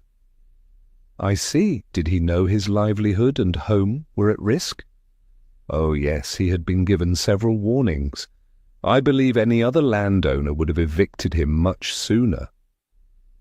Mr. Pettifor selected another slice of Christmas cake from the stand. "It must have been quite shocking for you to discover the farm abandoned," Matt observed. "It was. The dog's water dishes were quite empty when I entered the yard. I knocked at the front door with no reply, so I went around the back. My thought was to obtain water for the dogs if Thomas was out on the land. There is an old well in the orchard. The back door was slightly ajar, so I knocked and called Crabtree's name. Obviously I didn't get a reply, so I pushed the door open, thinking it was odd. It was a cold, dreary day, and I realized there had been no smoke coming from the chimney as I had approached." Kitty saw Alice shiver and look anxiously at Robert as Mr. Pettifor recalled what had happened that day. "The fire was out and the inside of the house was freezing cold. The table in the kitchen had supper half eaten, the knife and fork left on the plate, and half a cup of tea still there, as if he had just popped out for a minute. Except it had to have been longer than that for the fire to be out. I called out and went upstairs. I thought perhaps he had been taken ill, pneumonia or something. Everything upstairs was in its place, his razor in the bathroom, his clothes in his room. Nothing appeared out of place at all except Mr. Crabtree was missing." The crease that had formed on Mr. Pettifor's forehead deepened. "What did you do next?" Kitty asked. I then thought that maybe he had gone out to some emergency and might be lying injured someplace on the farm. I went back downstairs to fill the dogs' bowls with water and to give them some biscuits I found in the pantry. I realized then that the coat and cap Crabtree usually wore was still on a hook on the back of the kitchen door. Once I'd seen to the dogs, I went out and up to the highest point to look over the fields. It being winter, the land was bare, and most trees and hedges had lost their leaves, so it was easy to see the lie of the land. I could see no sign of him anywhere, so I went off to find a telephone. I had to go to a house just off the hill going down to Kingsware. Then I telephoned the police and Lord Massey to let them know what I'd found. I see, Matt said. Kitty thought the former land agent's account tallied well with what Chief Inspector Greville had told them and what they had seen in the reports. The police came, and obviously I told them what had happened. They searched the farm and the grounds, but could find no trace of the man. The weather was appalling by then, torrential rain and mist. There was still a small sum of change on top of the mantelpiece, and nothing seemed to have been taken. Mr. Pettifer paused and looked at Alice. I hope this is not distressing to you? There was no clue that he might have been killed. Nothing gory or horrid anywhere in the house or outside. I suppose I assumed that perhaps he might have been overcome in some way, and either met with an accident or perhaps done away with himself, and we had not found him. There are a lot of wild places around there. Mr. Pettifer shook his head sadly. No, not at all. It's very helpful, and it was nice to know that Midwinter Farm had been a loved and happy place in the past. Alice reassured him. It was indeed, my dear. The Davies family were very happy there, and it always had a very homely feel, Mr. Pettifer assured her. May I ask, Mr. Pettifer, we discovered Mr. Crabtree in the ruins of the old piggery. The stone wall had partially collapsed. Was it in use when he disappeared? Matt asked. Not for pigs, no. Mrs. Davies used to raise a couple of piglets a year in there for meat years ago. It was in a perilous state then. No, it was already going to rack and ruin when Mr. Davies left, but Crabtree had his chicken coop in there, Mr. Pettifer explained. Kitty looked at Matt. If chickens had been kept there, then Crabtree could have been lured from the farm by someone disturbing the hens. The farmer may have thought there was a fox, but then he would surely have taken his gun out with him. Matt's thoughts were clearly running on the same lines as her own. Did Mr. Crabtree own a shotgun? He asked. Mr. Pettifer's brows rose. Why, yes, he did, but the thing was he'd had it confiscated a few days before, after a huge drunken row down in the village. Words had been said, and there was some pushing and shoving. Arthur Malden, the pub landlord, banned Crabtree from the premises. Crabtree went to his cart and produced his gun, waving it around. A shot was fired into the air, and the constable took it from him, told him he was going to hang on to it, and he would have to go before the magistrates to see about getting it back. I discovered all this later, when the police came to see Lord Massey. This was all news to Kitty. No mention had been made anywhere in the reports about Crabtree having his gun confiscated. That must have been a big thing for a farmer. Oh dear, it sounds as if Mr. Crabtree had a great many enemies, Kitty said. I don't doubt it, Mrs. Bryant. He even treated his son very poorly. The lad was gravely ill at the time he disappeared, and I heard that he had borrowed money the family could not afford to lend, then refused to pay it back. Lavinia was ill herself, and their eldest was only a few months old. I understand the church took up a collection for them and saved them from eviction. Lavinia comes from a poor but respectable family, and they tried their best to assist them. I take it there was no sign that you noticed of the ground being disturbed in the old piggery? Matt asked. Alice bit her lip and Robert looked troubled. No, there was nothing. The ground was muddy and churned up. It was a wet autumn leading into winter. I suppose, too, that one good push on those old stone walls would have easily collapsed more rubble on top of any disturbed soil. No one imagined that he could have been buried there. Mr. Pettifor looked apologetically at Alice. No, I suppose they wouldn't. It certainly stirred up a lot of attention in the newspapers at the time, Kitty said. Oh yes, it was quite the 9 days' wonder, people comparing it to those poor missing souls from the Mary Celeste. One journalist tried to have a medium come to the farmhouse to do a séance. Lord Massey was livid and banished the lot of them. He'd not been happy with them since the theft of the family jewels and silver a few weeks before. He said they asked intrusive questions and tried to make out the robberies were an inside job. All nonsense, of course. There had been a number of thefts from high-class houses in the area. The police felt a London gang may have been involved, Mr. Pettifor said. Really?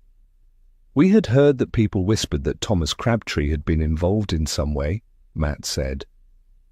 I believe that was the rumour after he vanished.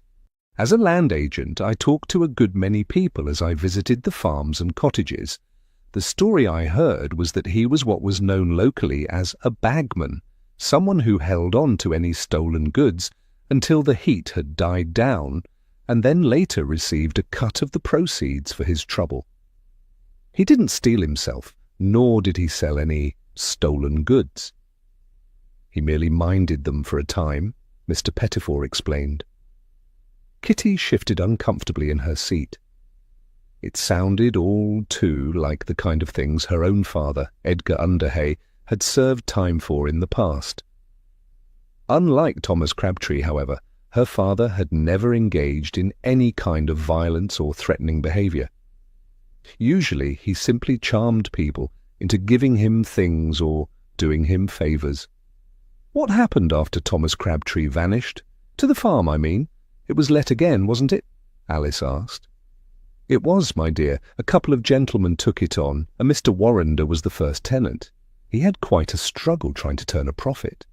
The economy was not good, and Crabtree had let the land go to rack and ruin. He gave it up, and a Mr. Horsley took it on. He did his best, but I don't believe he was cut out for the farming life.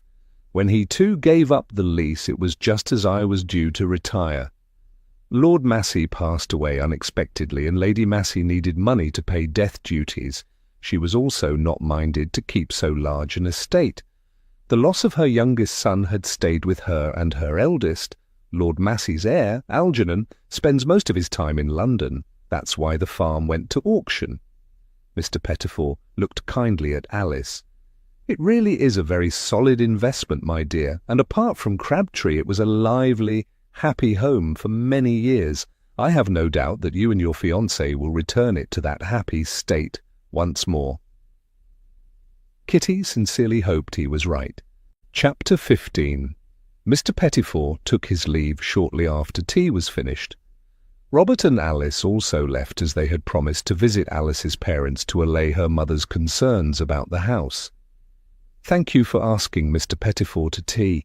He seems such a nice man, and my mind feels a bit easier now. I just hope as I can calm Mother down. She's been having conniptions ever since she heard about Mr. Crabtree's body being found, Alice said as Kitty showed her friend and her fiancé out. I'm sure Robert will help you to reassure her.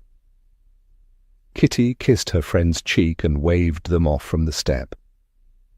Once their guests were gone, Matt helped Kitty to clear the table. They then set about washing all of the crockery so that Mrs. Smith would arrive to a clean and tidy kitchen early the next morning. Phew, that was a lot of information. Kitty handed her husband a tea towel. It certainly was. Mr. Pettifor appeared a nice gentleman, and at least now Alice feels a little happier, knowing the history of their house, Matt agreed, as he waited for Kitty to wash the first of the plates. It's all so strange, though, don't you think? The way this business about the jewel thefts keeps cropping back up.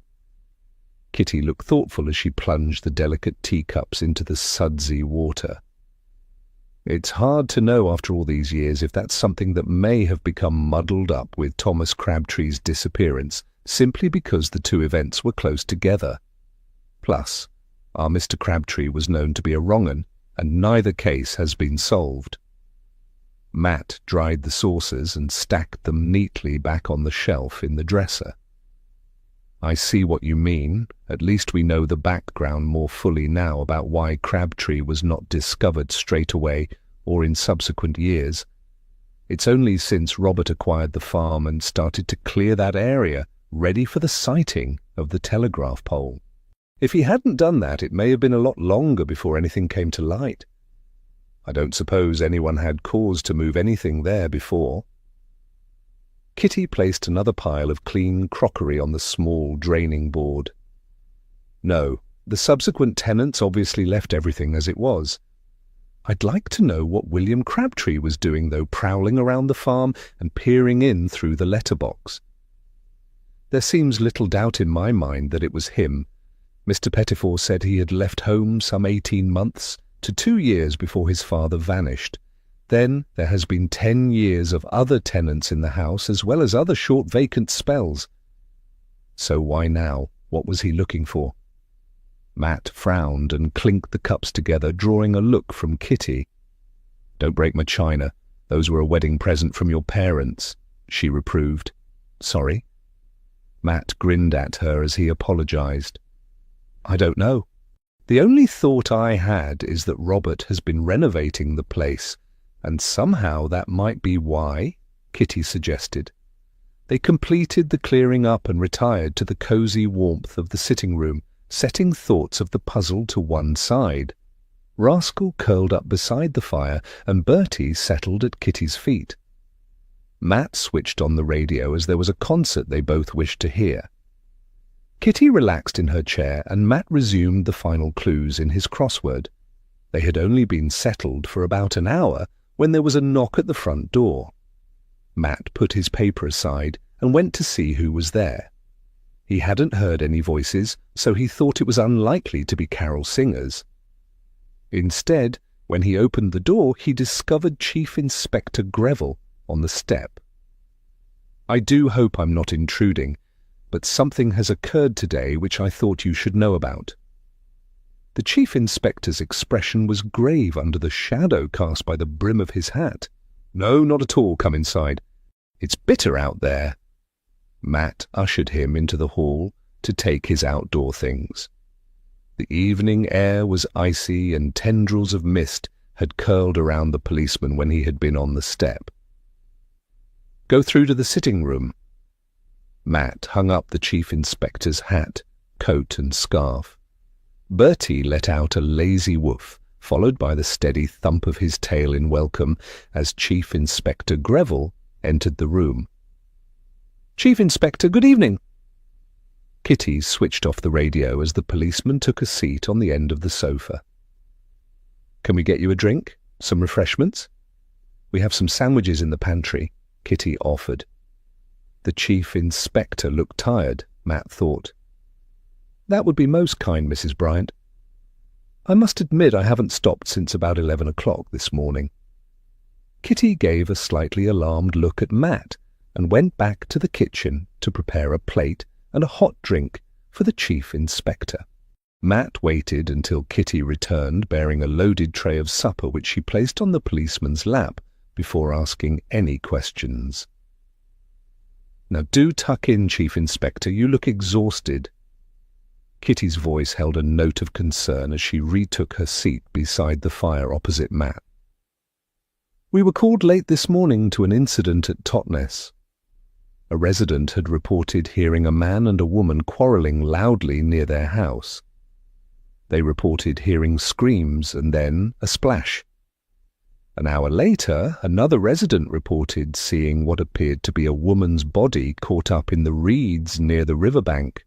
The local police there attended, and it was discovered after a while that the dead woman was Tilly Malden. She had been throttled and shoved into the Dart. Chief Inspector Greville paused to take a large bite of his sandwich. Bertie, who had changed his position to sit with his nose near the chief inspector's knee, looked hopeful at this break in case a sliver of pork pie might land his way. "Tilly Malden?" Kitty looked at the chief inspector. It took a little time to determine her identity as being a person of interest in the Crabtree case. She was well known to the local constabulary in Totnes, but there she went by Tilly Swan. She was a lady of the night, Chief Inspector Greville explained. "I see. That explains why she was hard to trace," Matt agreed. It was assumed at first that the quarrel that had been heard could have been Tilly arguing with one of her customers. It was only when one of the constables, who had known her from her time in Dartmouth, confirmed that she was in fact Tilly Malden, that we were called. Chief Inspector Greville picked up his tea, wrapping his hands around the cup as if to warm himself up. Matt saw Kitty shiver as if a chill had run along her spine. "We are still trying to track down her father to complete the formal identification of her body. There is no doubt that it's her, though. I recognized her when I saw her. A sad end." The chief inspector shook his head in sorrow. "Did anyone else see or hear anything that could identify who may have attacked her?" Kitty asked. "We've been interviewing people all day. There weren't many people around in that part of town." Chief Inspector Greville took a large draught of his tea, smacking his lips as he placed the cup back on the tray. "Do you think her death is connected to the Crabtree murder?" Matt asked. "It's hard to be absolutely certain, but it seems a rum coincidence that she's killed now just after his body has been discovered." The Chief Inspector took pity on Bertie and allowed him a tiny crumb of Scotch egg. "That's true." Kitty seemed to be thinking about what the policeman had just told them. Did the person who overheard the quarrel hear anything that could lead to the identification of the killer? Matt asked. There was something about the Chief Inspector's demeanour and his sudden arrival at their house that made him think there was more to the story. The policeman dabbed the ends of his moustache with the linen napkin Kitty had provided and put the now empty tray aside. Bertie subsided with a huff of disappointment as the Chief Inspector pulled out his trusty notebook. He flicked through the pages until he reached the one he wanted. The witness says he heard rising voices as if the couple were drawing closer to his house. His cottage is situated beside the river. Only a footpath separates it from the water, but the building is side on, so to speak. There is only the landing window that overlooks the path. The voices grew closer, and he became aware it was a quarrel. He broke off to clear his throat before continuing. "Do excuse me, a crumb of your housekeeper's most excellent pork pie." Now the witness said he heard a woman's voice say, "I know as you'd done it. You thought he had done you down." The man then said something like, "You know nothing, and had better say nothing." By this stage, the couple had moved further along the path, so the next sound was that of a woman screaming and a loud splash as if something or someone had gone into the water. The witness rushed out of his house onto the path to see if he could see anyone. He obviously feared the worst. The path was empty at this point. There are several tracks there that lead into the alleys of the town, the Chief Inspector explained. "That was when he reported it to the police?" Kitty asked. "Yes. He met one of the constables patrolling the town centre, and they headed back towards his home and looked together. Of course, the current had carried her downstream a little way by then until she was caught in the reeds. The tide is quite high at this point in the year when there's been a lot of rain on the moors. She was caught up by some tree roots, otherwise she would have been carried much further down, and possibly out into the estuary," Chief Inspector Greville said. "And shortly after this first incident, someone else spotted her body?" Matt asked. "That's correct." Chief Inspector Greville closed up his notebook and tucked it back inside the breast pocket of his jacket. "The content of that conversation is certainly most suggestive in the light of recent events," Matt said. He knew it didn't definitely connect Tilly's death to Crabtree's murder, but it certainly increased the possibility of a link. Inspector Lewis has increased his efforts to find Arthur Malden, and he has taken in Fred Smith once more for questioning, Chief Inspector Greville said. I suppose that is sensible. It will be interesting to see if he has an alibi for this morning, Matt said. Then there is William Crabtree, Kitty added. He was not in church this morning, so far as I know. Lavinia was assisting us with the tea after the service, and he came to meet her at midday with the children. His hand is bandaged, and I believe he may have been the man I hit with the poker when whoever it was tried the doors of the farm. If his hand is injured, though, he is less likely to have been able to choke Tilly Malden to death. I imagine she would have put up a fight, Chief Inspector Greville said. I take your point, however, Mrs. Bryant. He may be working in collusion with others. Kitty appeared relieved that the Chief Inspector was prepared to consider her suggestion. There is one other thing. Joshua Payne's ship has docked. He disembarked at 6 a.m. yesterday morning, Chief Inspector Greville said. Matt's brow rose at this. That was plenty of time for Payne to have arrived back at his mother's home. No doubt there would be a good many people eager to inform him of the discovery of his old enemy's body. But then what? Where did Tilly Malden fit into it all? I assume Inspector Lewis will also be interviewing Mr. Payne? Kitty asked. He's on our list, Chief Inspector Greville confirmed.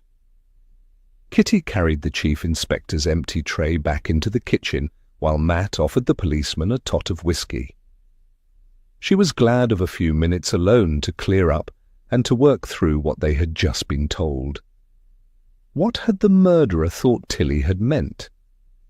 It had sounded as if the murder was connected to Crabtree, and that Tilly had known who had killed him. It had also sounded as if the motive for Crabtree's murder might have been connected to the jewel thefts. The reference to being done down suggested that Crabtree had once again swindled someone. Then again, if it were Joshua Payne or even William Crabtree, then she could have been referring to the money both men were reportedly owed. She went back into the sitting room, still mulling everything over in her mind. The Chief Inspector, having declined the whiskey, was preparing to take his leave. Thank you for your hospitality, Mrs. Bryant. It's most appreciated. I had better get off, or Mrs. Greville will be concerned. The Chief Inspector rose and headed for the hall. Matt followed after him to hand him his coat and hat. Thank you for keeping us informed on the case, sir. We appreciate it. I know Alice and Robert do too. Not at all. I am anxious to get this business resolved. I dislike having an unsolved case on my record, even though I was only a sergeant back then. Let's hope we can get to the bottom of the whole thing soon. Chief Inspector Greville put on his hat and tucked his thick, dark blue woolen scarf around his neck. I'll keep you abreast of any further developments. If you learn anything new, please make me or Inspector Lewis aware. Kitty and Matt agreed and waved the Chief Inspector off as he trudged out into the bitter cold mist to his car. Brr! Kitty shivered as the door was closed, and she was glad to scuttle back to the warm comfort of her fireside. That was quite a turn-up for the books. Matt dropped back down in his favourite armchair. What did Tilly know? And is it connected to Thomas Crabtree's murder? Kitty asked as Bertie resettled himself near her feet. I'm not certain. It may well be connected. It certainly appears that way to me. The timing of her murder may be coincidental, but we both know not to trust coincidences in these kinds of cases, Matt said. That's true. The other thing is, do we tell Robert and Alice about Tilly's death? Kitty asked. Her friend had seemed much happier after tea with Mr. Pettifer. It would be awful to start her fretting again. The newspapers probably won't report the murder until the police locate her father and tell him what's happened. Chief Inspector Greville and the other constable have provided the identification for the coroner. The papers may even report it using the name she was living under. What was it again? He looked at Kitty. Tilly Swan. I wonder why she chose that as her name, Kitty mused. To preserve her reputation in other places, perhaps? She may have wanted to keep her lifestyle from her father. Or she may have married or been living with a man called Swan at some point and taken his name, Matt said. So do you think it better not to say anything to Alice for now until we know more? Kitty asked. She disliked the idea of keeping something from her friend. However, she had no wish to unsettle Alice if it turned out that Tilly's demise wasn't anything to do with Thomas Crabtree's murder. I'll tell Robert if you like and discuss it with him. We can always let Alice know when we find out if her death is connected to Crabtree's murder, Matt suggested. Kitty nodded. Robert could decide if he thought Alice would wish to know right away, or if they should wait. It seemed to her that Alice should and would be told. The question was when would be the most opportune time. They just had to hope that Inspector Lewis didn't say anything to Betty in the meantime about the case. Chapter 16. Kitty was still turning everything over in her mind the next morning when her housekeeper arrived to begin the week's work. Good morning, Mrs. Bryant. Mrs. Smith had already started preparing breakfast by the time Kitty got downstairs. Bertie and Rascal had both been fed and attended to, and the scent of bacon and coffee was in the air. Good morning.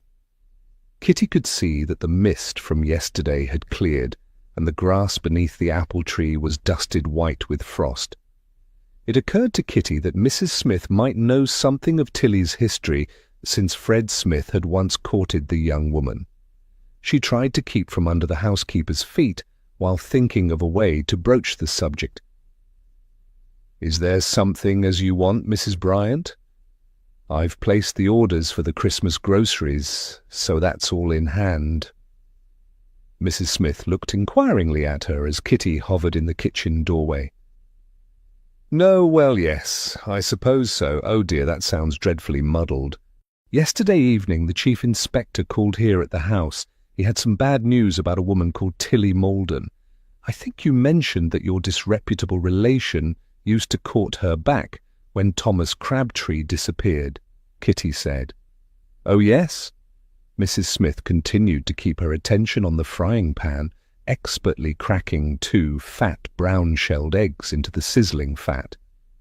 I wouldn't be surprised if you were to tell me as she'd come to a bad end. I'm afraid that is exactly what has happened. Did you know her then? Kitty asked. I met her once or twice when I caught the ferry, and she was hanging about after Fred. That was a good many years ago, mind you. She'd only be about 17 or 18. Very pretty, she was in a commonplace sort of way. Mrs. Smith lifted the bacon out of the pan to crisp while she finished frying the eggs. Why did you think she would come to no good? Kitty was curious to find out more. Had you seen her or heard anything of her since then? Heard? Well, for a start, she was hanging after Fred, which no respectable lass would ever do. There was always something a bit knowing about her.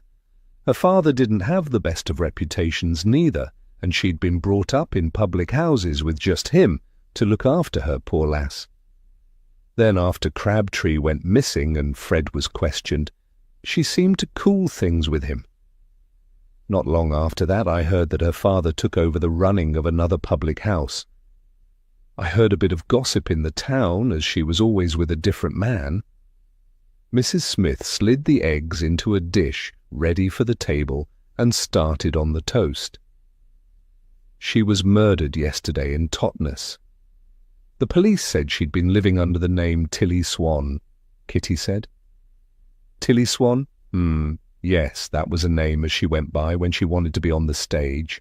She wanted to be an actress at one time. Fred reckoned, as she could sing too. I'd forgotten all about that. Like I said, I haven't seen or heard nothing of her for about 6 years now. Mrs. Smith cut the toast and placed it in the chrome-plated toast rack just as Matt came down the stairs. Kitty helped carry the breakfast things through into the dining room, while Bertie trotted back and forth, clearly hoping some bacon might find its way under the table. The housekeeper wished Matt a good morning and returned to the kitchen to allow them to eat their breakfast. "You look very thoughtful," Matt observed as he placed his linen napkin across his knees and helped himself to bacon. "I was asking Mrs. Smith what she could recall of Tilly Malden. She said Tilly had aspirations to be an actress and that Swan was a stage name." Kitty told him everything Mrs. Smith had said while she poured her coffee and added marmalade to her toast. "Well, that's one question answered." Matt added one of the eggs to his plate and started to eat. "And dozens more still unanswered," Kitty said. "I feel so stuck at the moment. I feel as if we should be doing something to try and solve this case, but the police seem to have all the angles covered and we are not party to anything they discover." It really was most frustrating. It was good of Chief Inspector Greville to keep them informed, but she longed to be out, talking to people and trying to put the pieces together herself. "I know what you mean. Perhaps we should leave the murder to the police for now and focus our attention on the jewel thefts. It would be useful if we could prove or disprove a link between the two," Matt suggested. Kitty immediately brightened up. "You clever old thing. Yes, you're right. I wonder who we could speak to about those." Betty said she joined Lord Massey's household shortly after the thefts. She would know the names of some of the staff at the house. Perhaps we could track some of them down and see what they recall. Matt smiled at Kitty's enthusiasm. "Betty usually has Mondays off. She will probably be at home. We could call there after we finish breakfast. She is not an early riser when she doesn't have work, so I dare say we will find her in."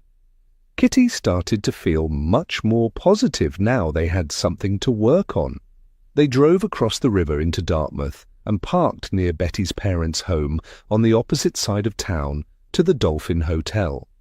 Here the houses were a jumble of whitewashed cottages that led up the hillside, linked by steep alleyways. When Betty had left her last service post to go and work for Alice, she had moved back to live with her parents. Since she was an only child and the apple of their eyes, this was not an unwelcome move. Betty's parents' house was a neat white cottage in the centre of a row with a holly wreath fastened to the door. Kitty raised a leather-gloved hand and rapped the polished brass door knocker. After a minute or two, Betty answered, dressed in a smart blue dress and standing sleepy-eyed in the doorway. "Kitty, Matt, this is a surprise. What brings you here? Is Alice all right?" Alarm flitted across her pretty face. "Alice is fine. This is about another matter that we thought you might be able to assist us with," Kitty said. Relief replaced panic on the girl's face, and she invited them into the house. "Come inside. You had me worried for a minute there."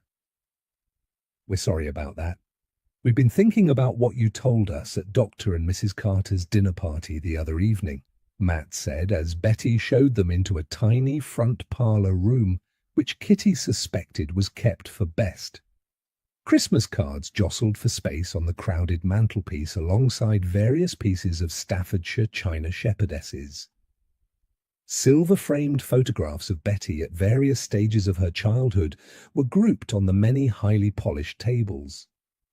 A small Christmas tree stood on a crimson velvet clothed table in the window, and the air smelt of pine and beeswax. "Oh, what was that then?" Betty asked as she perched on one of the overstuffed chenille-covered armchairs. "You said your first job was at Lord and Lady Massey's house, and you were there just after the robbery. The one where the jewels were stolen and the silver," Kitty said. "That's right. I was fresh out of school, just turned 14. It was still the talk of the servants' hall when I started. The Masseys had offered a big reward, but no one hadn't come forward," Betty said. "Do you know which staff were in the house when the robbery occurred?" Matt asked. Betty's brow crinkled. The Masseys were away in London and had took their valet and Lady Massey's maid and the governess with them. If I remember right, there was only the butler, old Mr. Hodgett, and Mrs. Clark, the cook, in the house. The maids lived out then, and the gardeners obviously had cottages nearby. Mrs. Clark was as deaf as a post, so she wouldn't have heard nothing. Mr. Hodgett claimed as he didn't hear nothing neither. He said as he found the safe open and the silver missing the next morning. Wasn't there a rumour that the robbery could have been an inside job? Do you know if the police believed the staff? Matt asked. Well, they was both still working for the Masseys when I went there, so I suppose they must have been telling the truth, or they'd have given them their cards. They was both very respectable people and good to me. I don't know how it could have been an inside job. One of the gardeners told me as the glass had been broke on the back door to the scullery, and that's how they got in. I don't know how they managed to crack the safe, though. I was only a kid when I was there. Betty gave an apologetic shrug. Do you know if Mr. Hodgett still lives locally? I presume he is retired from service now that Lady Massey lives mostly in London? Kitty asked. Yes, he lives just down the road from you in one of the workers' cottages near the windmill on the far side of the common. Lady Massey gave him a life tenancy when he left her service. He'd been with them for 40 years. I saw him not long ago in town and spoke to him, Betty said. Kitty thought that if the robbery had been an inside job, then Mr. Hodgett was an unlikely suspect. The Masseys clearly hadn't blamed him for the robbery. Betty provided a description of which cottage belonged to the former butler. Here, does my James— I mean Inspector Lewis know as you're looking into this robbery? Betty asked suddenly. Kitty looked at Matt. Chief Inspector Greville is aware we are working on Alice and Robert's behalf, and we have his full blessing and permission to find out whatever we can that could help the police, Matt replied. I can see why our Alice is uncomfortable about moving into that house if this murder business doesn't get sorted, Betty admitted. The wedding's not that far away now, and it'd be nice if it was all wrapped up by then. Do you think that man's death was to do with this robbery? Is that why you're asking questions about it? We don't know, and neither do the police. There may be a connection, or it may just be a story that someone at the time dreamt up, Matt said. Oh, well, we all know what gossip can be like around here, Betty agreed, with a slightly superior air. Thank you for your help. I know Alice appreciates everyone who is working on this. Kitty rose, ready to take her leave. Matt followed suit. Kitty was eager to track down this Mr. Hodgett to hear his recollections of the robbery. Perhaps there might be a clue to link it to Mr. Crabtree and Tilly Malden's deaths. Betty stood too, ready to walk them to the door. Well, I hope she does. My James is so busy working on all of this, I've hardly seen him except at Dr. Carter's house and one trip to the pictures. I hope as he gets some time off at Christmas, Mother has asked him to dinner. She smiled as she spoke, her tone vaguely triumphant. That sounds lovely. I expect otherwise he would be on his own in his lodgings. His family is all still in Yorkshire, I assume? Kitty said. They had first met Inspector Lewis at her cousin Lucy's wedding in that county. That's right, although the chief inspector had asked him to theirs. He went there last year. Betty led the way to the front door. Is it serious then, you and Inspector Lewis? Kitty asked archly as she stepped out onto the pavement. It's early days, but I think he might be Mr. Right. Betty blushed as she spoke. Matt had followed Kitty out, and he raised a slightly inquiring eyebrow in Kitty's direction. Kitty had heard this from Betty before, about various gentlemen she had courted. Betty had 2 previous engagements under her belt already that she had ended, but she smiled at the girl. I do hope so.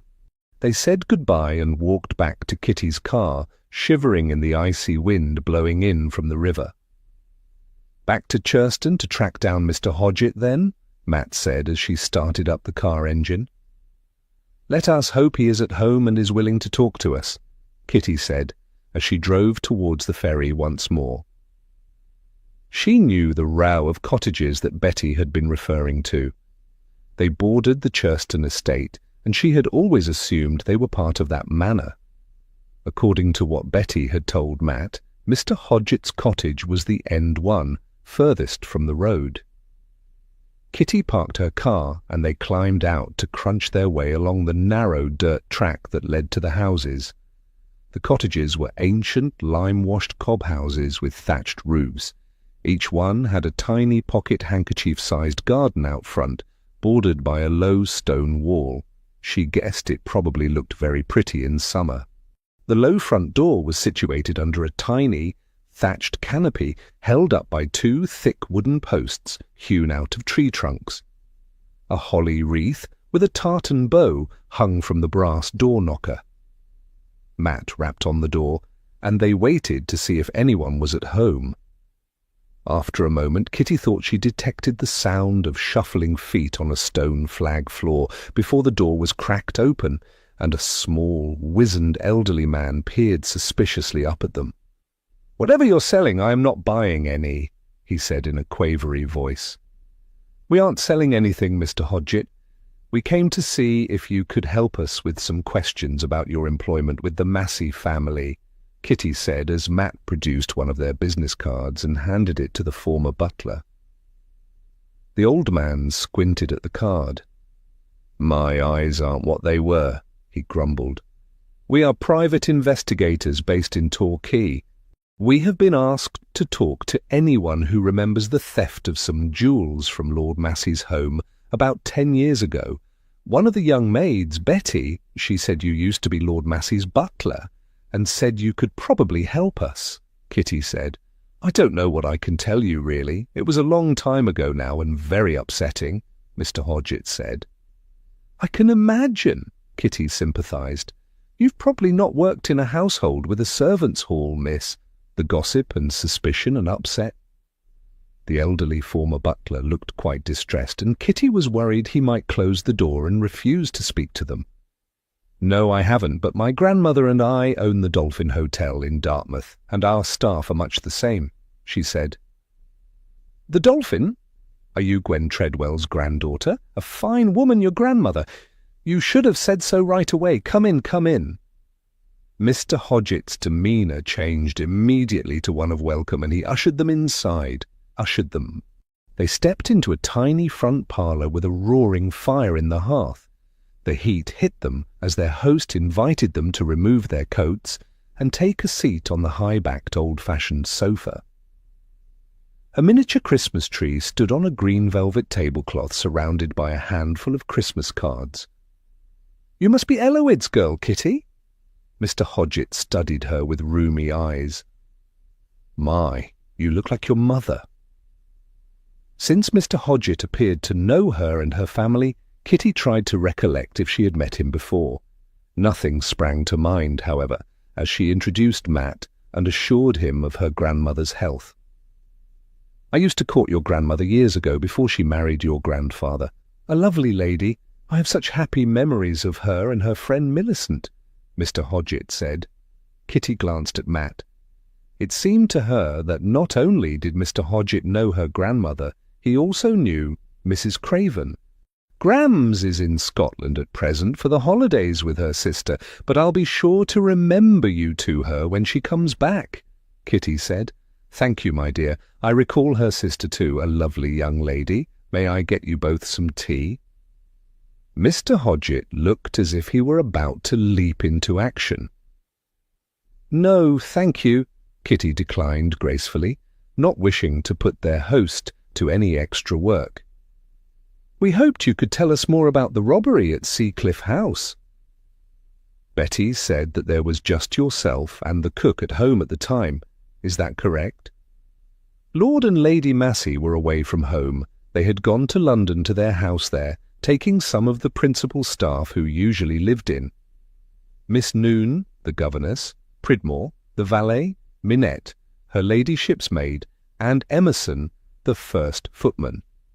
The London house only kept a cook there usually, and the rest of the staff would travel between the households. Usually I would have gone too, but there was a lot to do to prepare for Christmas, and his lordship had commissioned some remedial repairs to the orangery. The other household staff all lived out at the time, so there was only the two of us on the premises when the robbery occurred, Mr. Hodgett explained. Do you think the burglars knew this? That there would only be the two of you in the house? Matt asked. Mr. Hodgett frowned as if he hadn't thought of that before. I don't know. I suppose they may well have done. It was something the family did every year. They would go to London, take in a show, attend some pre-Christmas parties and concerts, buy presents, and then return home. Could you tell us what happened the night of the robbery? Kitty asked, feeling rather warm in the hot little room. Well, the workmen had been and repaired the broken glass and replaced some of the putty in the orangery. I saw them off the premises and cleared up. Then I took supper with Mrs. Clark, the cook. We listened to the radio while I cleaned the silver and went through some of the menus with her. We finished around 10 o'clock. Then I made my rounds of the house, ensuring the lights were off and the doors and windows all secured. The silverware was locked in my pantry just off the scullery, and the jewels were in his lordship's safe in the study. Usually the Massey tiara would have been in the bank vault, but it had been cleaned ready to wear to one of the festive balls. His lordship didn't have time to return it to the vault before leaving for London. The butler shook his head sorrowfully at the memory. Did you hear anything during the night? Betty said that Mrs. Clark was quite deaf, Kitty said. She wished she could open the door since she was beginning to perspire in the heat from the fire. Yes, indeed, she was, bless her. A most wonderful cook, however. Such a delicate hand with a soufflé. No, neither of us heard a thing. Neither of us. We slept at the top of the house, you see, so there was a floor between us and where the robbery took place, Mr. Hodgett explained. The first thing I knew was at 5:30 the next morning, when I went downstairs to light the fires and open the door for the maids. That was when I saw the broken glass in the scullery back door. Chapter 17. That was how they broke into the house then? Matt asked. Yes, the glass was smashed, and then they had reached through to force the lock. The lock to the silver cupboard had also been broken, and every piece was gone. Mr. Hodgett's lower lip quivered at what was obviously a traumatic memory. I went straight to the safe in the study, fearing the worst. I was horrified to discover my fears confirmed. Some kind of cutting tool had been used along with a crowbar. The door was open and the jewels, including the tiara, were gone. I telephoned the police straight away, and then I had the dreadful task of informing Lord and Lady Massey. Kitty shifted uncomfortably in her seat as Mr. Hodgett produced a crisp white handkerchief and blew his nose loudly. What did the police say when they came? Matt asked, when the elderly man had somewhat recovered himself. Oh, they went all over everything with a fine-tooth comb. Asking all the questions, had we heard anything, seen anything, who was in the house? Mr. Hodgett sighed and looked downcast. It sounds like it was a dreadful ordeal, Kitty said sympathetically. It was, my dear, it was. I blamed myself. I should have heard something or been more alert. Mrs. Clark was most distressed too. It took months before her pastry was back to its usual high standard. Lord Massey returned early from London to talk to the police and to deal with the insurance and all of that. At least the family did not hold me or Mrs. Clark to blame in any way. Indeed, his lordship was kind enough to say that he was glad we had not heard them and ventured downstairs. We might have been injured or killed. All the same, I still feel terrible about it all, even to this very day, Mr. Hodgett said. I really don't think you should blame yourself at all, Kitty said. It sounds as if you had done everything that was expected of you. It was just unfortunate the robbery happened when it did. It would have been so much worse had the family been home, or if someone had been hurt. Thank you, my dear. I believe that is what his lordship felt too, Mr. Hodgett said. Did the police find any clues to who may have been responsible? Matt asked. Mr. Hodgett shook his head. A few boot marks, I believe, in the flower bed near the back door. Nothing of use. That's a pity. Kitty looked at Matt. His lordship offered a most generous reward for information leading to the recovery of the jewels or the conviction of the thieves. It made no difference. The jewels have never been recovered or anyone held to account over the robberies, Mr. Hodgett said. There were other robberies before then, weren't there? In the local area, at other large houses, Matt said. Yes, ours was the last. I believe the police said there had been 4 others, all using the same method. I rather think they stopped then. Perhaps the thieves thought the police were on to them. I suppose they could have moved on to a different area. Mr. Hodgett looked thoughtful. I would have thought the tiara would have been hard to get rid of, even if it was broken down, as it had a number of distinctive stones, Matt said. Indeed, it was most unusual. Queen Victoria herself is said to have admired it, Mr. Hodgett agreed. Why do you think there were rumours later about Thomas Crabtree being involved in the robbery in some way, or that it may have been an inside job? Matt fidgeted in his seat, and Kitty thought her husband was looking a little flushed, thanks to the heat in the small room. I presume you are referring to that farmer who disappeared? I suppose Mr. Crabtree's disappearance occurred only a few weeks after the robbery. I heard his body had recently been recovered at Midwinter Farm. As for it being an inside job, I can't say unless it was because the family were known to be away, and there was only myself and the cook in the house that night. Mr. Hodgett suddenly looked alarmed. I do hope no one has ever believed that I may have deliberately set out to rob his lordship. Any guilt I feel is over my failure to have heard the miscreants breaking in. At least they didn't steal the guns from the gun cabinet. No, I suppose by an inside job, the police may have thought that someone informed the robbers that the house was almost empty, or that the tiara had not gone back to the bank, that sort of thing. The Masseys clearly valued your service. Betty said that you had been gifted this cottage for your lifetime. Kitty hastened to reassure him. Yes, indeed, a very thoughtful gesture. I am most comfortable here, and Lady Massey always ensures that I have enough coal and wood for the fire. Mr. Hodgett beamed with pride as he surveyed the orange and red flames still leaping in the grate. That is very kind of her. We have disturbed you long enough, I fear, and our housekeeper will be expecting us back for lunch. Kitty shook hands with the former butler and prepared to make her escape from the hot little room. It was my pleasure, my dear. Do remember to give my best wishes to your grandmother and her friend too, of course. Perhaps I should take the ladies to tea in the new year, Mr. Hodgett said as they donned their coats and hats once more in the tiny hallway. That sounds lovely. I'm sure they would enjoy catching up with you, Kitty said. Mr. Hodgett waved them off from the front step before disappearing back inside his cottage. Oh dear, I am so hot and thirsty now, Kitty said, sighing with relief as the cold winter air hit her face during the short walk to her car. It was a little stuffy in there, Matt agreed with a grin as she started the engine ready to drive them home. I thought I should pass out at one point.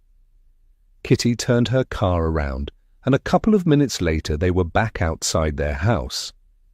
Kitty switched off the ignition and Matt jumped out to open her door for her. Captain and Mrs. Bryant? Kitty swung around at the unexpected voice. She clutched at Matt's arm as a familiar-looking man peeled himself from where he had been sheltering from the wind under the beech trees and approached them. Fred Smith? Matt, too, had clearly recognized the man. I came to see you to ask for help, but my aunt shut the door in my face and said to sling my hook as you were out. He inclined his head towards their house. I decided to hang about in case you come back. I'm desperate, see. Kitty could see the fear in the man's eyes. "How long have you been waiting?" she asked. "Over an hour. I walked up here from Brixham and I haven't got the money for the bus to get back and then come back again. I lost my job on the ferry because the police keep coming after me." "Well, I suppose you'd better come inside and get warm. You'll catch pneumonia hanging around out here in the wind." Kitty looked at Matt, and he gave a barely discernible nod of approval to her suggestion.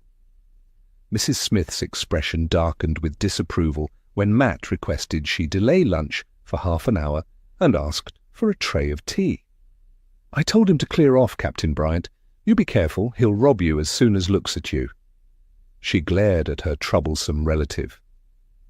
"I assure you we shall bear your warning in our minds, Mrs. Smith. If you could spare a sandwich for our guest too, I should be most grateful," Matt asked. Bertie woofed as Fred sat gingerly on the edge of one of the armchairs. Kitty took her seat on the sofa while Matt had his usual place near the fire. Rascal jumped up beside Kitty to survey Fred with unblinking green eyes. "Now why do you need to speak to us so desperately?" Kitty asked. Mrs. Smith clumped in and placed a tea tray down on the table with a sniff of outrage. A couple of thick-cut cheese sandwiches had been added to the tray. "Thank you, Mrs. Smith," Matt said as their housekeeper stalked back to the kitchen. Kitty proffered the sandwiches to Fred, who fell on them like a man half-starved, which Kitty reflected he probably was.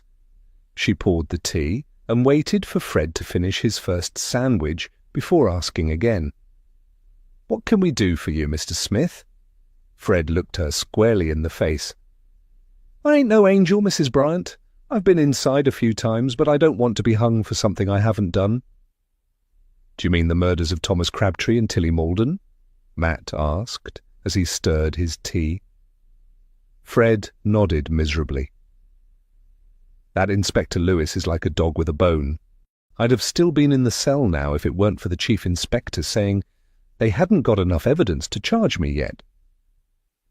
"Perhaps you could tell us why Inspector Lewis believes you are responsible for their deaths.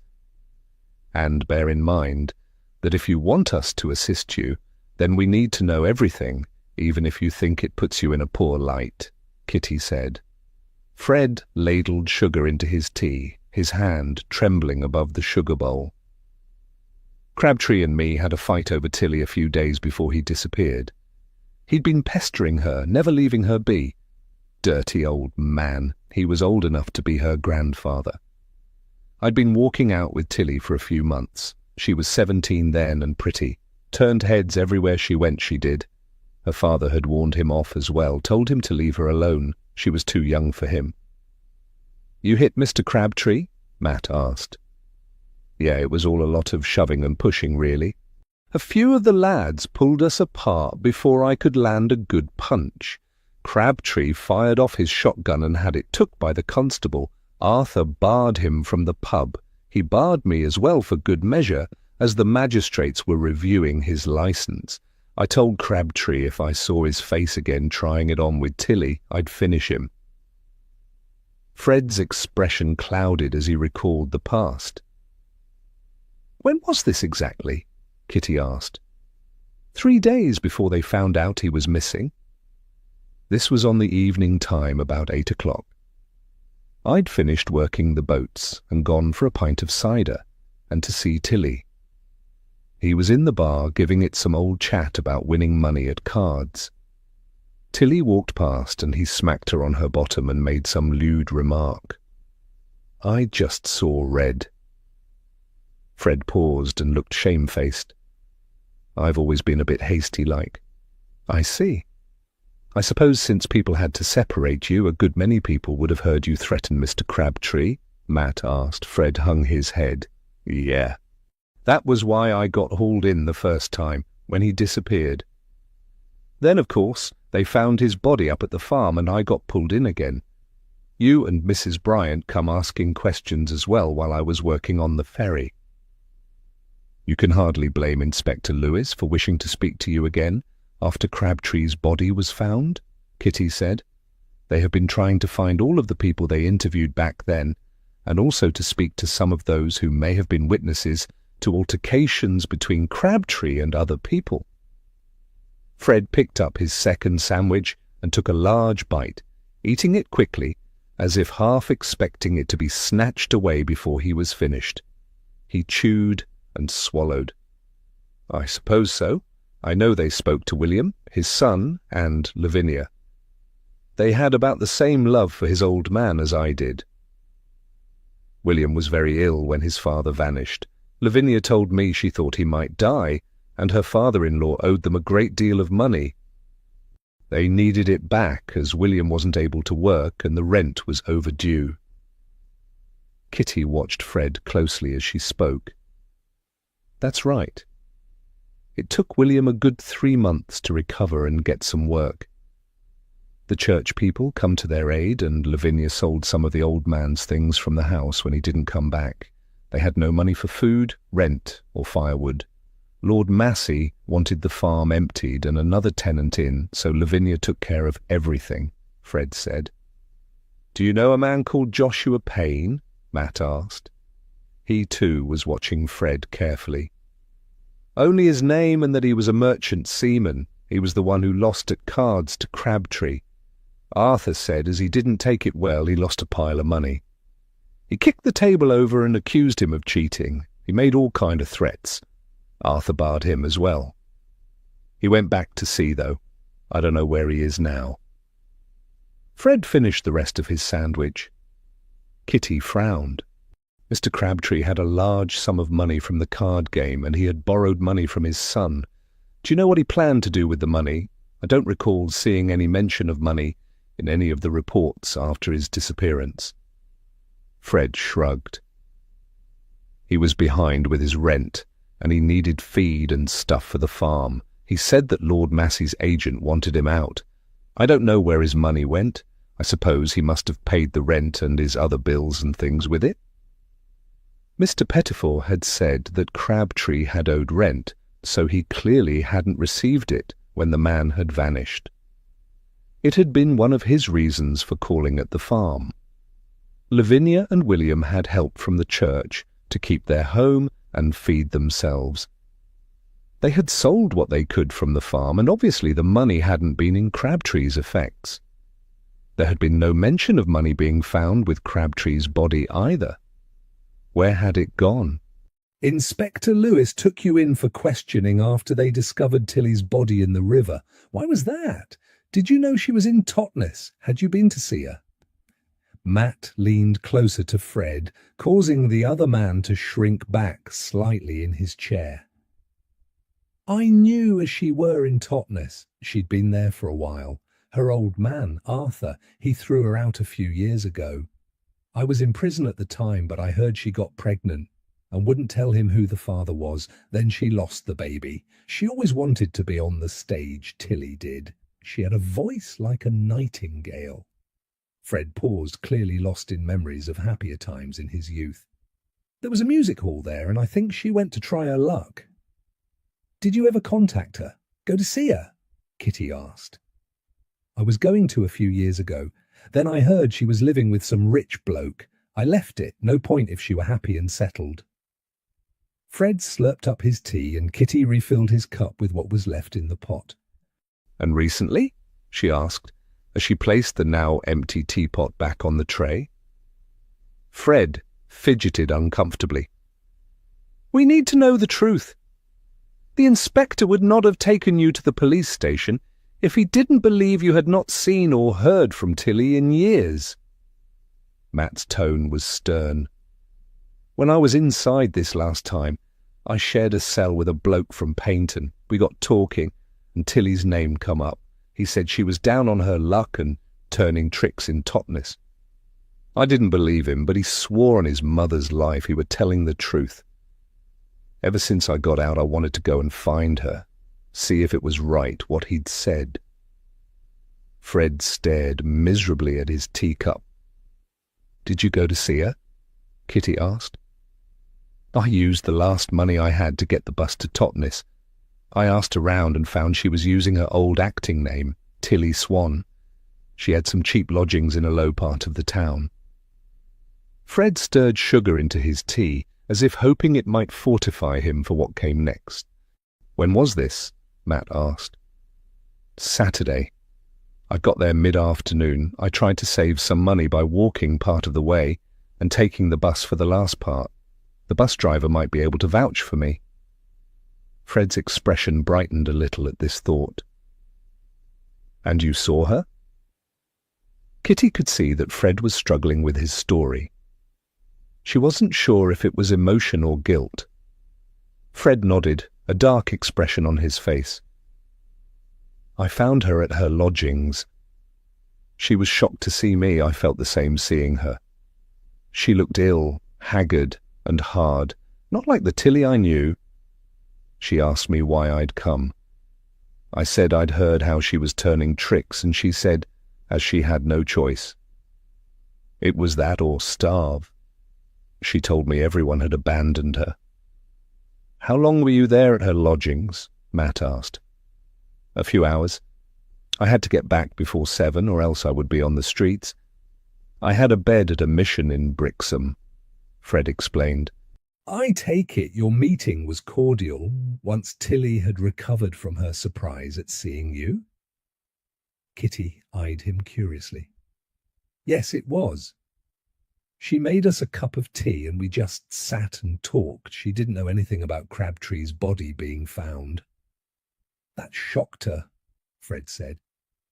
"Did she say anything about him and what happened all those years ago?" Kitty asked. Fred scratched his head, his brow puckering. Only as she couldn't understand it. She had thought he'd gone away. She said that was what she'd been told. Kitty was puzzled. Why did she believe he had gone away, even if someone had said that to her? "I know it was a suggestion at the time, but he had left everything behind at the farm, just abandoned." I asked her that. I sort of joked with her, and she said, well, he had the goods. She seemed thoughtful, like she was remembering things. The goods? Did she mean the money from his son and the card game? Matt jumped on Fred's words. "I don't know." "She was sort of cagey, but I don't think so. She shut up like a clam then and changed the subject. I don't know quite what she meant," Fred said, "but you knew Tilly's father sometimes stored stolen goods in the cellar of his pub and then sold them on.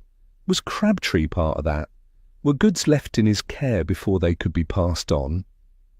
Matt's tone hardened once more. Chapter 18.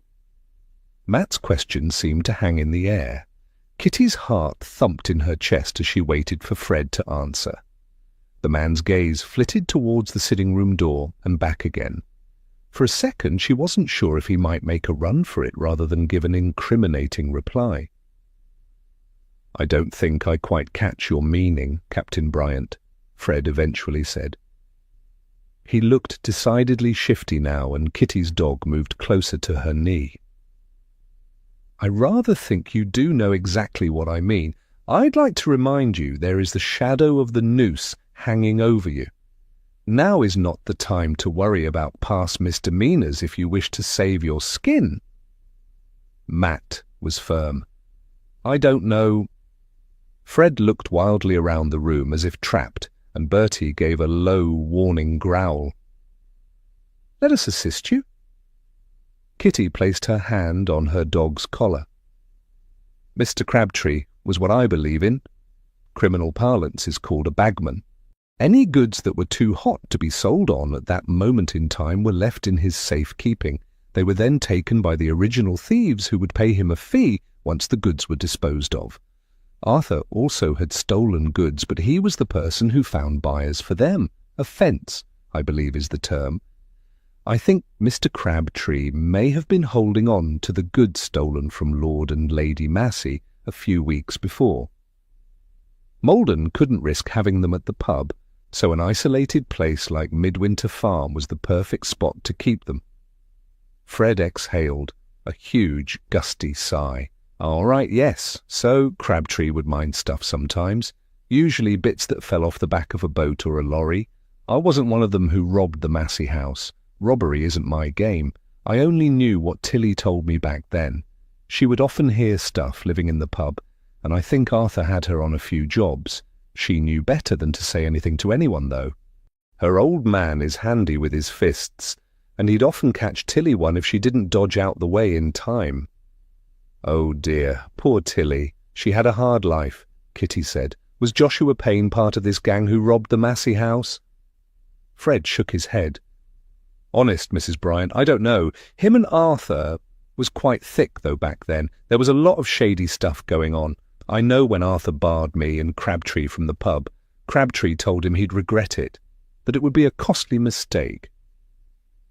Do you think that he may have been minding the goods from the Massey robbery at time he vanished? Kitty said. It's possible.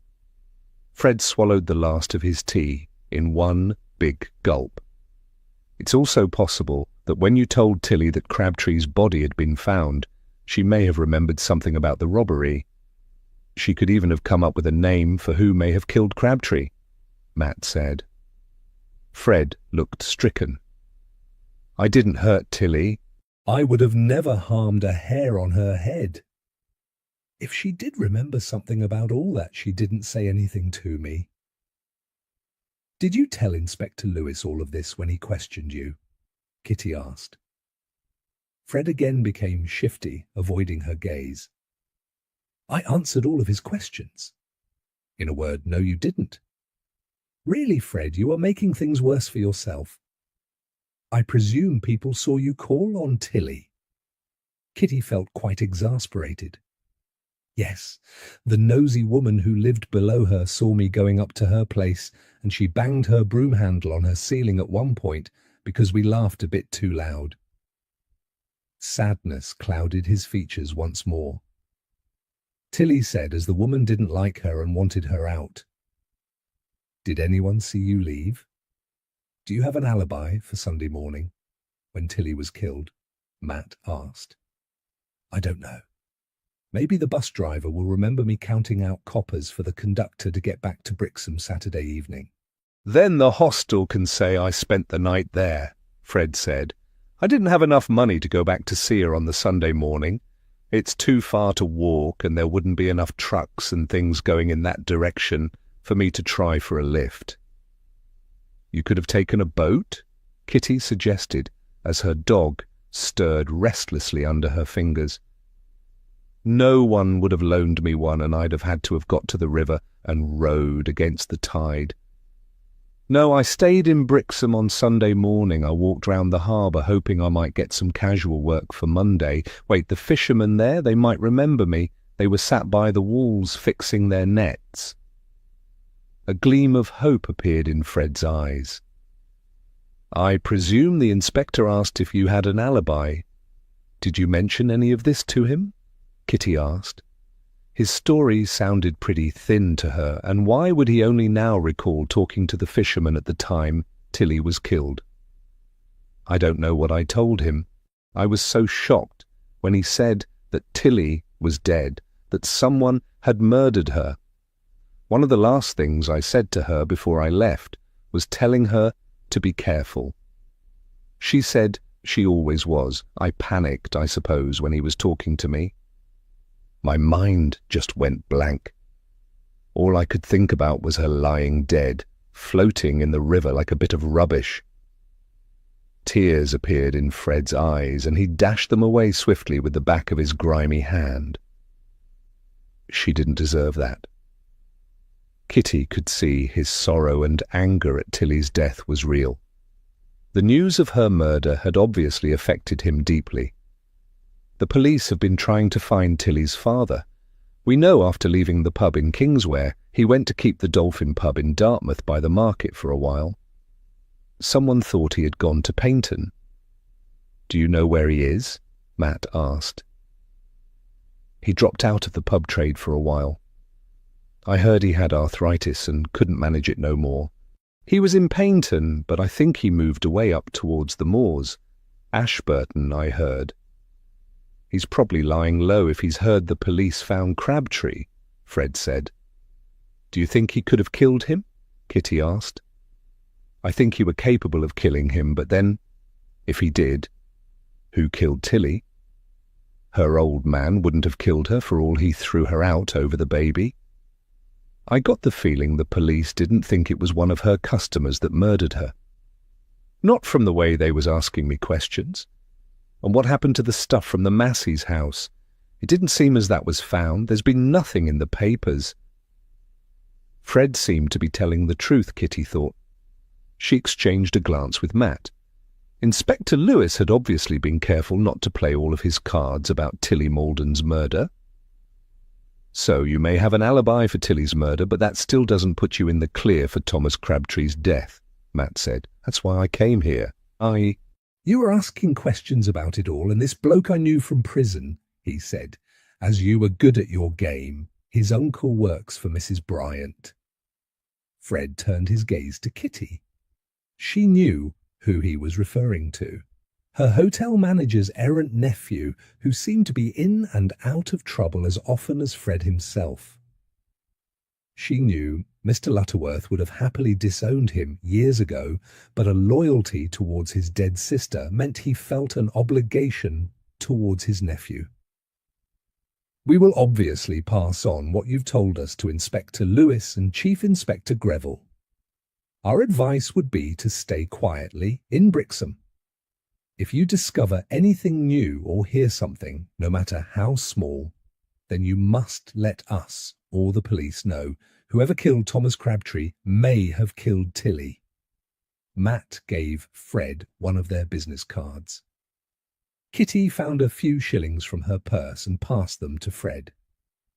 This will get you the bus and cover you for some food for a day until you can get some work. Fred's eyes lit up as he pocketed the coins. To ever so, Mrs. Bryant. You will try and get the police from off my back. I swear as I didn't kill anybody. Matt got up from his seat to usher Fred out of the house. We will do our best to discover who is behind the murders. He walked Fred into the hall and closed the front door behind him, while Kitty watched discreetly from behind the curtains in the sitting room to see that he left the premises. Mrs. Smith promptly appeared as soon as she heard the front door close. I hope as you don't come to regret letting him in here, Captain Bryant. Light fingers he's got. You can't trust him no further than you could throw him. Now your lunch will be spoiled if you don't come to the table. She wiped her hands on her apron and went back to the kitchen to dish up their food. Kitty and Matt went into the dining room to eat. Mrs. Smith had made a hearty winter vegetable soup with fresh, crusty bread. Kitty's stomach rumbled as she sniffed appreciatively at the full china bowl in front of her. Matt picked up his bread. We shall have to telephone the police station and update them with everything we've discovered this morning, including Fred's alibi for Tilly's murder. If he was in Brixham looking for work, I don't see how he could have been the person arguing with Tilly in Totnes that morning. Kitty blew on the soup on her spoon to try and cool it down. Mrs. Smith had clearly kept their lunch very hot while they had been talking to her nephew. True, but we also can't rule out that he may have been working in partnership with someone, Matt pointed out. He did seem to be genuinely upset about Tilly's death. Kitty dabbed a bit of her bread in her soup. Maybe. We only have his word for it too, what he and Tilly spoke about. Matt looked thoughtful. Everything he said seemed to fit with what the chief inspector told us.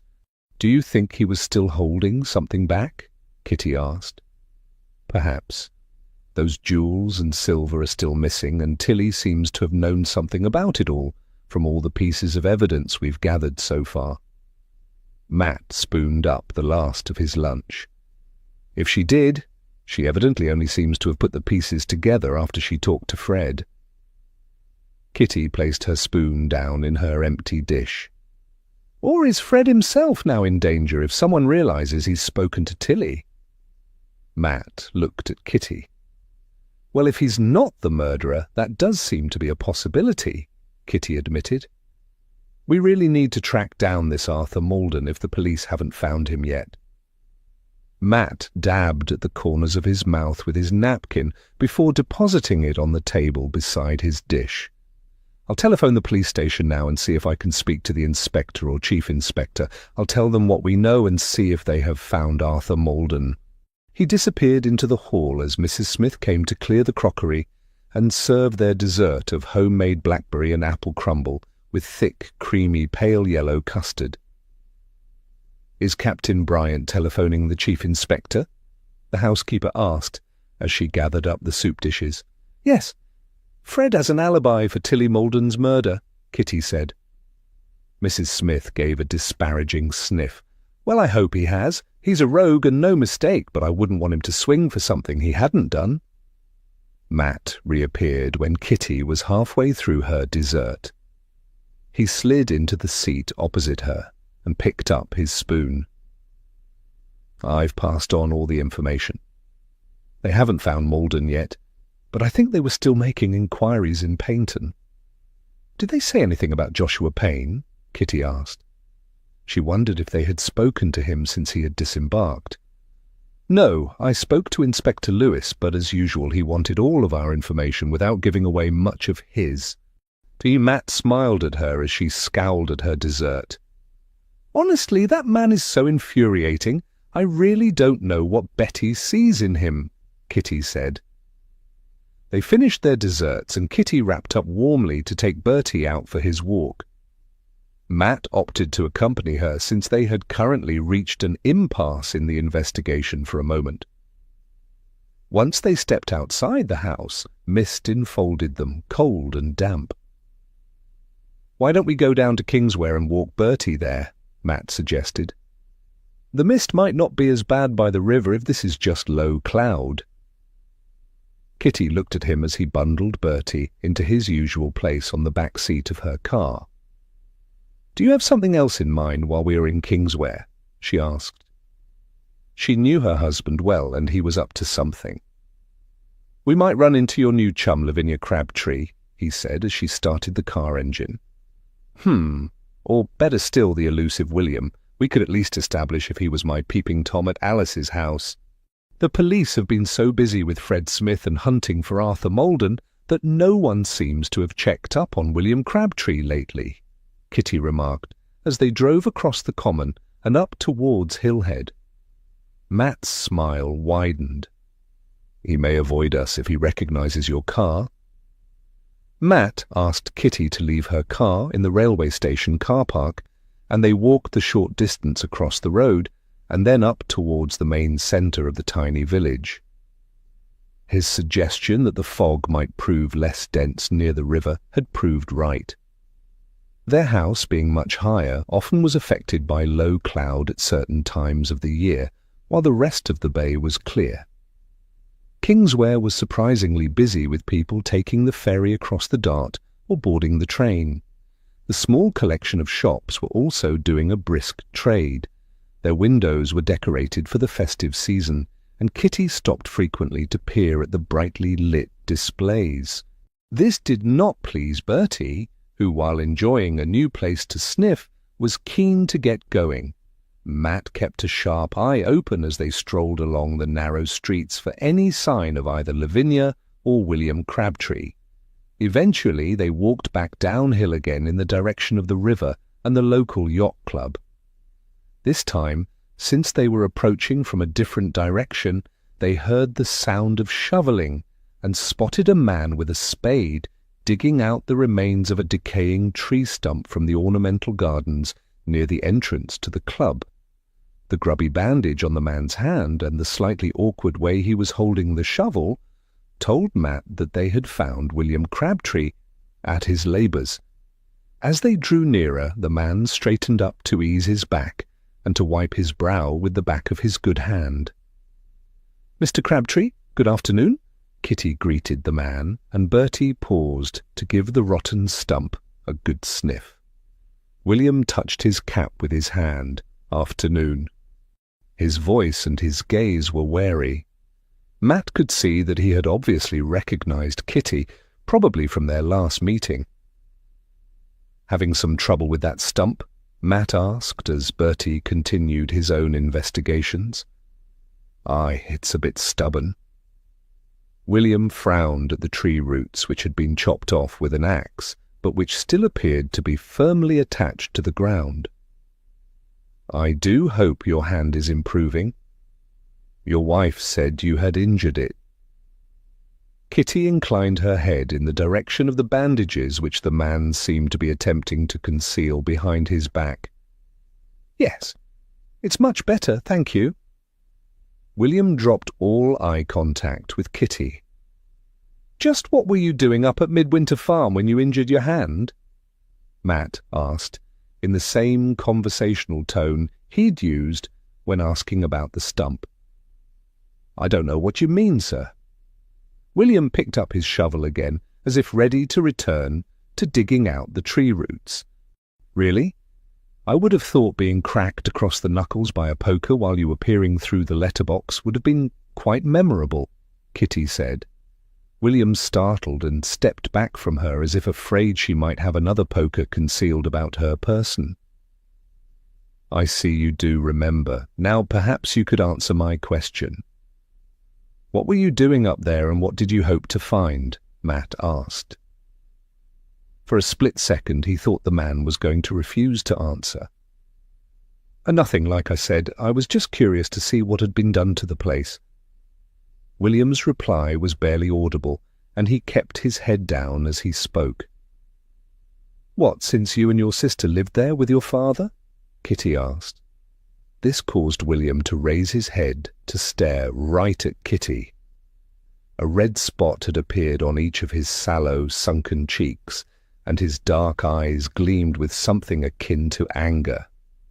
Don't go bringing my sister into this. She's long gone, he said. I know I heard that she passed away a while ago in Ireland. That must have been hard.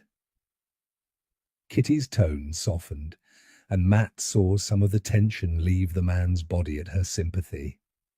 She was a lovely person, my sister. There's not a day goes past when I don't think of her. Lizzie, my youngest, is her spitting image. William leaned on his shovel. Why go to Midwinter Farm now, after your father's body was discovered there? You didn't knock on the door, even though you must have seen the smoke from the chimney and Kitty's car parked outside near the barn, Matt said. I didn't know who was there. It could have been the police for all I knew, or the people who'd bought the house. I just wanted to see inside a bit and see what had been done, William said. You never went to look inside when either of the tenants who had the farm after your father were there? Kitty asked. Why was that?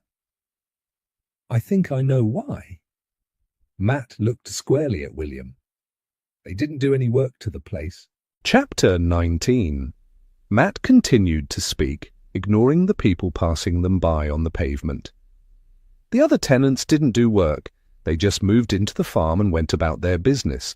You knew Robert had builders in making all kinds of alterations. Did you think they might have found your father's secret hiding spaces? Kitty waited for William to speak. He stood silently, his uninjured hand clenching and loosening over and over around the handle of the spade, as if trying to come up with a response. I didn't know what the inside of the house would be like after the work. When father disappeared, the money he'd borrowed from us were gone. There was other money too, what he'd won at cards that we heard about. The land agent, Mr. Pettifor, said he hadn't received it in rent. Father also, well, he looked after things for people. William looked shifty. He handled stolen goods until the fuss had died down before passing them on to Arthur Malden, who disposed of them through his contacts at the pub, Kitty said. The spots of colour on William's cheeks grew larger, and he scowled down at his spade. I was proper ill when father vanished. Lavinia didn't even tell me what had gone on until after my fever broke. By then the police and everybody had been over every inch of the farm. He'd been missing nigh on a week by then. They didn't find anything, no stolen goods and no money except a few bob in loose change. This surprised you? Kitty asked. What did you think might be there? Again there was the sense that William was choosing his words carefully. I don't know.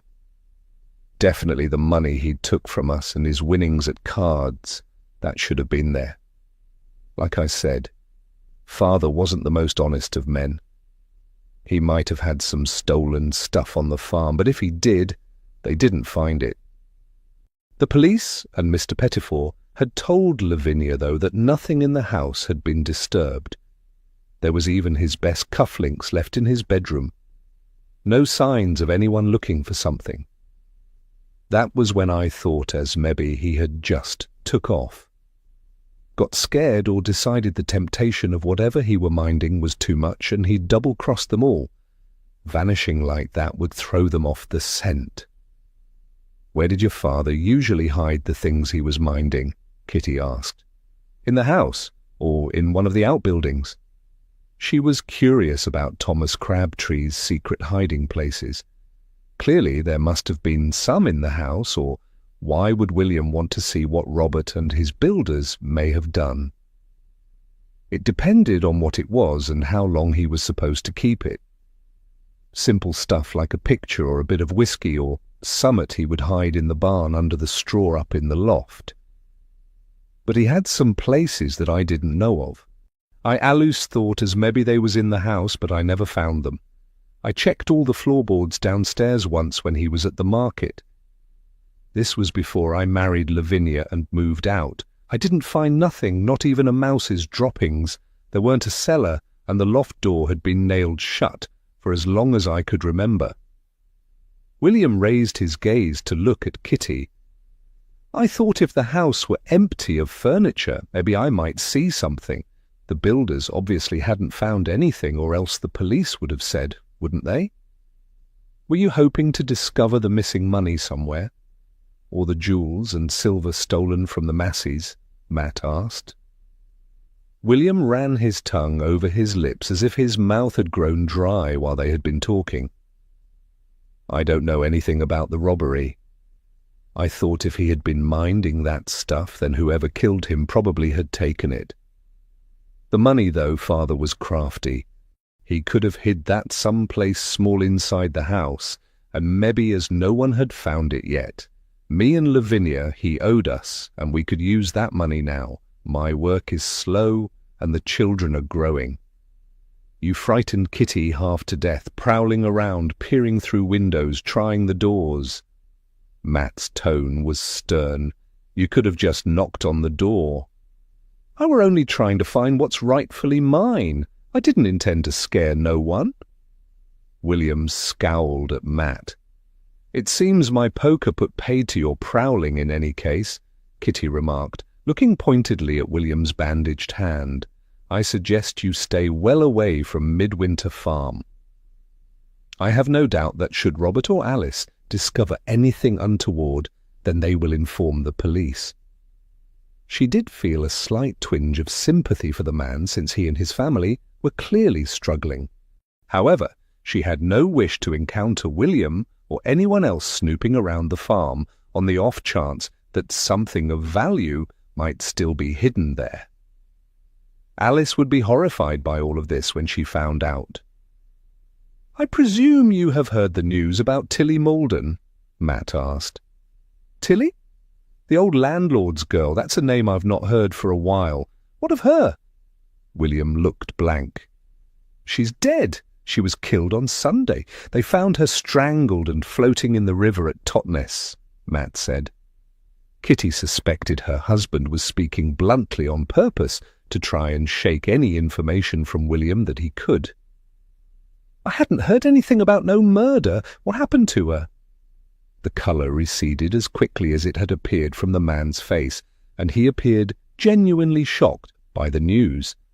The police aren't sure. They don't know if it's connected with what happened at Midwinter Farm, or if it's a separate murder, Kitty said. So that's a shock, all right.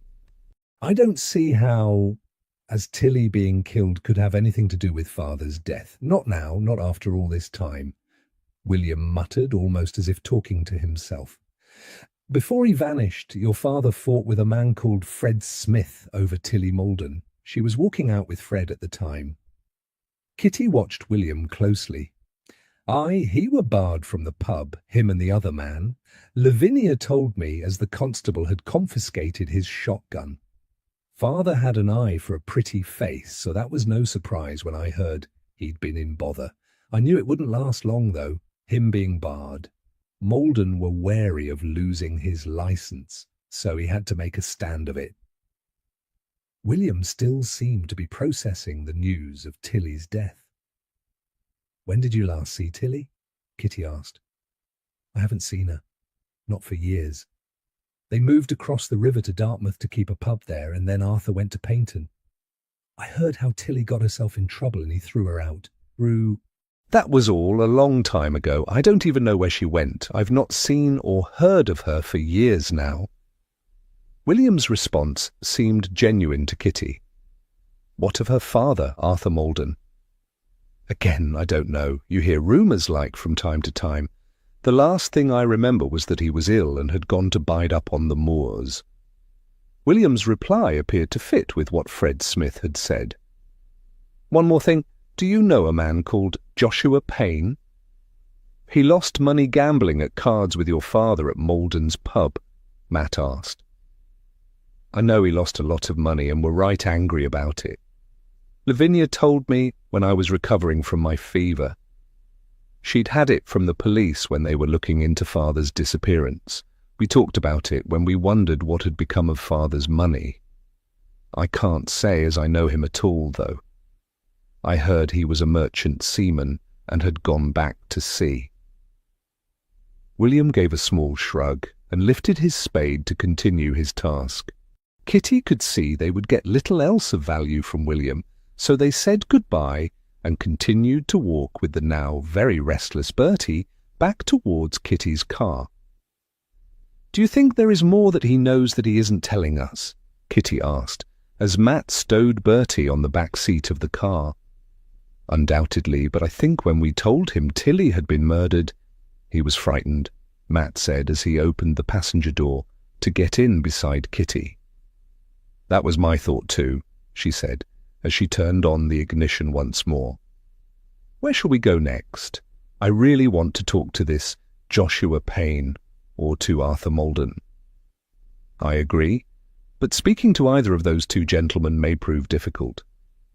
Malden seems to have gone to ground, and I don't know if Payne has been seen by the police yet. Although I would have expected the Chief Inspector to have called on him by now, especially after they fished poor Tilly's body out of the river," Matt said. "Then it seems we are at an impasse." "I suppose if we were to call at the address your contact in Plymouth provided for Mr. Payne, Inspector Lewis would not be at all pleased," Kitty said thoughtfully. "When did you worry about upsetting Inspector Lewis?" Matt asked, with the hint of a chuckle in his voice. "I don't usually, but now he has become James and is walking out with Betty, everything feels a tad more personal," Kitty said. "Murder is a very personal business. Most people are killed by someone they know well," Matt reminded her. "I take it that a trip to Paynton is in order then?" she asked. Bertie emitted a long, suffering sigh from behind her as Matt nodded his agreement. Kitty had a rough idea where Joshua Payne's mother lived in Paynton. She was sure the road was one that led off from Palace Avenue. Matt had the address in his pocket, so she drove slowly along the street while her husband looked at the numbers on the doors of the houses. "It's that one over there, Kitty," Matt said. She pulled to a stop. The street was growing quite dark now, and the children were out of school. The small ones were escorted by weary-faced mothers, either pushing a pram or hefting a basket of shopping. The children laughed and giggled as they skipped along. Snatches of carols and Christmas songs filled the air. Joshua Payne's mother's house was in darkness. Most of the other tall, narrow terraced houses had a light in their window or the shimmer of a decorated tree standing proudly in the front bay. The house they had been looking for appeared shut up and deserted. There was no wreath on the door, and the brass was dull and unpolished. Kitty had a foreboding feeling in the pit of her stomach. "It looks empty," Kitty said, looking at the weeds which had pushed their way around the front doorstep. "Stay here. I'll go and knock." Matt was out of the car before she could stop him. She watched from the car as he crossed the street and up the short path leading to Joshua Payne's front door.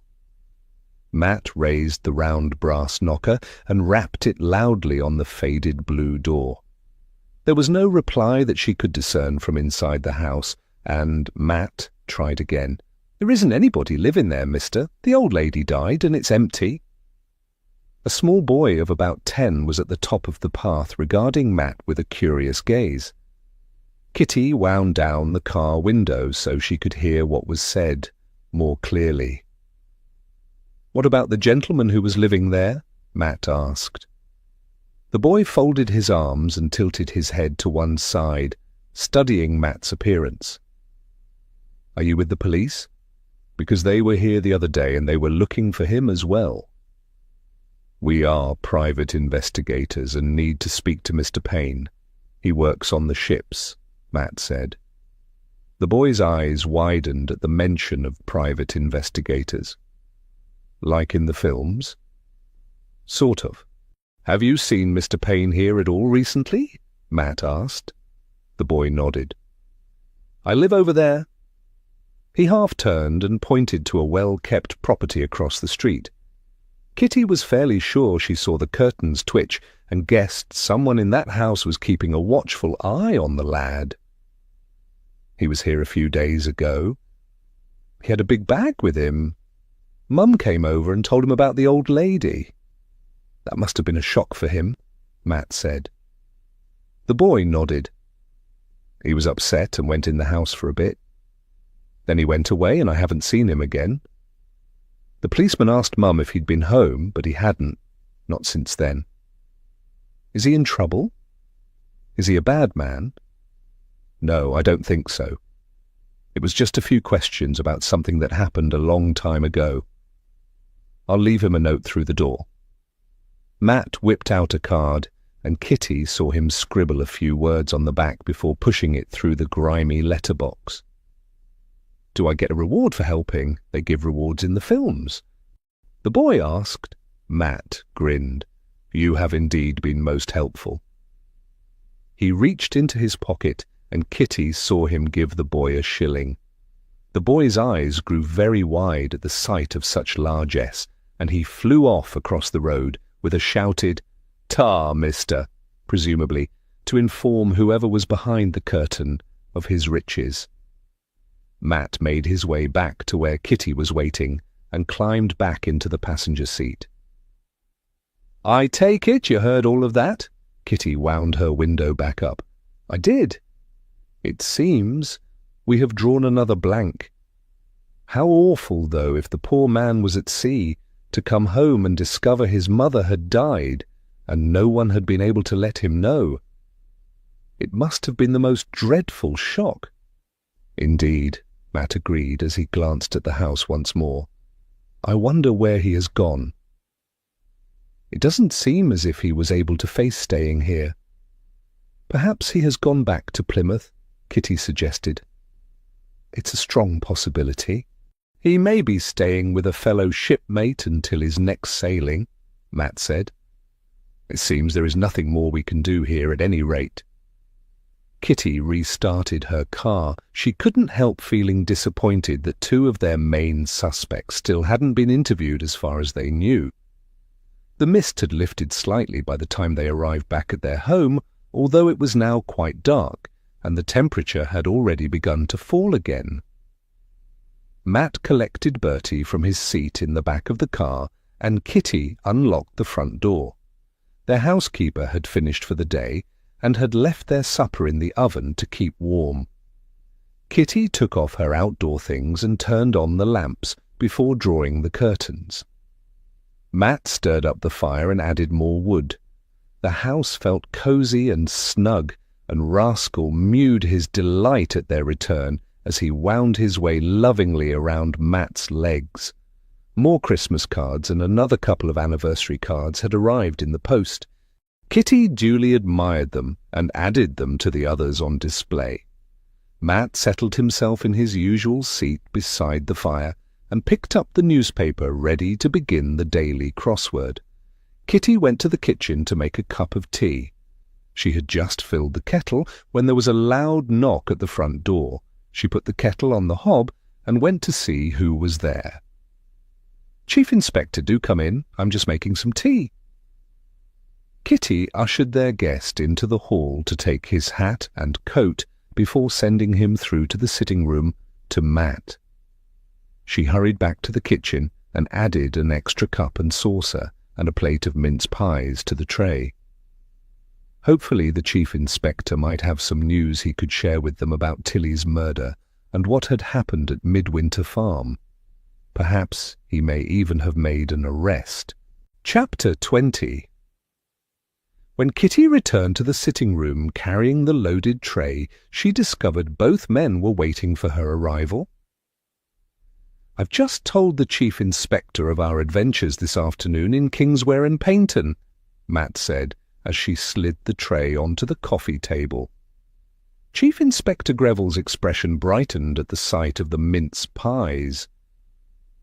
"Most useful information, as indeed were the things you told us at lunchtime.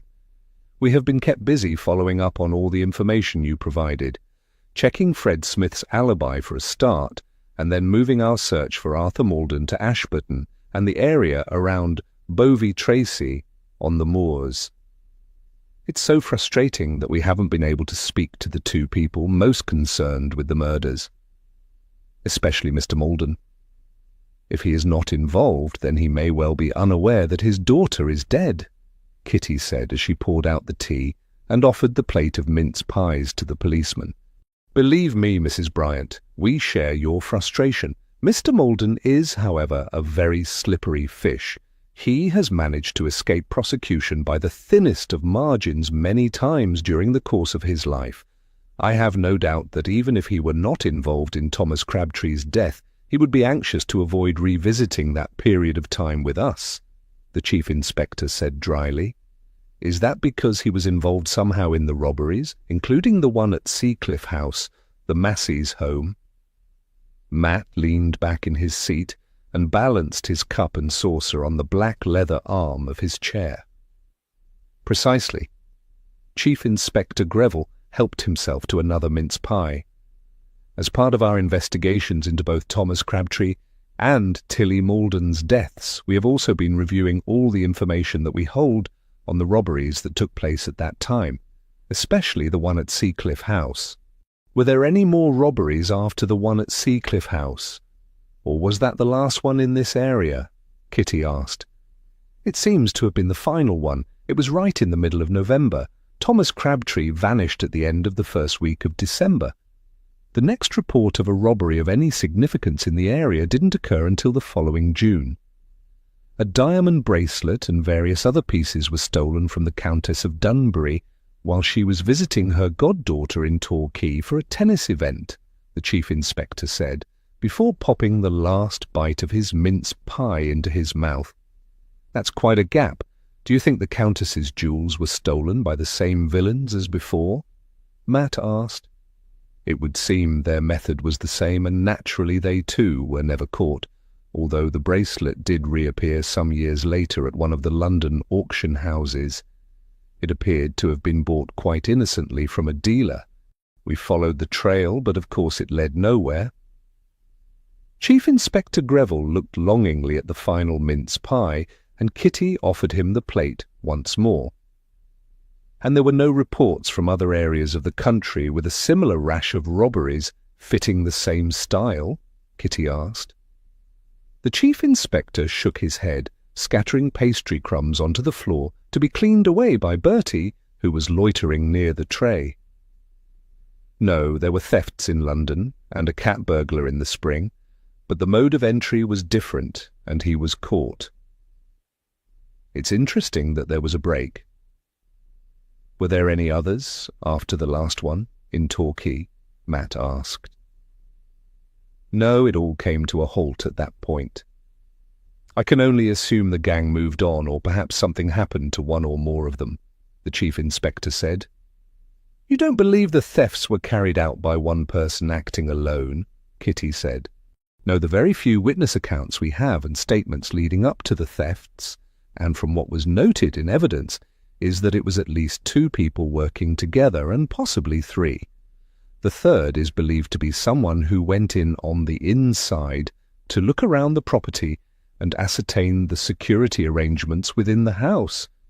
There was also believed to have been someone acting as a lookout for a couple of the thefts. Chief Inspector Greville picked up his cup and saucer to drink his tea, having finished all of the mince pies. And you believe that Arthur Maldon was somehow involved, or had knowledge of who was involved in the robberies? Matt asked. Oh, I'm sure he did, but knowing something and proving it are 2 very different things, as you well know. The robberies halted after Maldon moved to the Dolphin Public House near the Market Square in Dartmouth. It was further from the river, and there were more people living around there than there were in Kingsware. I think it got too difficult for him to continue with things on the same scale as before. Then, of course, he moved to Paynton, which is where he disappeared from our notice. Chief Inspector Greville drained his tea and set the cup and saucer down on the tray. Do you think you will find Arthur Maldon soon? Kitty asked. My men are going from house to house. They have left messages at all the local hostelries too, in case he calls in. They have been told it is a matter of urgency on family business that he contacts us. I can only hope we can flush him out. He may well be living remotely somewhere, though. There are a good many isolated cottages and small hamlets on the moors. Chief Inspector Greville's moustache drooped a little at the scale of the operation. What of Joshua Payne? He seems to have vanished after discovering his mother's death, Matt asked. More manpower is being spent in Plymouth in case he has gone there. It seems likely he may be staying at a boarding house or with a shipmate until his next sailing, the chief inspector said. He settled back a little in his seat. Which brings me to the other purpose of my visit. Oh! Matt looked surprised. Captain Redvers Palmerston. The policeman cleared his throat. There have been a couple of possible sightings of him in Plymouth just lately, near the docks. It's thought he was attempting to secure a passage aboard a ship sailing in the new year to America. He is obviously using an assumed name, but the physical description appears to fit. Do we know what ship and when? Matt said. That is not yet confirmed. It's just a possibility since he has made inquiries about berths at the ticket office. He hasn't yet confirmed a booking. We are obviously looking out for him, Chief Inspector Greville said. Thank you, sir. I didn't mention it before because I wasn't certain if I was imagining things, but when I was in Plymouth tracking down Joshua Payne, I too thought I caught a glimpse of him while I was at the docks, Matt confessed. It seems as if he is preparing to flee the country. Chief Inspector Greville stroked his moustache thoughtfully. Let us hope you can intercept him before he can do so. I can only wonder at him choosing to try to leave from Plymouth. After the fire in the summer at the lodging house, he must surely know you were searching for him, Kitty said with a frown. She would have thought he might have travelled north to Liverpool and gone from there, or one of the other major ports that had regular sailings across the Atlantic. It's been 6 months. He might believe the coast is clear. There is always, though, the possibility that he has one big fraud he is expecting to profit from before the new year, and the intended victim lives in this neck of the woods, the chief inspector said. Kitty hadn't considered this possibility, but the chief inspector's theory made perfect sense. Despite the warmth in the room, she shivered and hoped he was mistaken. Too many people had already suffered loss and heartache at Redvers Palmerston's hands. The chief inspector declared he would not keep them from their evening's pursuits and took his leave. Matt saw him out and sent their regards to Mrs. Greville.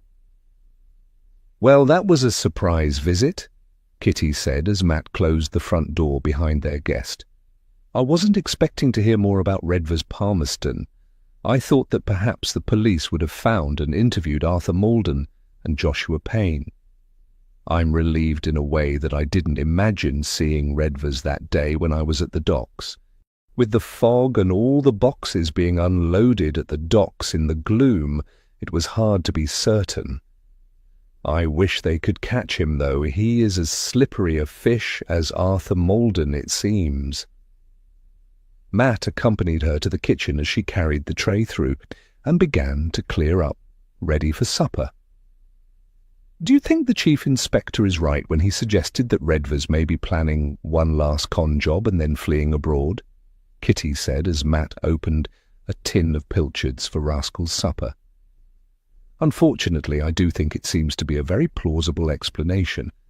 He must be feeling confident again if he has returned to Plymouth," Matt said, as he set the cat's dish down on the tiled floor before starting on Bertie's supper dish. Kitty slept poorly that night.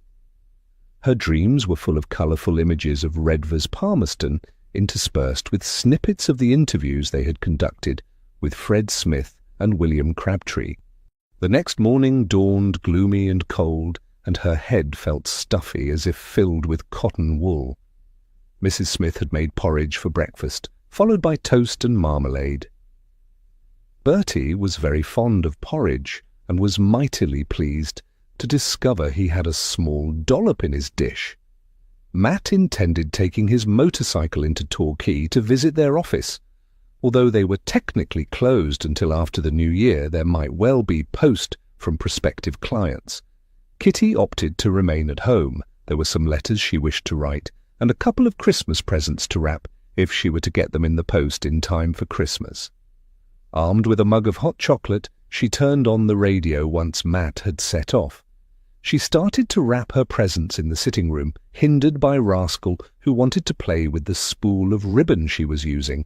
There seemed to be little they could do on the Crabtree case until they received more information. It also appeared that there was nothing to be done about Redvers Palmerston either. It was, she decided as she added some ribbon curls to her parcel and placed the reel out of her cat's reach, most unsatisfactory. She also wanted a good heart-to-heart with Alice. Her friend needed to know what had happened since the discovery of Thomas Crabtree's body in her old piggery. She also needed to be made aware of Tilly Malden's murder. Kitty added a label to her present and frowned unseeingly at the perky-looking robins on the paper. There was the risk that Alice might be made even more anxious about starting her married life at Midwinter Farm, but it had been bothering Kitty that her friend may not be in possession of all the facts.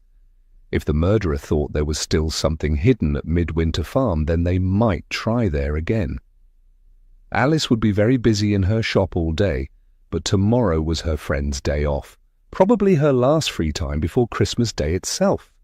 Kitty resolved to telephone her later to see if she would be free for lunch.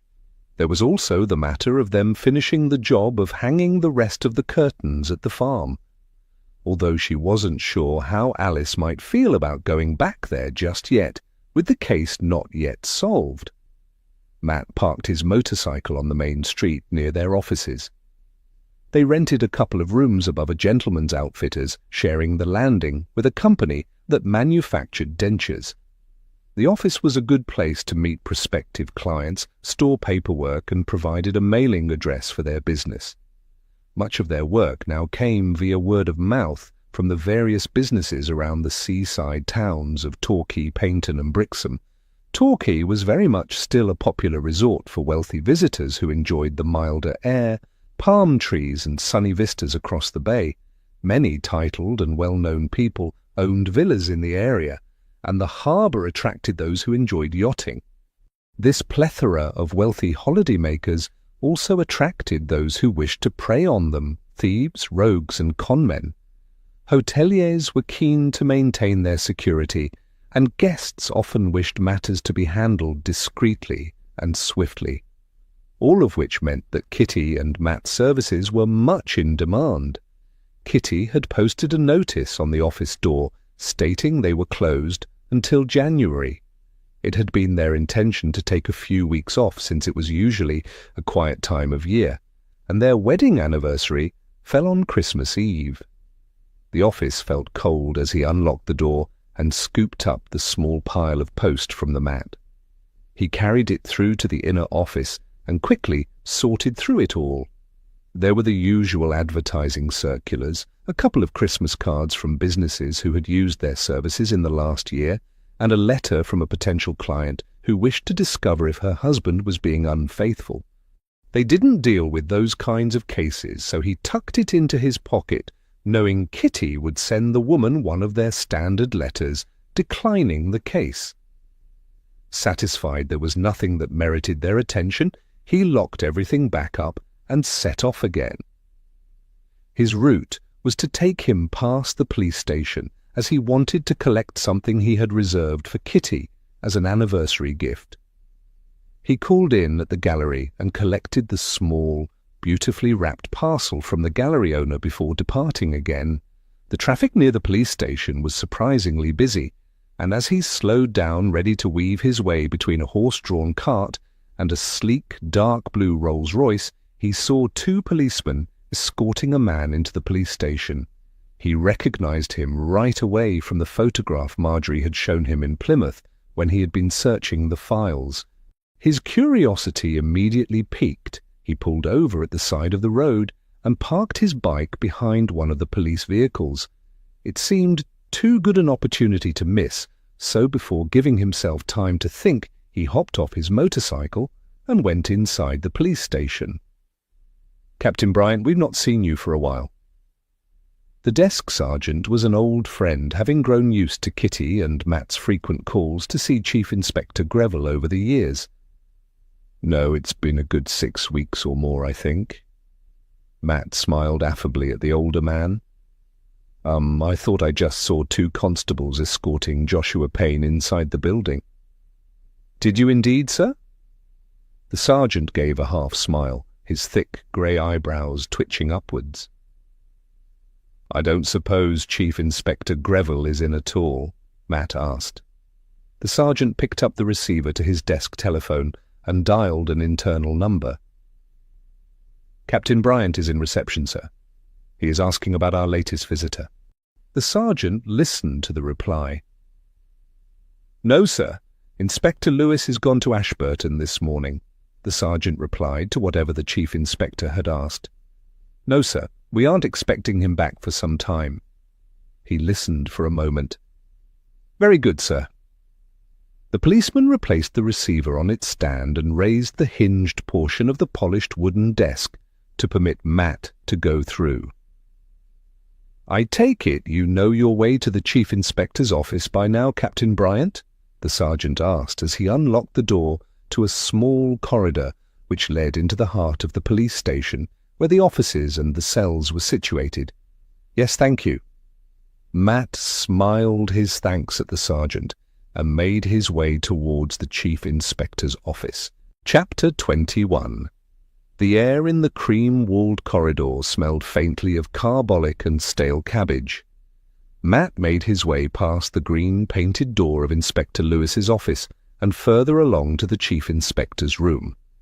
He knocked on the closed door and waited until the Chief Inspector bade him enter. Promotion had not made Chief Inspector Greville any more tidy and organized than when Matt and Kitty had first encountered him as an inspector. The office was filled with stacks of manila files and folders. Some were balanced precariously on chairs, others in heaps on the floor. An overflowing ashtray was set amongst the papers strewn on the top of the large desk, along with what looked suspiciously like cake crumbs. Joshua Payne sat opposite the chief inspector, nervously twisting his cloth cap between his hands on his lap. He looked up as Matt entered, appearing surprised to see someone not wearing a police constable's uniform. A constable stood discreetly at the back of the room, behind Joshua Payne. "Ha, Captain Bryant, most fortuitous that you could join us.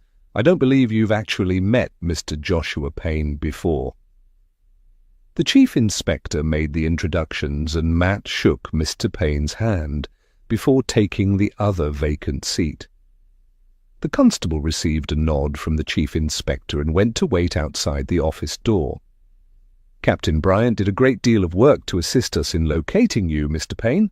He and his wife frequently work in collaboration with us here, since our manpower is often insufficient when a major case is underway," Chief Inspector Greville explained. "Inspector Lewis would normally be here, but he is busy on Dartmoor looking for a gentleman you might recall, Mr. Payne, Mr. Arthur Malden, a former publican previously from Kingsware."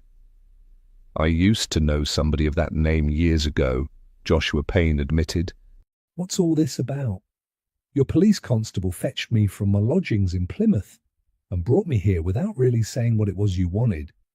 Then you say this gentleman was engaged looking for me." He inclined his head towards Matt. "I've been away at sea for 3 months, so I don't know what I can tell you about anything." "Do you also recall a Mr. Thomas Crabtree?" Chief Inspector Greville asked. A dull, ugly red flush crept up Joshua Payne's neck and into his cheeks.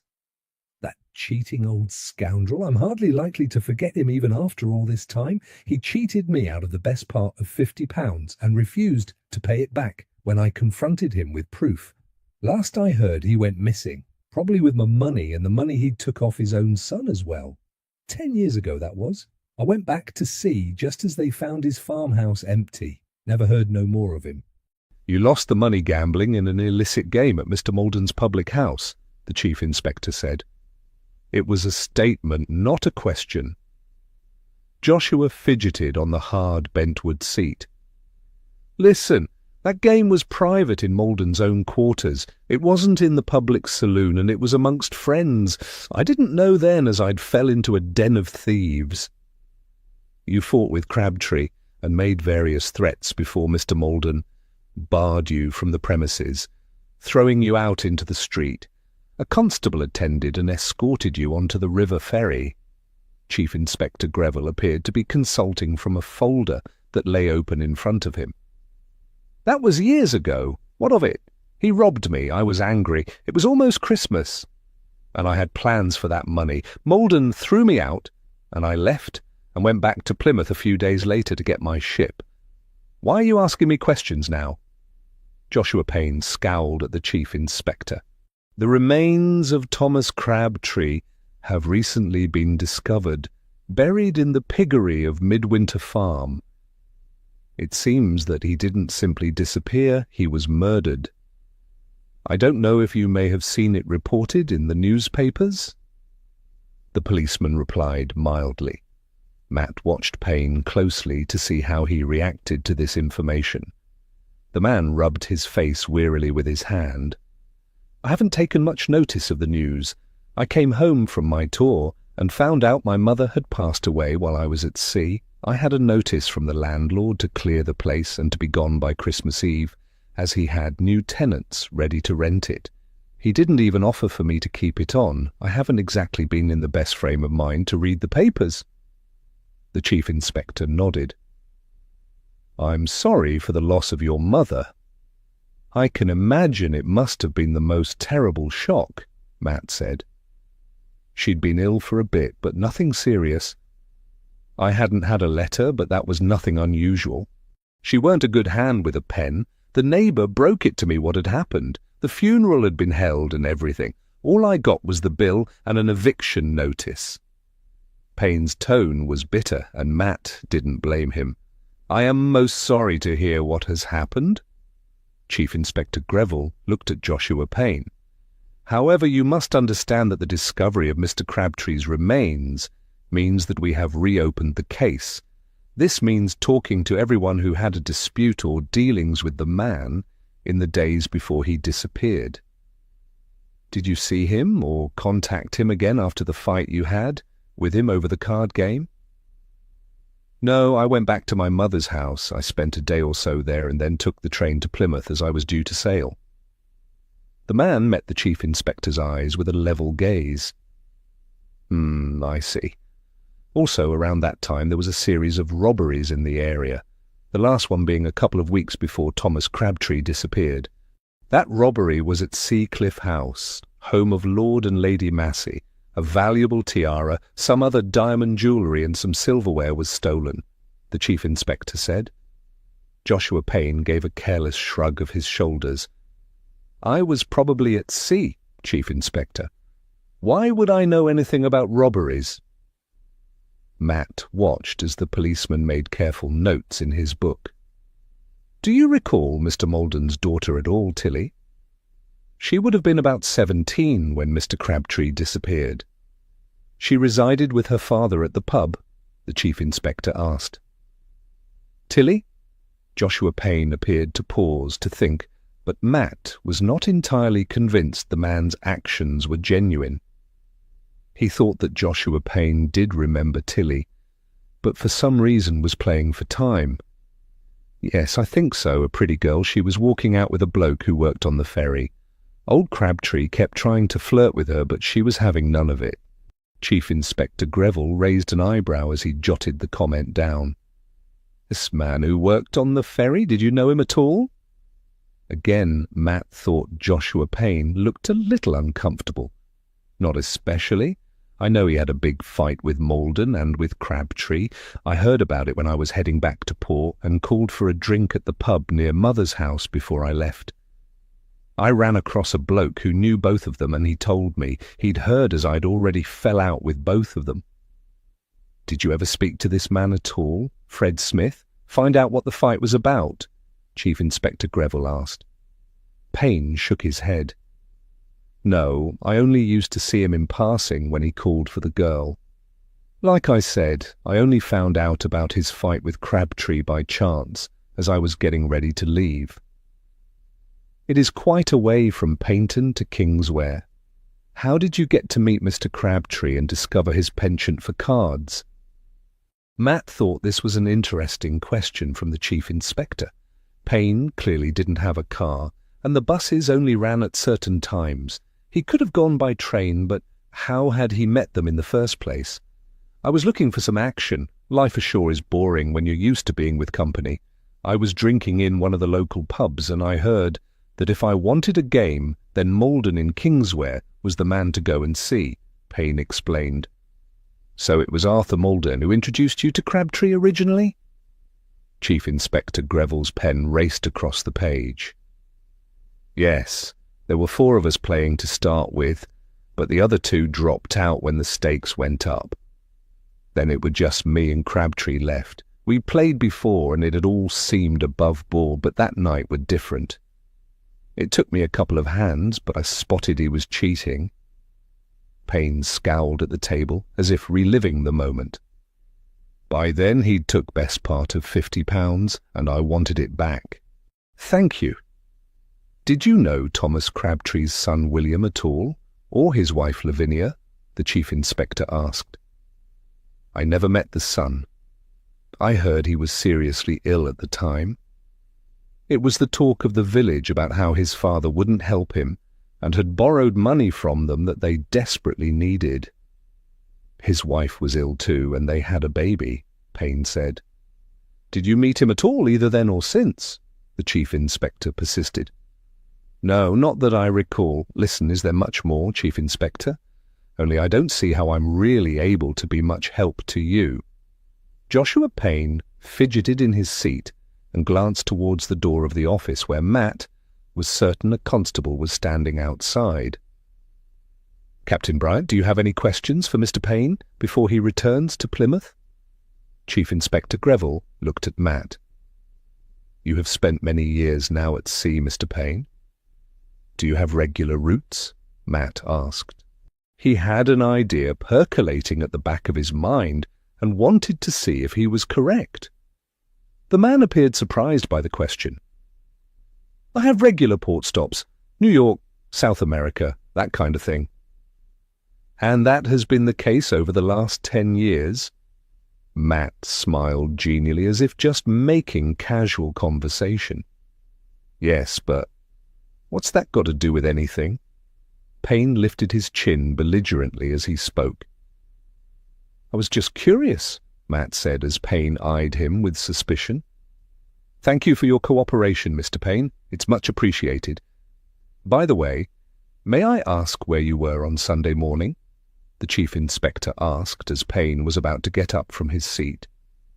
Payne dropped back down on his chair, his cap still in his hand. Sunday? Yes, this Sunday morning. Chief Inspector Greville looked at him expectantly. I'm not sure. I think I went back to Mother's to collect some papers and a few small, sentimental pieces for the last time. Then I don't know. I may have wandered about a bit down by the pier on Paynton seafront. Matt thought the man looked decidedly shifty. Did you see anyone you knew or meet anyone? Chief Inspector Greville asked. I don't think so. There were people out walking their dogs. It was cold down there, a wind blowing in off the sea, with some decent waves, Payne said. You didn't take the bus or the train to Totnes at all? Chief Inspector Greville asked. Why would I go to Totnes? Payne demanded. What's this about? Tilly Malden was murdered there on Sunday, and her body thrown into the river. Chief Inspector Greville's eyes were flinty. I haven't seen Tilly Malden for years. How would I know where to find her even if I wanted to? Which I didn't. I certainly wouldn't be there to kill somebody I barely knew 10 years ago, Payne said. We do have to ask everyone who may have been connected to Thomas Crabtree, and now Tilly Malden. Chief Inspector Greville's tone was mild. Well, you can scratch me off your list. Payne glared at him. If we're done, I need to get back to Plymouth. I've things to do, like finding a permanent place to stop over Christmas before I'm due to get my next ship. Chief Inspector Greville called out to the constable, and Joshua Payne was escorted out of the room, still looking angry about the policeman's question. Well, Captain Bryant, what did you make of our friend Mr. Payne? Matt looked at the Chief Inspector. I don't think he was being entirely honest with us. In fact, Matt got the distinct impression that Joshua Payne had known exactly where Tilly Malden lived. Chief Inspector Greville's moustache lifted upwards as he smiled. I agree. We shall be keeping a close watch on him until he sails.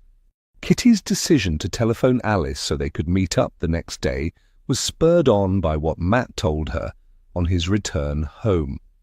She set aside her writing paper and the last few Christmas cards she had to post to one side. He told her all about the interview with Joshua Payne and what his impressions had been of the man. Both you and the Chief Inspector thought he was less than honest, Kitty said. Oh dear, do you think he may have gone to see Tilly? I don't know. I can't see how he would know where she was unless someone told him. If they did tell him, then why? Matt patted the top of Bertie's head as the dog rested his nose on Matt's knee. Maybe Tilly herself contacted him somehow, Kitty suggested. If he wasn't at his mother's, then how would she find him? Matt countered. I suppose she couldn't then. And you asked him about his routes and the ports? Kitty looked at her husband. It was a question she would have asked, given the timing of the robberies and how often Joshua Payne might return home. Regular routes for much of the time. The Americas mostly are his main ports of call, Matt said. That means he is often away for 3 or 6 months at a time before returning back to Plymouth, depending on the trade route. Kitty nodded, an idea of her own niggling at the back of her mind. He said he met Mr. Malden because he was looking for a card school. She knew gambling in such a way was illegal, but a sailor with money in his pocket to burn would have been tempting prey to Thomas Crabtree and his friends. That was his story. He claims he only knew Fred Smith in passing, and the same for Lavinia Crabtree. He never met William as he was ill. Inspector Lewis and his men are still on Dartmoor, searching for Arthur Malden, Matt said. It's strange how the man has managed to disappear so completely. It's like one of those conjuring tricks with smoke and mirrors. You know, look over here instead of over there, and poof, gone in a puff of smoke. Kitty was deeply suspicious of why there had been no trace of Mr. Malden. By all accounts, he had seemed a larger-than-life character with a lot of connections and influence in the crooked world in which he lived. Surely by now some trace of him would have emerged. She had no doubt that if the man was alive, he must have heard that the police wished to speak to him. Let us hope he is still alive. The longer time goes on without him being found, it does raise the question that he may be another victim, Matt said. Kitty knew her husband was right. She had been thinking the same thing. She had a feeling, however, that Malden was in hiding, not dead. He may be frightened for his life, she said. That could well be another reason he has not come forward. If he has heard somehow about poor Tilly. You have a point. There seemed so much that was going on back then that was not above board. Even if any or all of them are lying, it's hard to know what they may be lying about. It could just be over the gambling, or that Arthur Malden and Thomas Crabtree seemed to have been hiding and fencing stolen goods. Then we don't know if any of them were involved in the robberies. And if Tilly knew something about that which could have got her killed, Matt said. If we assume that all of them have lied to us at some point, then who do we think has been the most truthful? Kitty asked. Matt considered her question carefully. Probably William and Lavinia Crabtree, he suggested. Then let's go from there and see if we can untangle all of this, Kitty said. I'll make some tea and get us a slice of Christmas cake. Chapter 22. Armed with tea and a slice of rich iced fruitcake, they went back over everything that Lavinia and William had both told them about Thomas Crabtree. Lavinia was clearly furious that William's father had tricked or pressured him into giving him what little savings they had while he was so ill, Matt said as he picked the last of the cake crumbs from his plate. I can understand how she felt. She wasn't well herself, and she said their eldest daughter was only a few months old at the time. Lavinia said the church had come to their rescue and saved them from eviction. It was why she does so much for the church even now, Kitty said thoughtfully. I wonder. She jumped up from her chair, startling Rascal, who meowed a protest as Kitty went out to the telephone in the hall. Hello, Mrs. Craven. I hope I'm not disturbing you. Kitty never enjoyed calling Mrs. Craven, and she knew she ran the risk of being volunteered into another unwanted job by doing so. Not at all, Kitty, dear. My committee ladies have just gone home. How can I help? Is it another case? The Crabtree one? Thank you for returning my china, by the way. Dora inspected it thoroughly, and it was such a relief to see it unscathed, Mrs. Craven asked. Kitty suppressed a sigh and tried to sound cheerful. It was just something Lavinia Crabtree mentioned on Sunday about the time when her father-in-law disappeared. He had borrowed a sum of money from them. This was when her husband was seriously ill. She mentioned that the church had assisted them. She seemed very grateful for the help, and I assumed it must have been something substantial. I wondered if you knew anything about that. Well, my dear, I'm sure as good Christians the Church Hardship Fund would have certainly helped, but it would only have been in a small way. Food for the children, and perhaps some knitted garments from the mothers' group. Let me think, I would have been on the parish and church councils when the decisions were made for funding. I'd certainly remember if we had done something out of the ordinary. Kitty waited for Mrs. Craven to think back. She knew the older woman to have an excellent memory when it came to her committees and their funds. Yes, now I remember. She did have some relief from the parish fund, but only a small amount. We had quite a debate at the committee meeting about what we could offer. If I recall correctly, a distant relative of Lavinia's stepped in with a loan to cover their rent. Most generous and just in time to save them from eviction. It also meant she could cover the doctor's fees and the medication for her husband. A true Christmas miracle, I thought at the time. Lavinia was certainly most fortunate. Thank you so much, Mrs. Craven. I'm afraid I must dash. Matt is calling me." Kitty put down the receiver quickly before she could be engaged in further conversation. "That was an interesting piece of information," Kitty said as she relayed the content of the conversation to Matt. It sounds to me as if Lavinia may have recovered the money from her father-in-law.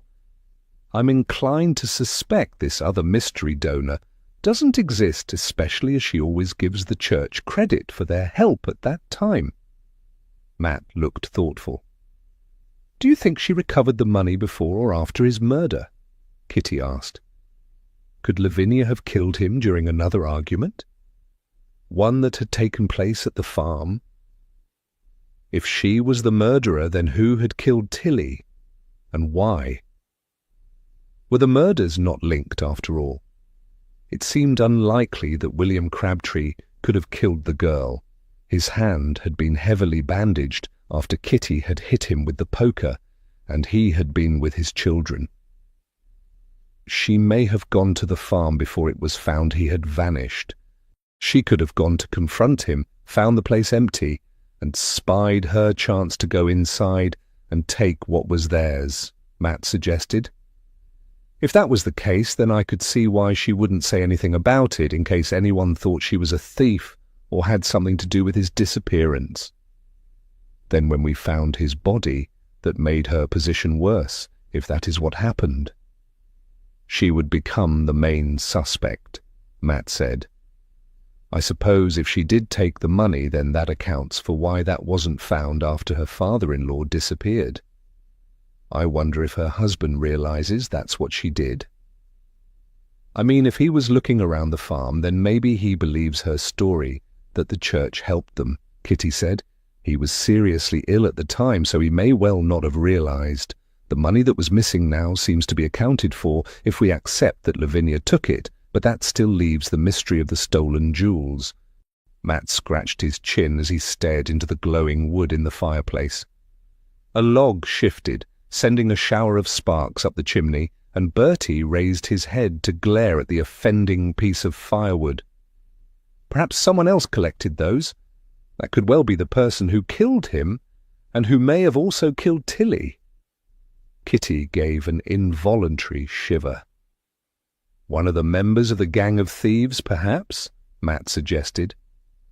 He reached into the log basket for another piece of firewood to drop onto the fire.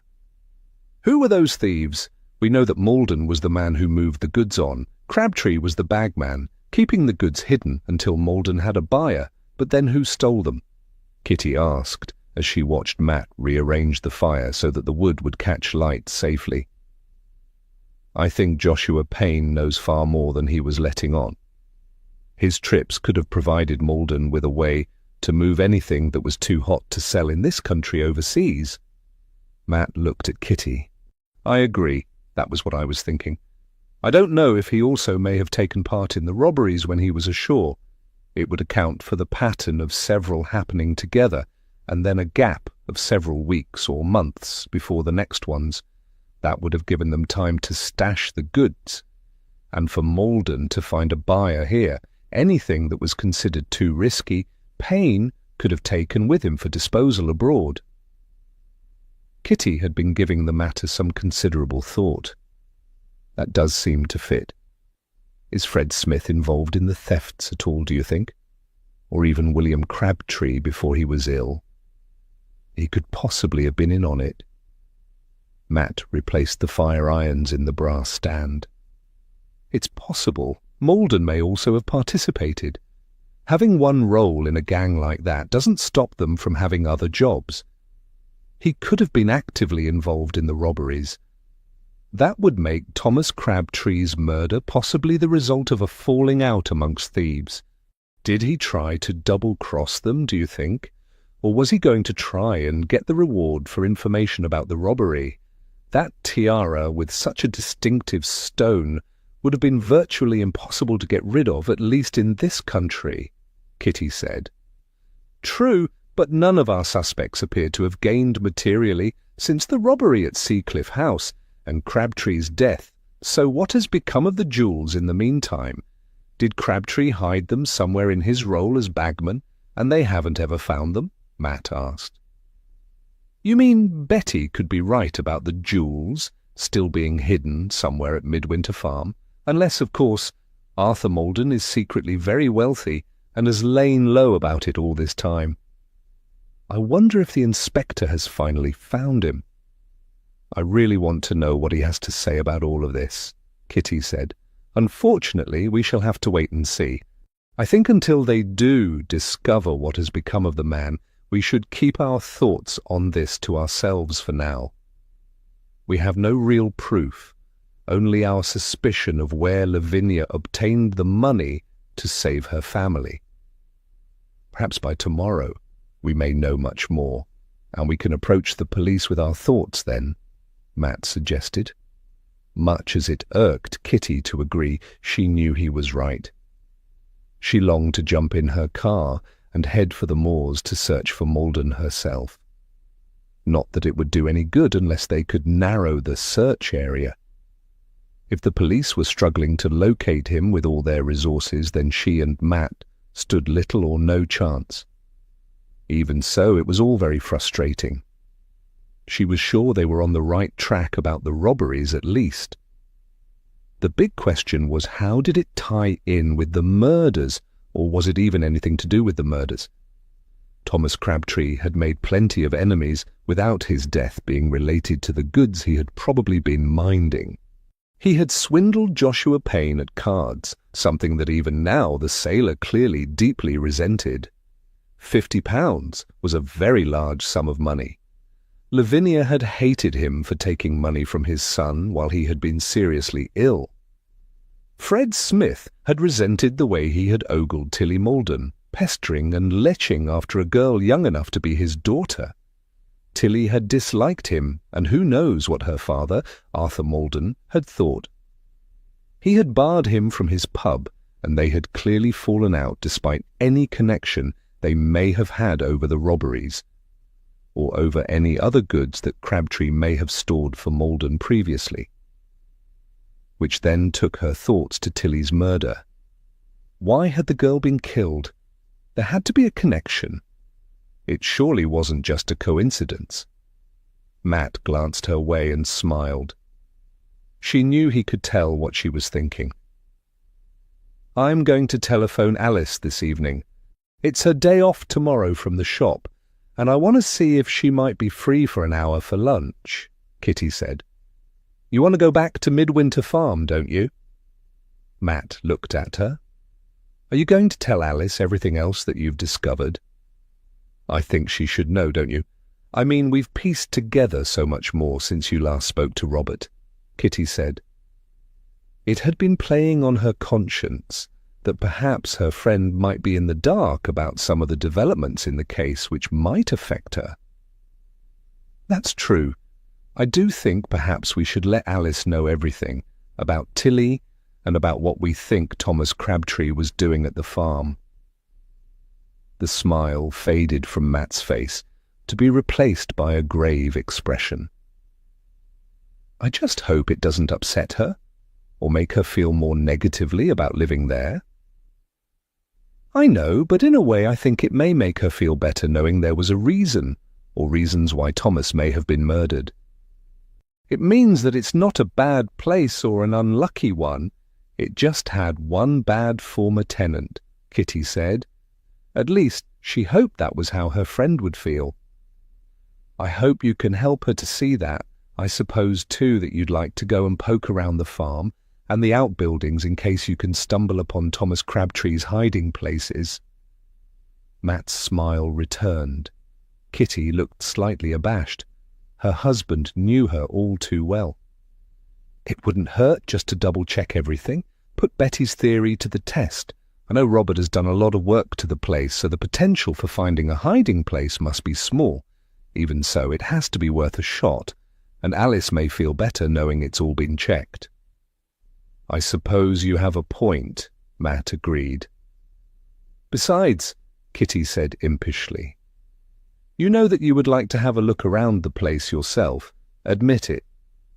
Matt chuckled and was forced to agree. After supper, Kitty telephoned her friend.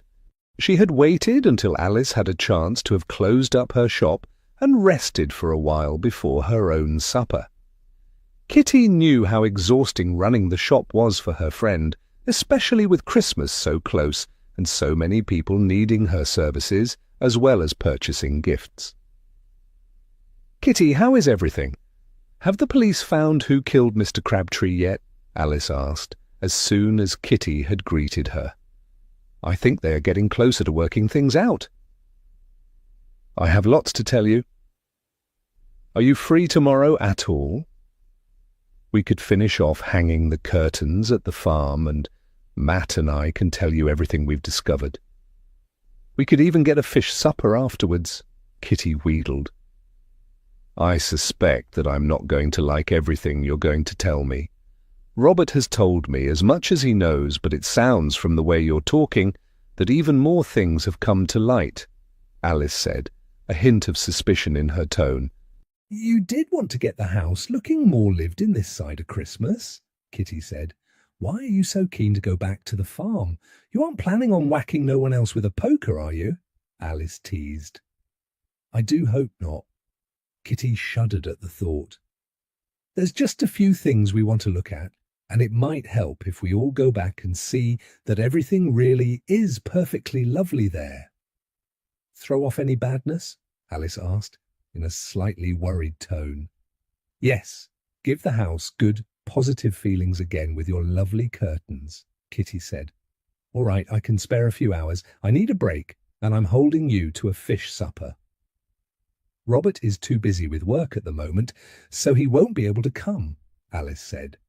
"That's a shame, but I'm sure he'll be pleased that you're going back there and preparing the house for after the wedding." Kitty arranged a time to collect her friend the next day and ended the call. She might not be able to track down Arthur Malden, but at least she could help her friend and check the farm over in case something was still hidden somewhere on the premises. There was a sharp frost the following morning, and Kitty's breath hung in a white cloud in front of her face as she, Matt, and Bertie bundled into her car to go and collect Alice. Kitty drove with care on the icy road into Paynton to Alice's shop. Matt jumped out and assisted Alice with her brown paper parcel of curtains, while Kitty persuaded Bertie to make room on the back seat for her. "Go on then, tell me the worst, and get it over with on the way to the farm. If it's too bad, then you'll have time to turn around and take me back home again," Alice said, as she adjusted her warm, emerald-green knitted scarf around her neck. Matt glanced at Kitty, who was still concentrating on the slippery road, and he launched into a precise report of everything they knew. "Another murder?" Alice asked, in a horrified voice. "And this Tilly was the landlord's daughter, the one who was seeing Fred Smith?" "That's right," Kitty said. They were back up at Hillhead now and almost at the turn down the hill towards the old toll house. The frost was thawing quickly from the fields, leaving behind bare, wet branches in the hedgerows. "Dear me! And is it all connected, do you think, with this Thomas Crabtree and whatever he was up to?" Alice asked. "We think so, but there is no proof right now. The Chief Inspector and Inspector Lewis are using all their manpower on the case," Matt assured her. "Oh, don't I know the sacrifices Inspector Lewis is making? Our Betty never fails to remind me of how busy and important he is. James this and James that. She said he had been working on the moor yesterday near Ashburton." Kitty glanced in the driver's mirror and saw Alice roll her eyes as she spoke. She could imagine Betty dropping her boyfriend's name into every conversation, especially now he was involved in trying to solve the Crabtree murder. She turned the car down the narrow lanes that led to Alice's house. Everywhere looked bleak and deserted. The red earth in the arable fields lay bare of crops, with the black crows pecking over the exposed soil. The lone pine tree that stood beside the gate loomed up out of the mist that had started to descend the closer they had drawn to the farm. Alice hopped out of the car to unlock the gate's padlock and opened it ready for Kitty to drive into the yard and park near the large stone barn where Robert stored his vehicles. Kitty parked her car and Matt lifted Bertie from the back seat while Alice gathered up her curtains. A pair of crows cawed mournfully to one another from the top of the tree and the chimney pot on the farmhouse roof, the sound seeming to echo in the gloom. "Oh, let's get inside and get the fires going," Alice suggested as Matt came to help her with the curtains. "A cup of tea wouldn't go amiss either, before we start." She led the way to the front door and unlocked it so they could all go in. Bertie followed them, happily sniffing at all the different scents, clearly delighted at having a new place to explore. Matt draped the parcel of curtains over the back of one of the kitchen chairs and set to lighting the fire. Alice filled the kettle and put it on the hob to make tea. Kitty switched on the kitchen light since the mist, and accompanying drizzle was making the room feel dark and dreary. With the light on, and a minute or two later, orange flames licking at the kindling in the grate, the atmosphere soon changed to one of cosy warmth. "Right-ho then, now what are we doing first? Hanging these curtains upstairs or poking about the house and barns looking for whatever might be hidden here?" Alice asked, as she placed a tray of tea on the kitchen table. Chapter 23. Matt proposed they make a plan while having their tea. They agreed to spend an hour looking around the farmhouse and the outbuildings for possible hiding places. Then they would stop and hang the curtains before having some lunch. "I will feel easier once I know, as there's no possibility of anything having been left here by that Mr. Crabtree," Alice said. "We can help you spread the word afterwards, too, that the place has been searched. That should stop anyone from getting fanciful ideas about looking for treasure up here." Kitty thought this should make Alice feel safer. "Like our Betty, you mean?" Alice smiled as she spoke. "We should split up to search and do each area in order," Matt suggested. Kitty and Alice agreed. "There isn't a cellar in the farmhouse. The floors are tiled all in here, and the hall and scullery space, and there's no loose boards in any of the ground floor rooms. Robert had them all fixed by the carpenter, as a few of the planks were rotten," Alice said as she sipped her tea. "William said he had checked the floorboards downstairs years ago, before his father even disappeared, and there were no hiding places there then," Matt said. "What about the attic?" Kitty asked, as she slipped Bertie half a broken biscuit from the tin Alice had produced from her pantry. "You can look if you want, but again, Robert had the carpenter go up there to fix one of the joists as it was wet from where some of the tiles had to be replaced. The hatch had been nailed shut, and he had to prise them out to get inside. I remember him saying it was completely bare." Alice looked sternly at Bertie when he sidled up to her in case she too might have a biscuit. "Well, that saves us from going up there." Kitty couldn't help feeling relieved. She hadn't fancied looking up in an attic or down a dank cellar. She knew Matt, with his fear of enclosed spaces caused by his experiences in the Great War, would feel the same way. "The bathroom is all new and the boards came up to lay the pipes for the plumbing, so that won't have anything." Alice frowned as she spoke. "This is really helpful, Alice, thank you. It'll save us a lot of time while we're searching the house by ruling some of the rooms out," Kitty said in an encouraging tone. "What about the barn where Robert keeps Daisybell the old charabanc and the tool shed?" Matt asked, as he finished his tea and replaced his cup on the tray. "I suppose they might be a possibility. He did clear the old hayloft, though, so I don't think there will be anything up on that level. I don't know about the one part of the barn, as there was some old machinery there." Alice, too, finished her drink and prepared to carry the tray to the sink. "I'll go outside and start with the outbuildings." "Kitty, is the torch still in the glove box of your car?" Matt asked. "Yes, I think so." Kitty finished her tea and went to help Alice wash the tea things before embarking on her own search of the farmhouse. Matt wrapped his scarf around his neck and tugged his cap down low before venturing back out into the cold. Bertie happily accompanied him eager to explore the many enticing scents in the old farmyard. Kitty and Alice washed the tea things and then headed upstairs. "We might as well take these curtains up with us. There's no point in wasting a journey," Alice pointed out. Kitty assisted her friend in taking everything up. The set of steps was already in the front bedroom.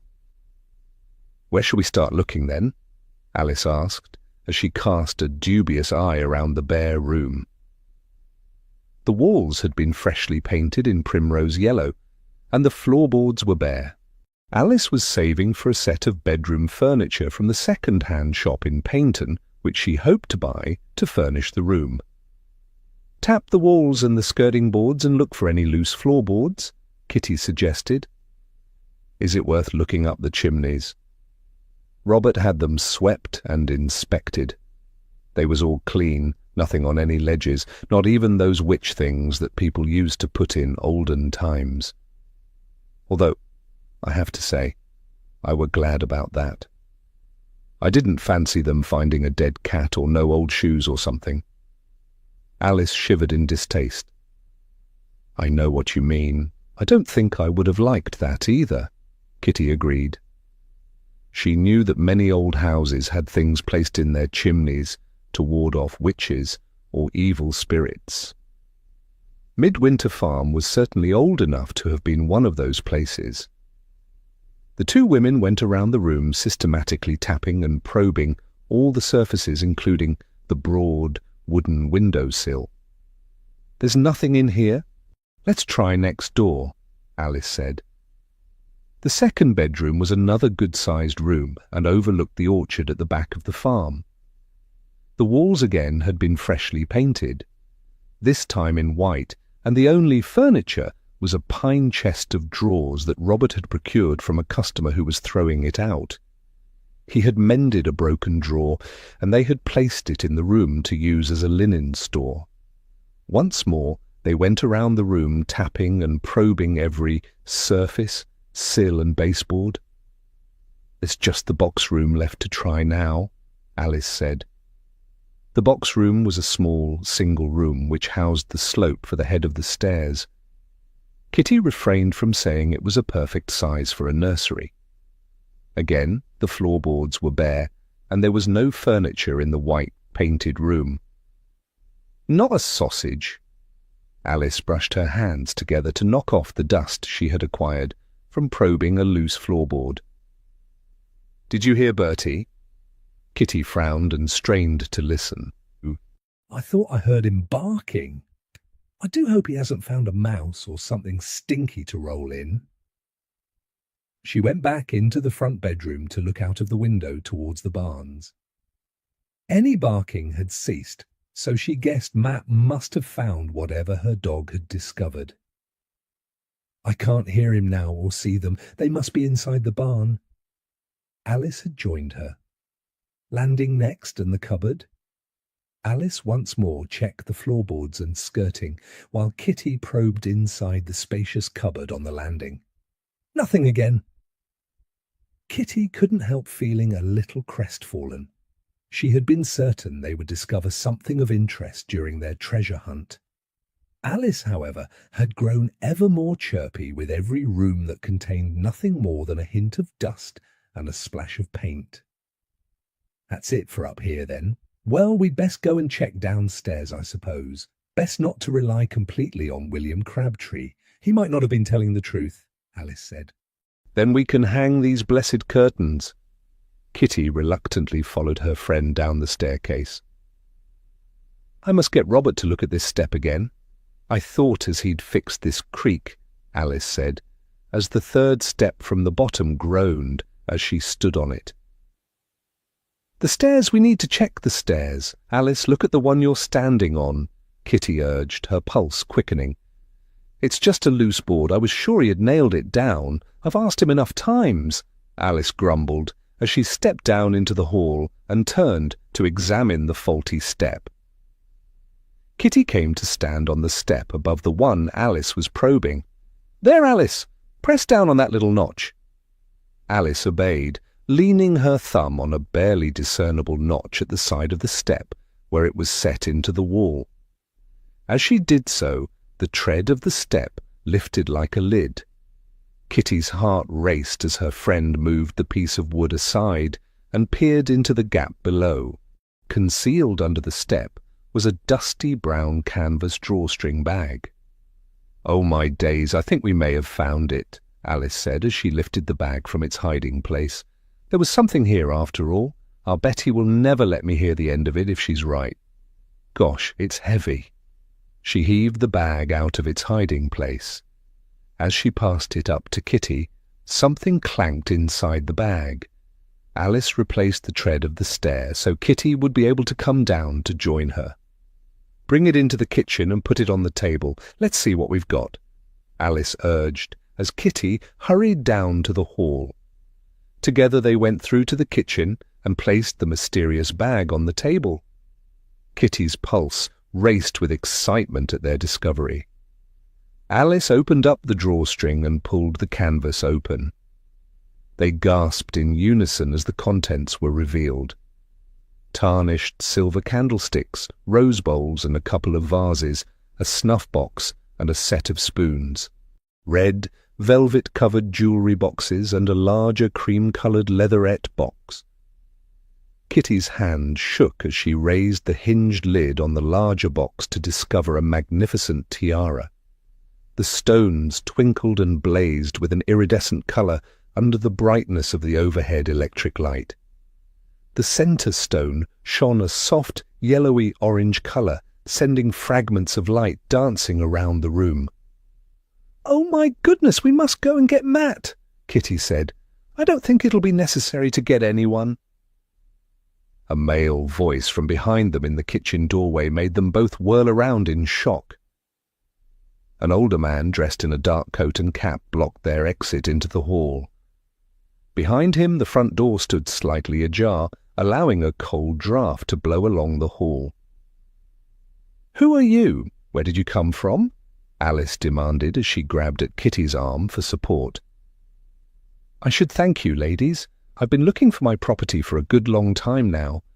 The man was in his mid-60s, Kitty guessed. He was heavy-set with cold eyes and a swarthy complexion. A handgun was cocked and primed ready in his hand, and he had the barrel pointed right at them. "Arthur Malden, I presume," Kitty said. The man smiled a thin, humourless grin that revealed brown, broken teeth. "Correct. I wouldn't bother shouting for help if that was what you was planning. The gentleman and his dog are busy right now in the barn." "If you've hurt Matt or Bertie." Panic filled Kitty's chest, and she glared at the man they had all been searching for. The barking she thought she had heard must have been Bertie trying to warn them. "Not at all. He's just cooling his heels for a bit in there. Got a good lock fitted on that door," Arthur Malden remarked. Kitty's immediate panic quelled a little at his words, and she hoped he was telling the truth about having merely locked Matt inside the outbuilding. "The police have been looking everywhere for you," Kitty said. "So I gather I don't know what I'm supposed to tell them, though," Arthur observed. "Perhaps you could begin with how you killed Thomas Crabtree," Kitty suggested. "Although you miscalculated there, didn't you, because you couldn't find where he'd hidden this lot." "I can see these are the things stolen from the Massey house." Thomas's death were an accident. The plan was to have a chat with him and collect the goods. A tap on the head to make him see reason, but he fell awkward and hit a big stone. It had seemed a good plan that we had. I'm not a violent man by nature. Arthur looked at Kitty. "Why did you come here that night? We know that you and Mr. Crabtree had argued, and you had barred him from your pub. Was it just to retrieve the jewels?" Kitty asked.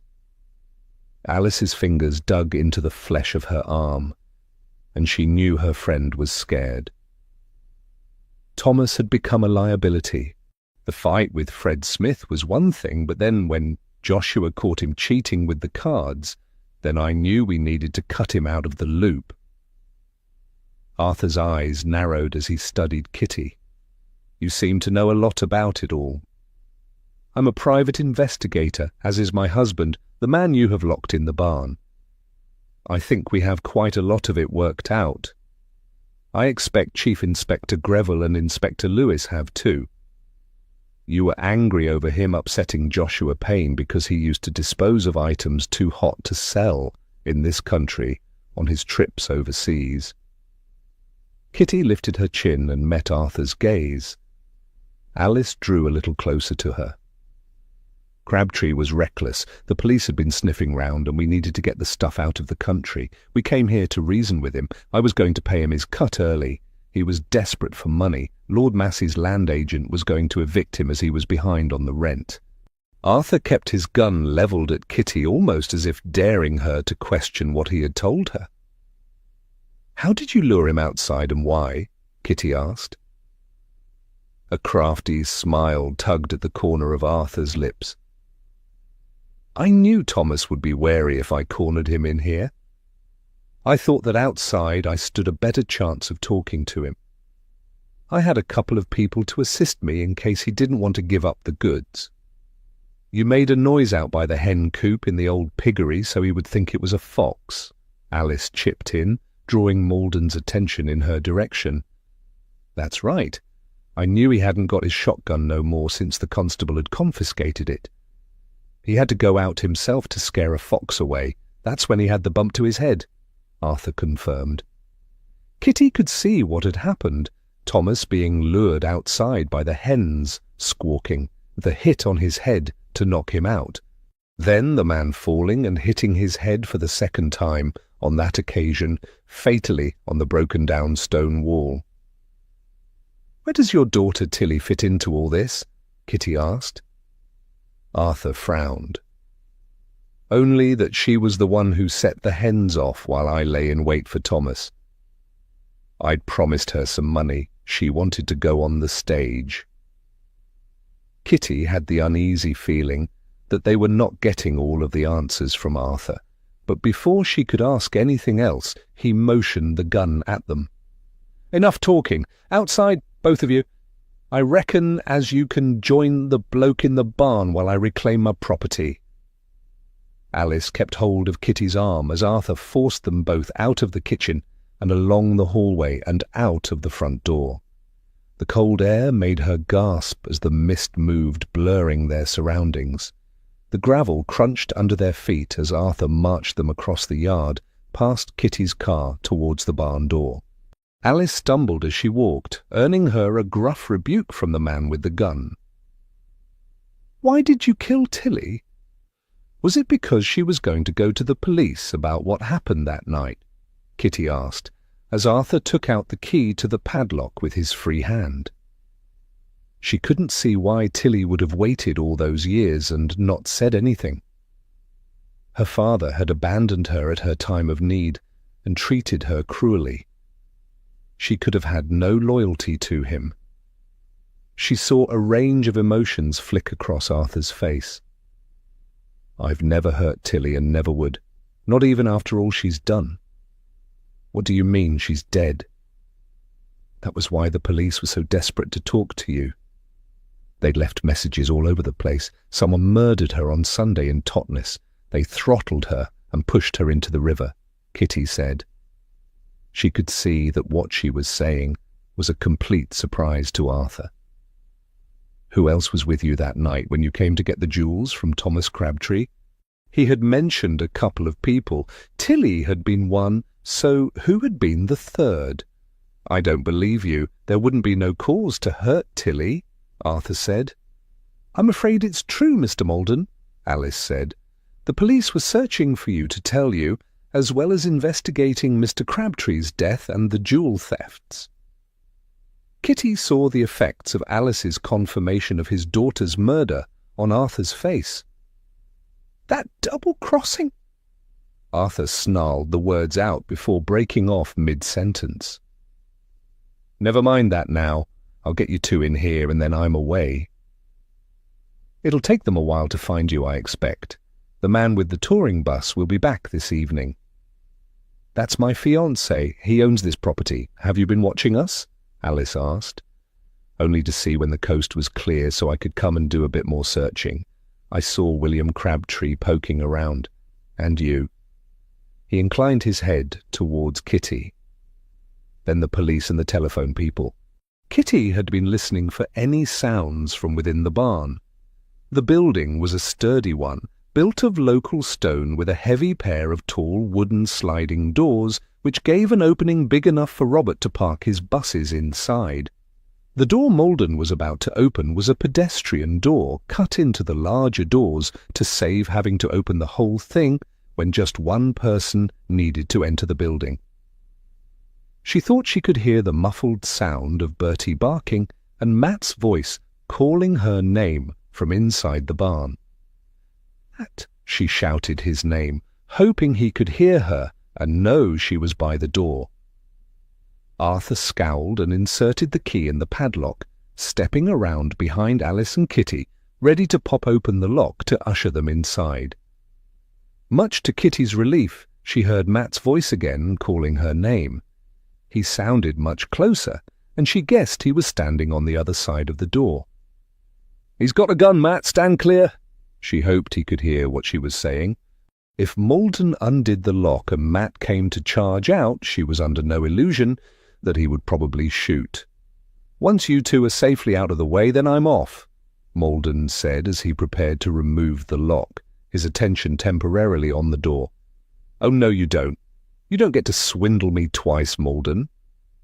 Another male voice sounded through the mist behind them.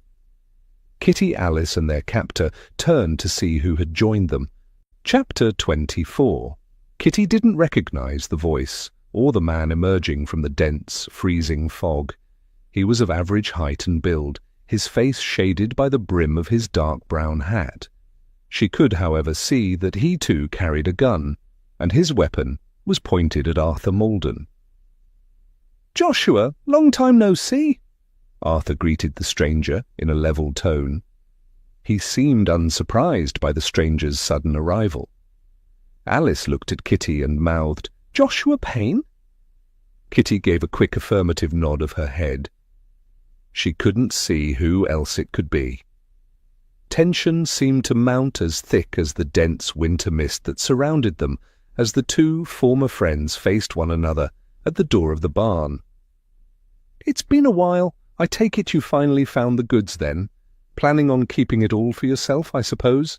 Payne asked, an edge of menace in his tone.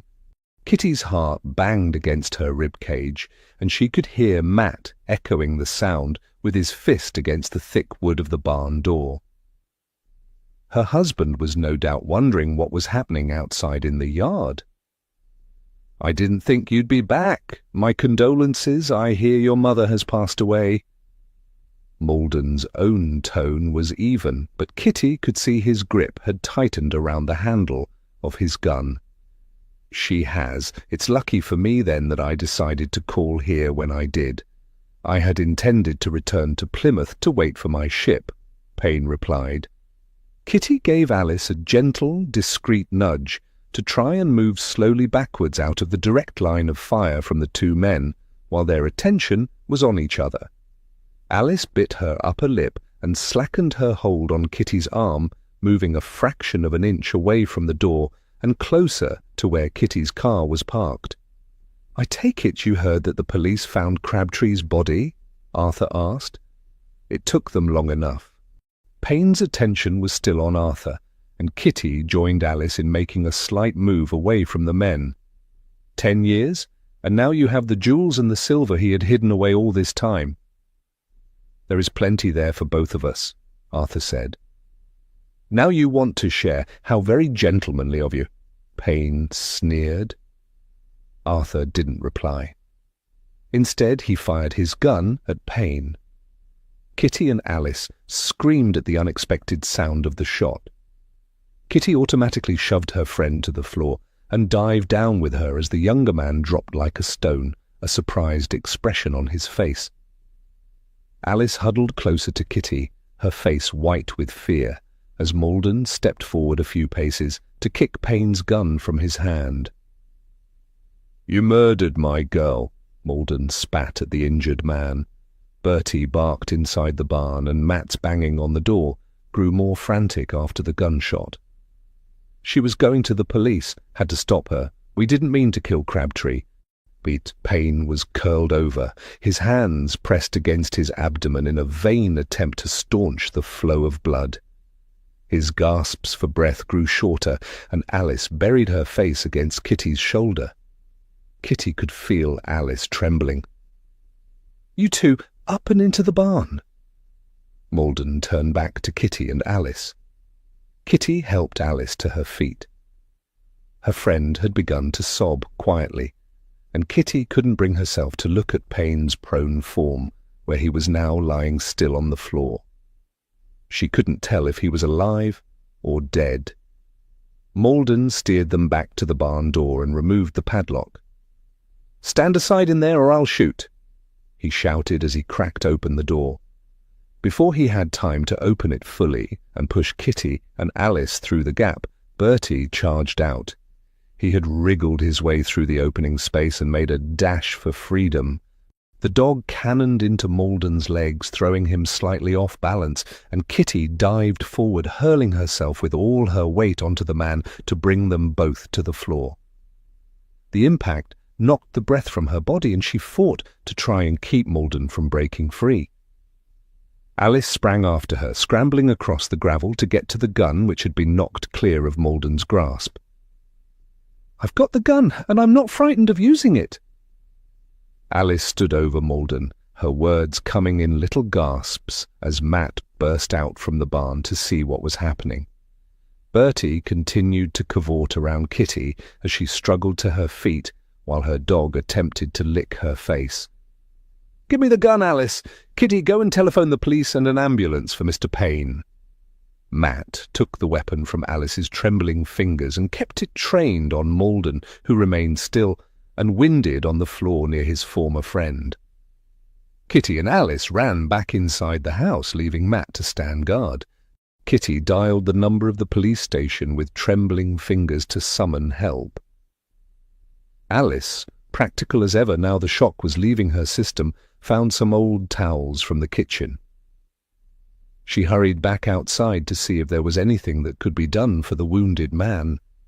Once Kitty knew the police and an ambulance were on their way, she went out to Alice and Matt, with Bertie sticking close to her heels. Matt had taken a leaf out of Malden's book and had secured him inside the barn. Her husband was now kneeling beside Joshua Payne's motionless form and was administering what aid he could. Matt was clearly using his experiences during the Great War to try to assist the wounded man. Kitty could only hope the ambulance or a doctor could reach him in time. "Malden, mastermind behind robberies," Payne gasped between gritted teeth. His voice was barely audible, his face contorted in pain. "Try not to talk," Matt ordered as Alice, pale but determined, tore up her thin cotton towels into strips to make packing for the man's wound. "Tilly was lookout going to police." Payne's voice grew fainter, and Kitty and Alice exchanged anxious glances. It sounds as if she was part of the gang. Kitty helped Alice with her task, crouching down on the cold gravel to hand Matt the makeshift bandages. "Yes, she took the money to Lavinia." Joshua barely managed the last few words before losing consciousness. "Oh, thank heaven, someone's coming," Alice said, as they heard the distant sound of a fast car growing ever closer. "It's Dr. Carter. He must have come up from Dartmouth."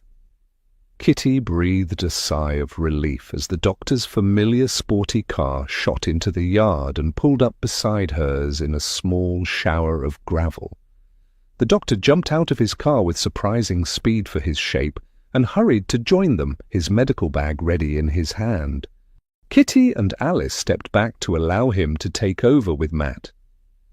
"My word, Mrs. Bryant, Captain Bryant, this is a pretty pickle." The doctor popped open his bag and started work. "We can't do anything else out here." "Let's go back inside the house and make some tea ready," Kitty suggested. "I think I hear more cars coming, so the police and ambulance cannot be far away." She could see that Alice had begun to shake again. Now the shock of what had happened took hold. She led her friend back inside the house and prepared a fresh tray of tea while Alice washed her hands. Kitty wished there was some brandy or spirits in the house. Bertie was rewarded with a biscuit for his bravery at helping in the capture of Arthur Maldon. "Oh, I've come over all of a wobble." Alice collapsed down suddenly onto a kitchen chair, as if her legs had given out from under her. Kitty rushed to her side to hold her friend's hands and to check on her. "I'm not surprised. That was all pretty awful out there. You were so brave." "I didn't feel very brave." Alice managed a weak smile as Kitty fetched her a glass of cold water to sip. "There's no brandy, I'm afraid, unless Dr. Carter has some in his medical bag. The tea will be ready in a minute. Some sugar will help with the shock." Kitty was relieved to see a trace of pink returning to Alice's cheeks. "Do you think he'll live?" Alice asked, glancing through the kitchen doorway to where they could just make out the huddle of figures in the fog beside the barn. "I don't know. Dr. Carter will do his best. Maybe, but then he has committed murder." She bit her lip, leaving the conclusion unspoken. Even if Payne was saved now, it could not be for long. He had been responsible for murdering Tilly Maldon. There were more vehicles and male voices. Kitty saw them preparing to get Payne onto a stretcher, so guessed the ambulance was ready to take him to Kingsware and across the river to the cottage hospital in Dartmouth. She knew he would need to be seen quickly and could not survive the journey to the larger hospital at Totnes. The jewels they had discovered earlier sparkled on the table before them under the electric light which was still on from earlier. Kitty retrieved the kettle from the hob where it had boiled. It was lucky it hadn't filled the kitchen with steam or burned a hole in the base while they had been busy with Joshua Payne and waiting for the police. She judged that Matt would soon be coming inside, and no doubt whoever had arrived from the police would be accompanying him. "I'll make the tea now." She busied herself warming the pot while the ambulance departed, its bell clanging. Dr. Carter also roared away, following behind it down the track. His skills would be needed once his patient reached the cottage hospital. Matt emerged from the mist and entered the hall, his face sombre and gaunt. "Payne has gone to the hospital." "Inspector Lewis is taking Arthur Maldon to the police station in Torquay." Kitty rushed to embrace her husband. "Oh, Matt, are you all right? I was so scared when Maldon said he had locked you and Bertie in the barn." Matt nodded. "I could kick myself." Bertie and I were at the far side of the barn with the torch. We were examining some boxes behind Daisybell when the door suddenly closed. I knew it couldn't be the wind because everything was so still with the fog.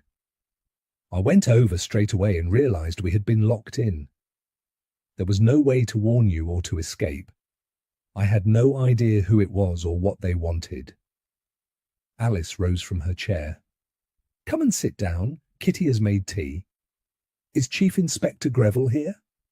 "Yes, he's just coming now. He must have driven at a hell of a speed to get here from Torquay so quickly." Matt sank down on one of the other chairs. Kitty could see his hands were shaking and stained with dried blood from where he had been tending to Joshua Payne. "Come and wash your hands, darling." Kitty gently assisted Matt to stand and walked with him to the sink where he scrubbed at his hands until they were clean. Once completed, he retook his seat. Alice added more kindling to the fire which was burning low.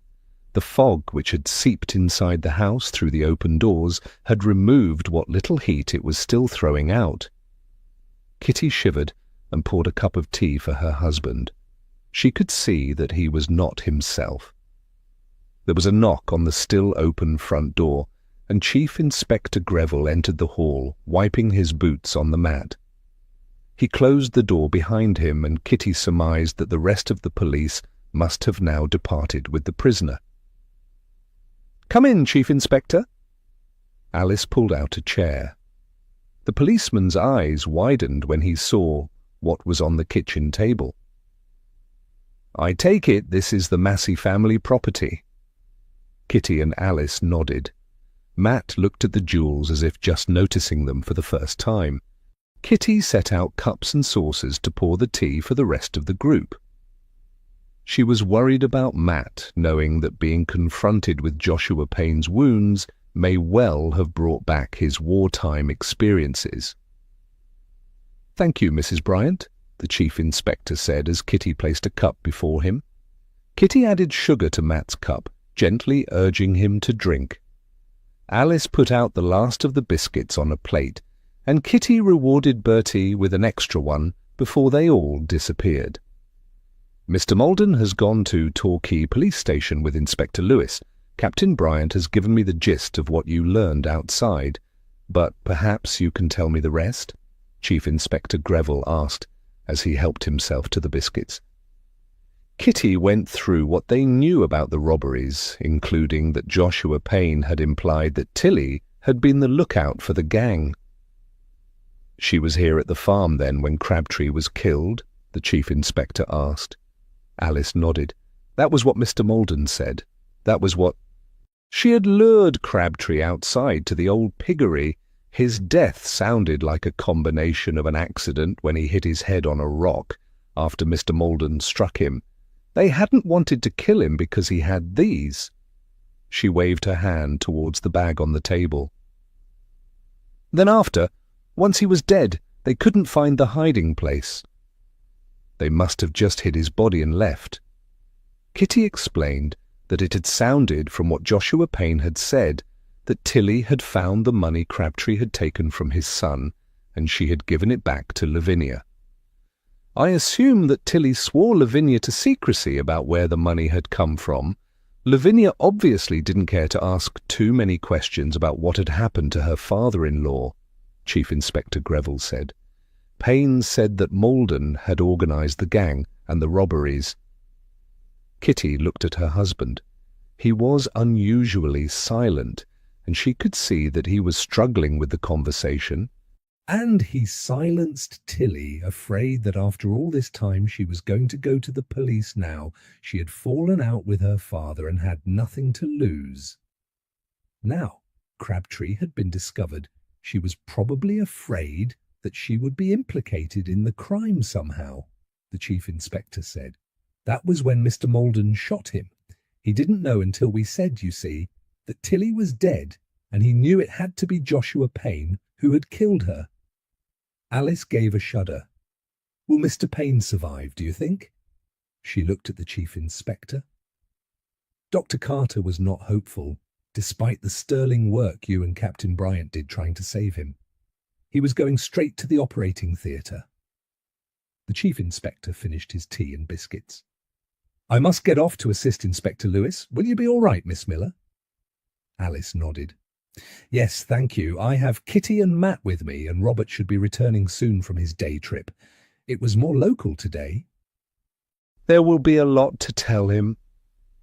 The policeman rose and gathered up the canvas bag and its contents. "I shall inform the Massey family that their things have finally been recovered. I shall also ask if the reward still stands for return of the jewels. I rather think you deserve it." He smiled genially at Alice, who blushed fiery red. "I'll see you out, sir." Alice walked the policeman to the front door, leaving Kitty and Matt alone for a moment. "Are you all right, Matt? Do you wish to go home?" Kitty asked in a low voice. She tried not to let her anxiety for her husband show in her voice or her expression. "I shall recover in a while, I promise. Don't fret, old thing." He smiled briefly, and she kissed his still cold cheek, hoping he was right. Chapter 25. The next time Kitty and Matt saw Lavinia Crabtree and her family was 2 days later. It was midnight mass on Christmas Eve at St. Saviour's in Dartmouth. They had gone to the service at the ancient church where they had married a few years before and where Kitty's mother lay at rest in the graveyard. The stone-built church was full, as always, for the service. the air filled with the scent of pine from the tree near the Advent scene, beside the altar, mingling with beeswax from the freshly polished oak pews. There was a hum of chatter and good humour as people wished one another a Merry Christmas. Matt had not been well since the incident at Alice and Robert's house. His nightmares about his time in the trenches had returned with a vengeance despite Kitty's tender care. She had been forced to clear his bedroom and lock his door at night to prevent him from sleepwalking and destroying the house.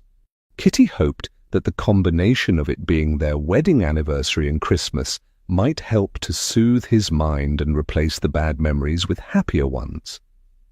They had received word from the chief inspector that Arthur Maldon had been charged with robbery and murder.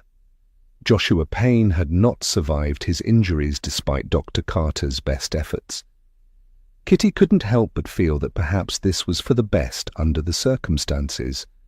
The Massey family had agreed to honour the old offer of a reward, and Chief Inspector Greville had informed Alice and Robert that it would make a handsome wedding present.